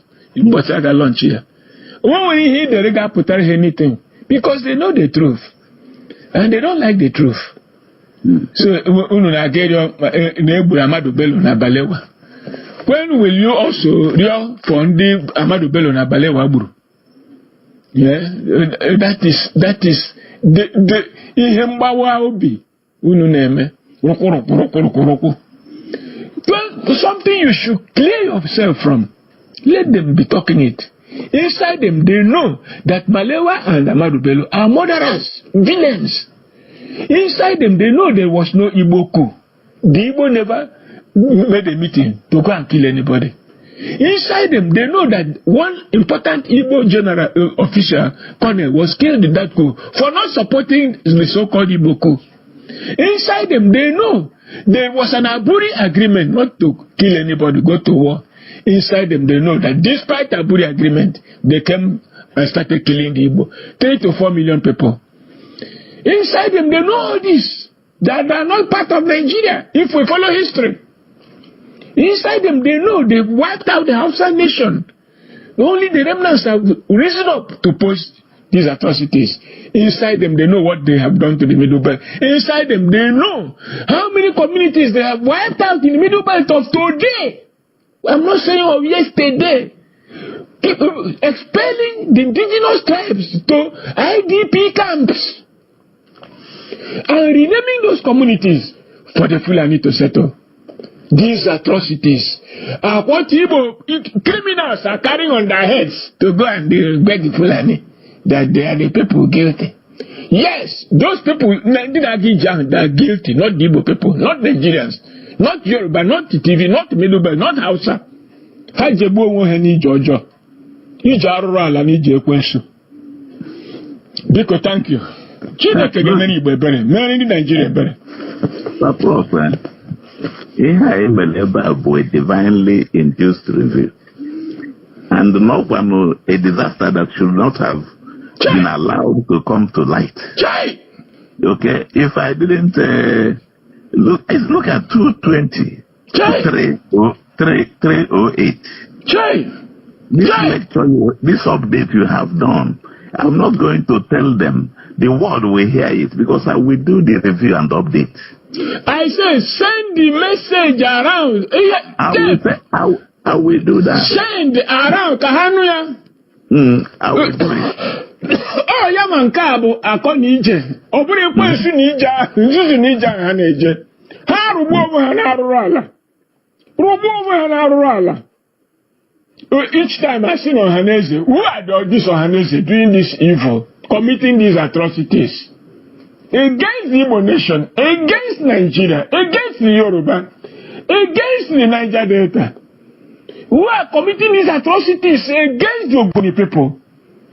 Emari heading Ogoni Niger, Emari heading ala Yoruba na TV na Middlebelt, Emari heading na Hausa. Kobunibo, Buhari came deliberately to destroy the Igbo economy. There was no war in Igbo land. It was Orapwebe war. He left war because they are the authors of that war in the north. It's a decoy to destroy and eradicate remnants of the Hausa. They left that one and descended on peace-loving Igbo land to destroy the economy and the people. Burying your people alive, your children alive. Buried, sliced throats of people. Called them unknown gunmen and attributed them to innocent Igbo people. Hired people from the neighboring tribes, arming them in coordination with the army and military security services to be killing your people. Things that other Nigerians already know. This is what you are going to beg. To be forgiven, to be alive, to be human beings. This is the type of rubbish that is being imposed on Igbo human beings. Oh, Chineke mere anyị ebere, mere ndị Igbo ebere. Nke ka njọ bụrụ na alụrụ ọgụ gbuo Igbo. Nke ka njọ bụ this evil leadership ndị Igbo nwere imposed on the Igbo nation. This organized criminality against the Igbo people, by the Igbo people, it's a different thing. It's quite a different thing that they don't have any leaders. Many Igbo ebere, Chineke kere ụwa n'uju ya. Many ndị Yoruba ebere, many TV ebere, many Middlebelt ebere, many ndị Hausa ebere, many Kanuri ebere. Naka these terrible human beings called Fulani, who are aligned with foreign powers, particularly the British and Americans. They've now gone to America to have meeting. When they now return from that meeting, more mayhem will be unleashed on the Igbo and other Nigerians. They say northern governors have gone to America for meeting. You are meeting in America over the governance of Nigeria. This is the nonsense we are having in this country. These are the issues Nigeria is facing today.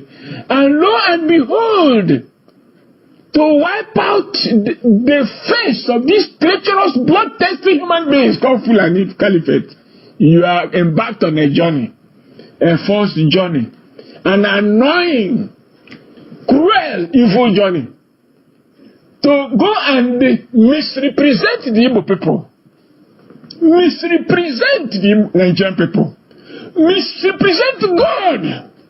God will take care of this issue. Well, thank you. No problem.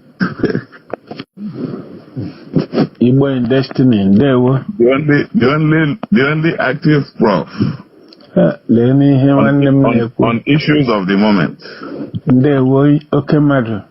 If I can follow her. Oh, yeah, no. Oh, when they Jena Equity, they see you had 200,000. No more doing her. The latest is coming to Nigeria. Maramu ihe mere ha ji chee na m kwesịrị benefit from the wickedness. Asị na aha ya bụ hacking. I struggled for 2 days to restore my WhatsApp. So ihe na-emecha. Ya na ka ụbọchị dị. Ọ dị mma. Ịhụgonu ka obodo ghasara. Onye kwa nsogbu. Kedu unu abụ ndị nọ na corridors of power? Kedu solution unu? Ọmụka ị na-ajụ ya bụ ajụjụ a. Kedu ihe onye m ga-ajụ ya oge ma bụ nwanne m nwere onye mụ na ya na-ekwurịta? Kedu ihe a ga-eme? Ọha na eze melụ a retreat ha mere on the 27th of May. Last year. They titled it Akọbụ Ije. Wee kpọọ Alụsị Mazi Iyke as chairman. Invited all the governors of the Igbo-speaking states. None appeared. Only Governor Enugu State sent the deputy. So, ha kọwalụ nnọọ ihe a ga-eme na blood guilt na no coup of 1966 ebe ndị Igbo gburu ndị Awụsa. Ha sị na onye wufuru ọbara ga-ekpe ọchụ. Na-aga n'iru. Etim agago round penetrate ndị Awụsa ọ bụrụ okwu akpụ n'ọnụ. Na ndị Igbo ga-achọ agba onwe ha n'aka wee jee mgbaghalụ. Because now the blood that is crying vengeance of innocent blood. Na onye gburu papa ndị Fulani na afọ bụ Chukwuma. So, and na action and reaction are never equal. So na hate na operation ihe niile na-achụ Igbo came from that incident of 15th January 1966. I will send you the documents. Then, anyị nwa bụ ndị Igbo. Malụ na ọ bụ na nwere ihe na-achụ anyị n'ilo. Na ọkwa maka na anyị bido n'ụlọ na-achụ onwe anyị. I went to Baton Rouge today. Akwụkwọ anyị je go to the press. Mgbe na-asị ya mgbe a kọstụrụ dị akwụkwọ wetara m ya ha nche onye ọbụla ọ bụrụ 1 million ka a na-ebi ọ bụrụ 500,000 ị na-ebi ka e wee bido ya bụ ije. Ọkwa akwụkwọ ahụ ị dere? Yes. Na-akọnwabụ ije ndị be anyị nwatakịrị na-aga njem nna ya sị ya akọbụkwala ije. Asụsụ Igbo na-asụ na mgbe ochie. So ngwa iwu anyanwụ na gị nwa bụ iwu anyanwụ bụ nna ndị Igbo. Now you have realized na Enugu State bụ the citadel of Igbo administration. Now Governor Enugu State is not bound to be the guardian of every other governor in former Eastern region. And Mazi Iyke was the first Igbo son that ruled in the Igbo cardinal after Igbo became after East Central State to Anambra State. Now Mazi Iyke was the second person after Jim Obodo. So that the three of you can partner to begin to pull the other governors one after the other. So that God may have an opportunity to re-strategize. Or I call you a bridge. Kiriki is a melody programmer. A Gimabo Iwanya weapon book. And we're only arguing. Listening where the trust of Undi Bonina and the governor in the southeast. So if they are advisable, what I would Alison Madeke. I had 100 people that were accredited to attend that function, and I was heads of organizations and parastatals and civil society organizations. And I documented it. So now, actually, was set in motion from that meeting. The chairman of reconciliation, the chairman of peace building in Nigeria, Dr. D.N. Okechukwu, gave him 100,000 naira. Na ya mara ihe na eme Nigeria go completed no without the pollution, without pollution na Igbo. Na enwere ihe Igbo na-eje na mba ime gagaga. Now, urukunu umode ịma na enwere reconciliation na 2019. Onye ya na onye uruku and umode na Baton community Baton Nachi. I was part of that reconciliation from 2002 to 2019. Well, about 6 days ago, Baton Nachi sent some voices. Now, Raimondo Kenwa, that was the arrowhead in the Uruku community, and after I had that operation of the so-called Ndio Sunandur, sent 4 hours voice message to Ndio renewing that reconciliation achievement 2019. Na governor nyere ha koboko, na commissioner of police nyere ha koboko. So now na engineer, instilling issues that should intensify a new rebellion. Okay. Ndị Oruku were unleash a curse upon him, a rejection of that misguide, a stop of that confusion. Na fama nwa chukwu ekwukwa na aka ihe gbankwe ha ọgụ ihe ga-abatara ha na ụmụnne ha ụmụode to start a war. This took place for 3 days. They thought what happened.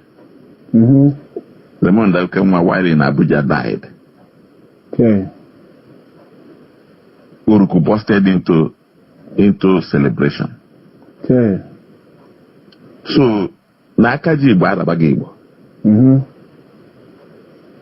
Oh, ihe anyanwa bụ Igbo kwesịrị ime ka Nigeria dị mma. If you go know ihe Igbo mee na 1966 ka Nigeria ji kwụsa. Because at the time of 1966, Igbo had no reason whatsoever to engage in coup, talk less of being the champion. And we have not seen reason yet why we have to retrace our steps. And Igbo say na Nigeria, Igbo say more, no. But as a village, na family, boze alo amakeku. Okay. Oh yeah, no there. Now, ngewa na ihe kire na ochulo na Baton Nachi or patrons of Destiny Lineage Trace and Global Family Reconciliation Initiative. So na anyanwa ibonde o yanyanwa ka governor there the acknowledgement of the governor. Okay, go that letter. The pioneer, Destiny Lineage Trace and Global Family Reconciliation. So we need a reconciliation at the family. And Nandi Bode they qualified. If we can restructure our family and unite as one, we can champion reconciliation across the world. The Shite and Sunni Buddhists were children of the people of one destiny and one origin. But because of Nebunu, the last blood in line of Muhammad, Prophet Muhammad, Shite were 90%, Sunni were 10%. So that blood guilt of that innocent blood, because in one any crime this man convicted to deserve his death. That is the conflict in the Middle East. The last cousin of that related to Muhammad, Prophet Muhammad in blood. Oh, young Abonye Ibu, Ejuebido Ibu, Muslim Webidibu till date. So now that Ali, one cousin Muhammad, or getting the crime or committee, Ejuwe. So he was innocent. All the same way, Chukuma Zobuji Webu Sadwana. Ndi Fulani when I avenge his death till date. So the Kedu organic and the Aguleda no mule them. Hansa Hano Muna over the years you were no Gonamo. So this is what we are supposed to do. And until we rise to do it, nobody preach I say yes. No help us name. So our book has gone to the press. Oh, it was the custom. Formatting kind of man now. I mean, I'm not how many pages when we get cost oil. I cost oil. I was going back yesterday. Say, I can make you go there. No, you're not Namaro. You go 100,000. You can send legal materials of that I bridge. I don't know. Who I'm so I'm among head of a parastatal that I have told you now. Destiny, lineage trace, and the Global Family Reconciliation Initiative. So we need to begin to reunify our family as a family of nation. Ndebo, I don't know dilemma I Nigeria, we chant a new song if we are able to achieve this. Then I could get about 2:27. Wait for your message. We're boggy. So now, this is the best hour to do it. There were Dr. Harford. Abanyukwa now. Breme Banyu network. O nwere ajụjụ m ga-ajụ tutu m ekwu ihe m chọrọ ikwu. Ndị Fulani a unu Nigeria arịrịọ ha bidoro gbuo ndị Igbo gbuo na 1937. Ha bịakwa gbuo ndị Igbo 1945. Ihe ọba ịnahụrụ kwuru okwu independence Edunya Akintola North na 1953. Arapụ ịnahụrụ na ndị Yoruba bụ Akintola ndị na-ekwu independence gbuo ndị Igbo na 1953. Gbuchacha nke ọma. Taa ihe a niile ha na-egbu ihe a niile ndị Fulani na-egbu ndị Igbo, kedu mgbe unu ga-eme ya avenge unu wapụ ndị Igbo? Ajụjụ ka m jụrụ. Chere ka m bịa. Eze ndị Fulani abụ Amadu Bello egburu, unu na-aga ịrịọ maka ya, ma abalị wee gburu eze ndị eze onye ozi Amadu Bello. Ndị Fulani ha abịago mee plead rịọ arịrịọ maka ndị Yoruba edunyere Balewa quelling the weighty riots in Western region. Egbukata ndị Yoruba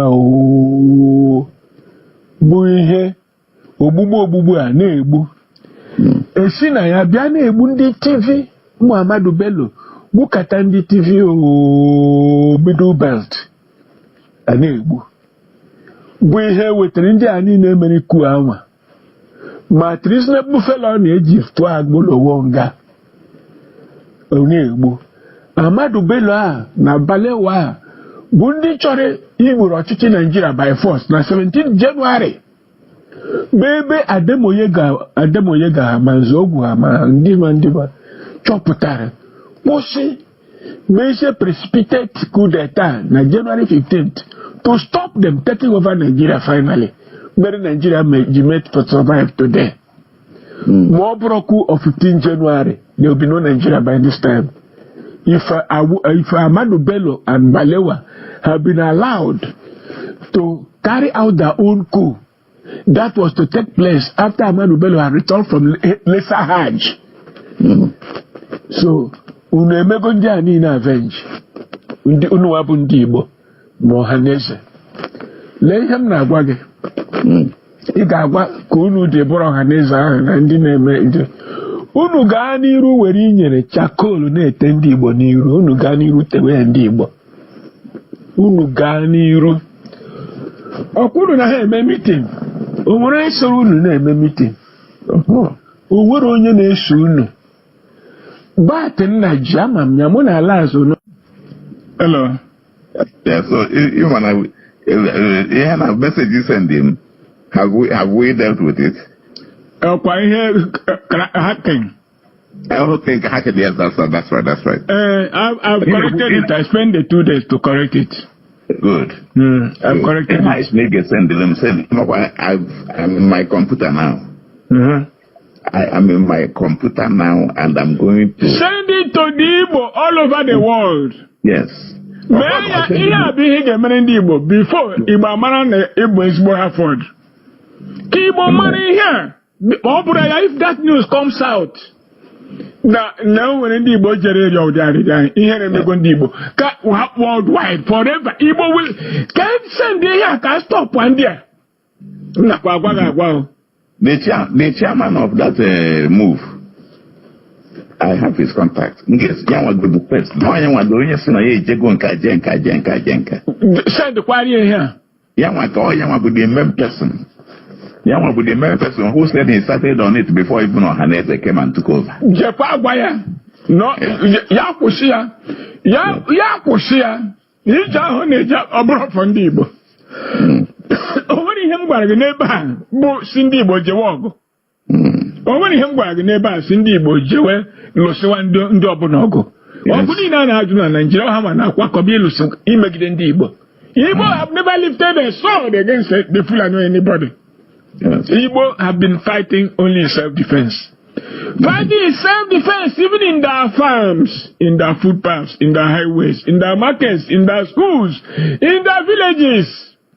Not even going to Fulani land to fight. In their own villages, the Igbo fight in self-defense. I will send this thing now. I'm on it. Send the quorum. Kamani send the Goya. Before they know that more get them. Therefore, they want to misuse this talent called Dr. Harford Ugu. They can't. Remain blessed. Amen. Send all my information is send. I'll send to you. Let's just get right into it. Of course, the stand of IPOB is for the unconditional release of Mazi Nnamdi Kanu. Onyendu Mazi Nnamdi Kanu was abducted from Kenya by the Nigeria government on the 19th of June 2021. Mazi Nnamdi Kanu was tortured in Kenya for 8 days before he was extraordinarily renditioned from there to Nigeria. And since then, Nigeria government has continued to hold him illegally in the DSS dungeon. This is a crime Nigeria government committed against a British citizen in the name of Mazi Nnamdi Kanu, against the leader of the indigenous people of Biafra. This is a man who committed no crime. This is a man who committed no crime. Nigeria government went to Kenya, abducted him, brought him into Nigeria, and since then they have kept him in solitary confinement. So Nigeria government goes on breaking their laws over and over and over. This is a very, very lawless country. And at the same time, we are calling for the unconditional release of other Biafrans who have been abducted, who are incarcerated in different dungeons by the Nigeria government. We are saying enough is enough. Nigeria government must stop the dehumanization. The Nigeria government must stop the extrajudicial killing. The Nigeria government must stop this attitude. In Nigeria, it is fashionable for Nigeria government to abduct, to kill, to do whatever they want to do. It is now in vogue for the police to extort from people. It is now a norm for police to harvest organs.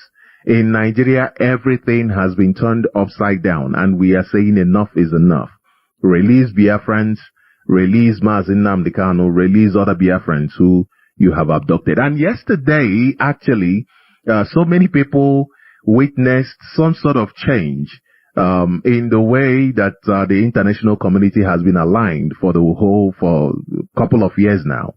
And this is as the result of the winning of the United States of American election yesterday by Donald Trump. And yeah, people have been celebrating. I saw somebody yesterday who said to me, you know what? I was in town yesterday buying people alcohol simply because of that win. And I said to myself, wow, okay. This is something. I mean, you guys are really celebrating America's win. Okay. Then how will we celebrate our win? And I want to let you know that what happened in America yesterday did not just occur in a vacuum. It didn't just happen. People worked hard for it. People made sure that that thing happened, that the win happened. It didn't just happen. So it is not something to allude to some spiritual powers that made it happen. No, it is as a result of people's effort. Yes, there is a place for spiritual things and all of that. There is a place for the metaphysical, but not everything is left to the metaphysical. Not everything is left to spirituality. We have to do our part so that the spiritual side, they know that you've done your part, therefore the remaining they can do. But you must do your part. So this morning, as I'm saying this morning, I'm encouraging you this morning, we must wake up and do our part. We must wake up and do our part. And in that spirit, I want to bring this news to you. In that spirit, I want to bring this news to you. This heading here says, INEC chairman faces jail threat as Sept files contempt suit over failure to go after electoral offenders. And this was published on Sahara Reporters on the 27th of October. And it goes on to say the Socio-Economic Rights and Accountability Project, Sept, has filed a contempt lawsuit against Professor Mahmoud Yakubu, chairman of the Independent National Electoral Commission, INEC. This is due to his failure to investigate the allegations of electoral offenses committed during the 2023 general elections, identify suspected perpetrators and their sponsors, and ensure their effective prosecution. Okay. So this is a very serious issue. This is a very serious issue. They say Yakubu, the man in charge of INEC, Professor Mahmoud Yakubu, failed to investigate the allegations of electoral offenses that was committed during the 2023 general elections. And I know you are not surprised that this man refused to investigate anything, because he is chairman of whatever electoral malpractices that happened. I mean, this is somebody who ensured that a man who who actually forged his certificate is the current president of Nigeria. This is the man who made it possible. This is the man who made sure that somebody with a criminal record was not disqualified by INEC. This is the man who made it possible that a man with a fraudulent certificate was not disqualified, and today he is here. And today he is still there ensuring that those who helped him in order to bring this abomination to Nigerians are in their positions. And this goes to tell you the state that Nigeria is in right now. There is no solution to Nigeria except bringing Nigeria to an end. That is the only solution that you can bring to Nigeria. And this is why IPOB has brought the only solution to the Nigerian problem. The only solution to the Nigerian problem is what Mazi Nnamdi Kanu has offered to Nigeria, is what IPOB has offered to Nigeria. So as you are celebrating, as people are celebrating, do they remember that, do they ever think of the fact that Americans actually did something in order to ensure that they are where they are right now? Are people thinking of it, or is it just celebrating other people's wins without saying, but then, what about us? What about us? The fact of the matter is that elections have consequences. The fact of the matter is that elections have consequences. You have seen the consequences of the Nigerian elections that brought Tinubu in. You've seen the consequences of Goodluck Jonathan losing election, and then Buhari was forced on Nigerians. You have seen the consequences of forcing Buhari on Nigerians that led to mask wearer being forced on Nigeria. Mask wearers, not even one, mask wearers being forced on Nigerians. And that led to a certificate forger, somebody who is a drug dealer, who was convicted of drug dealing in America, forced on Nigerians. So elections have consequences. The question is, who is paying the price? Who is paying the price? That is the question. And what price is it? That is the question that we must be asking ourselves this morning. Who is paying the price? Who is paying the price, and what is the price? Now, let's look at the price, because it might seem as if we are talking about something in the future, but we are really not talking about something in the future. We are talking about now. People are paying the price right now. Okay, look at the price here. This news says courts misinterpret federalism, lacks authority to stop state allocations. Professor Odita accuses Wike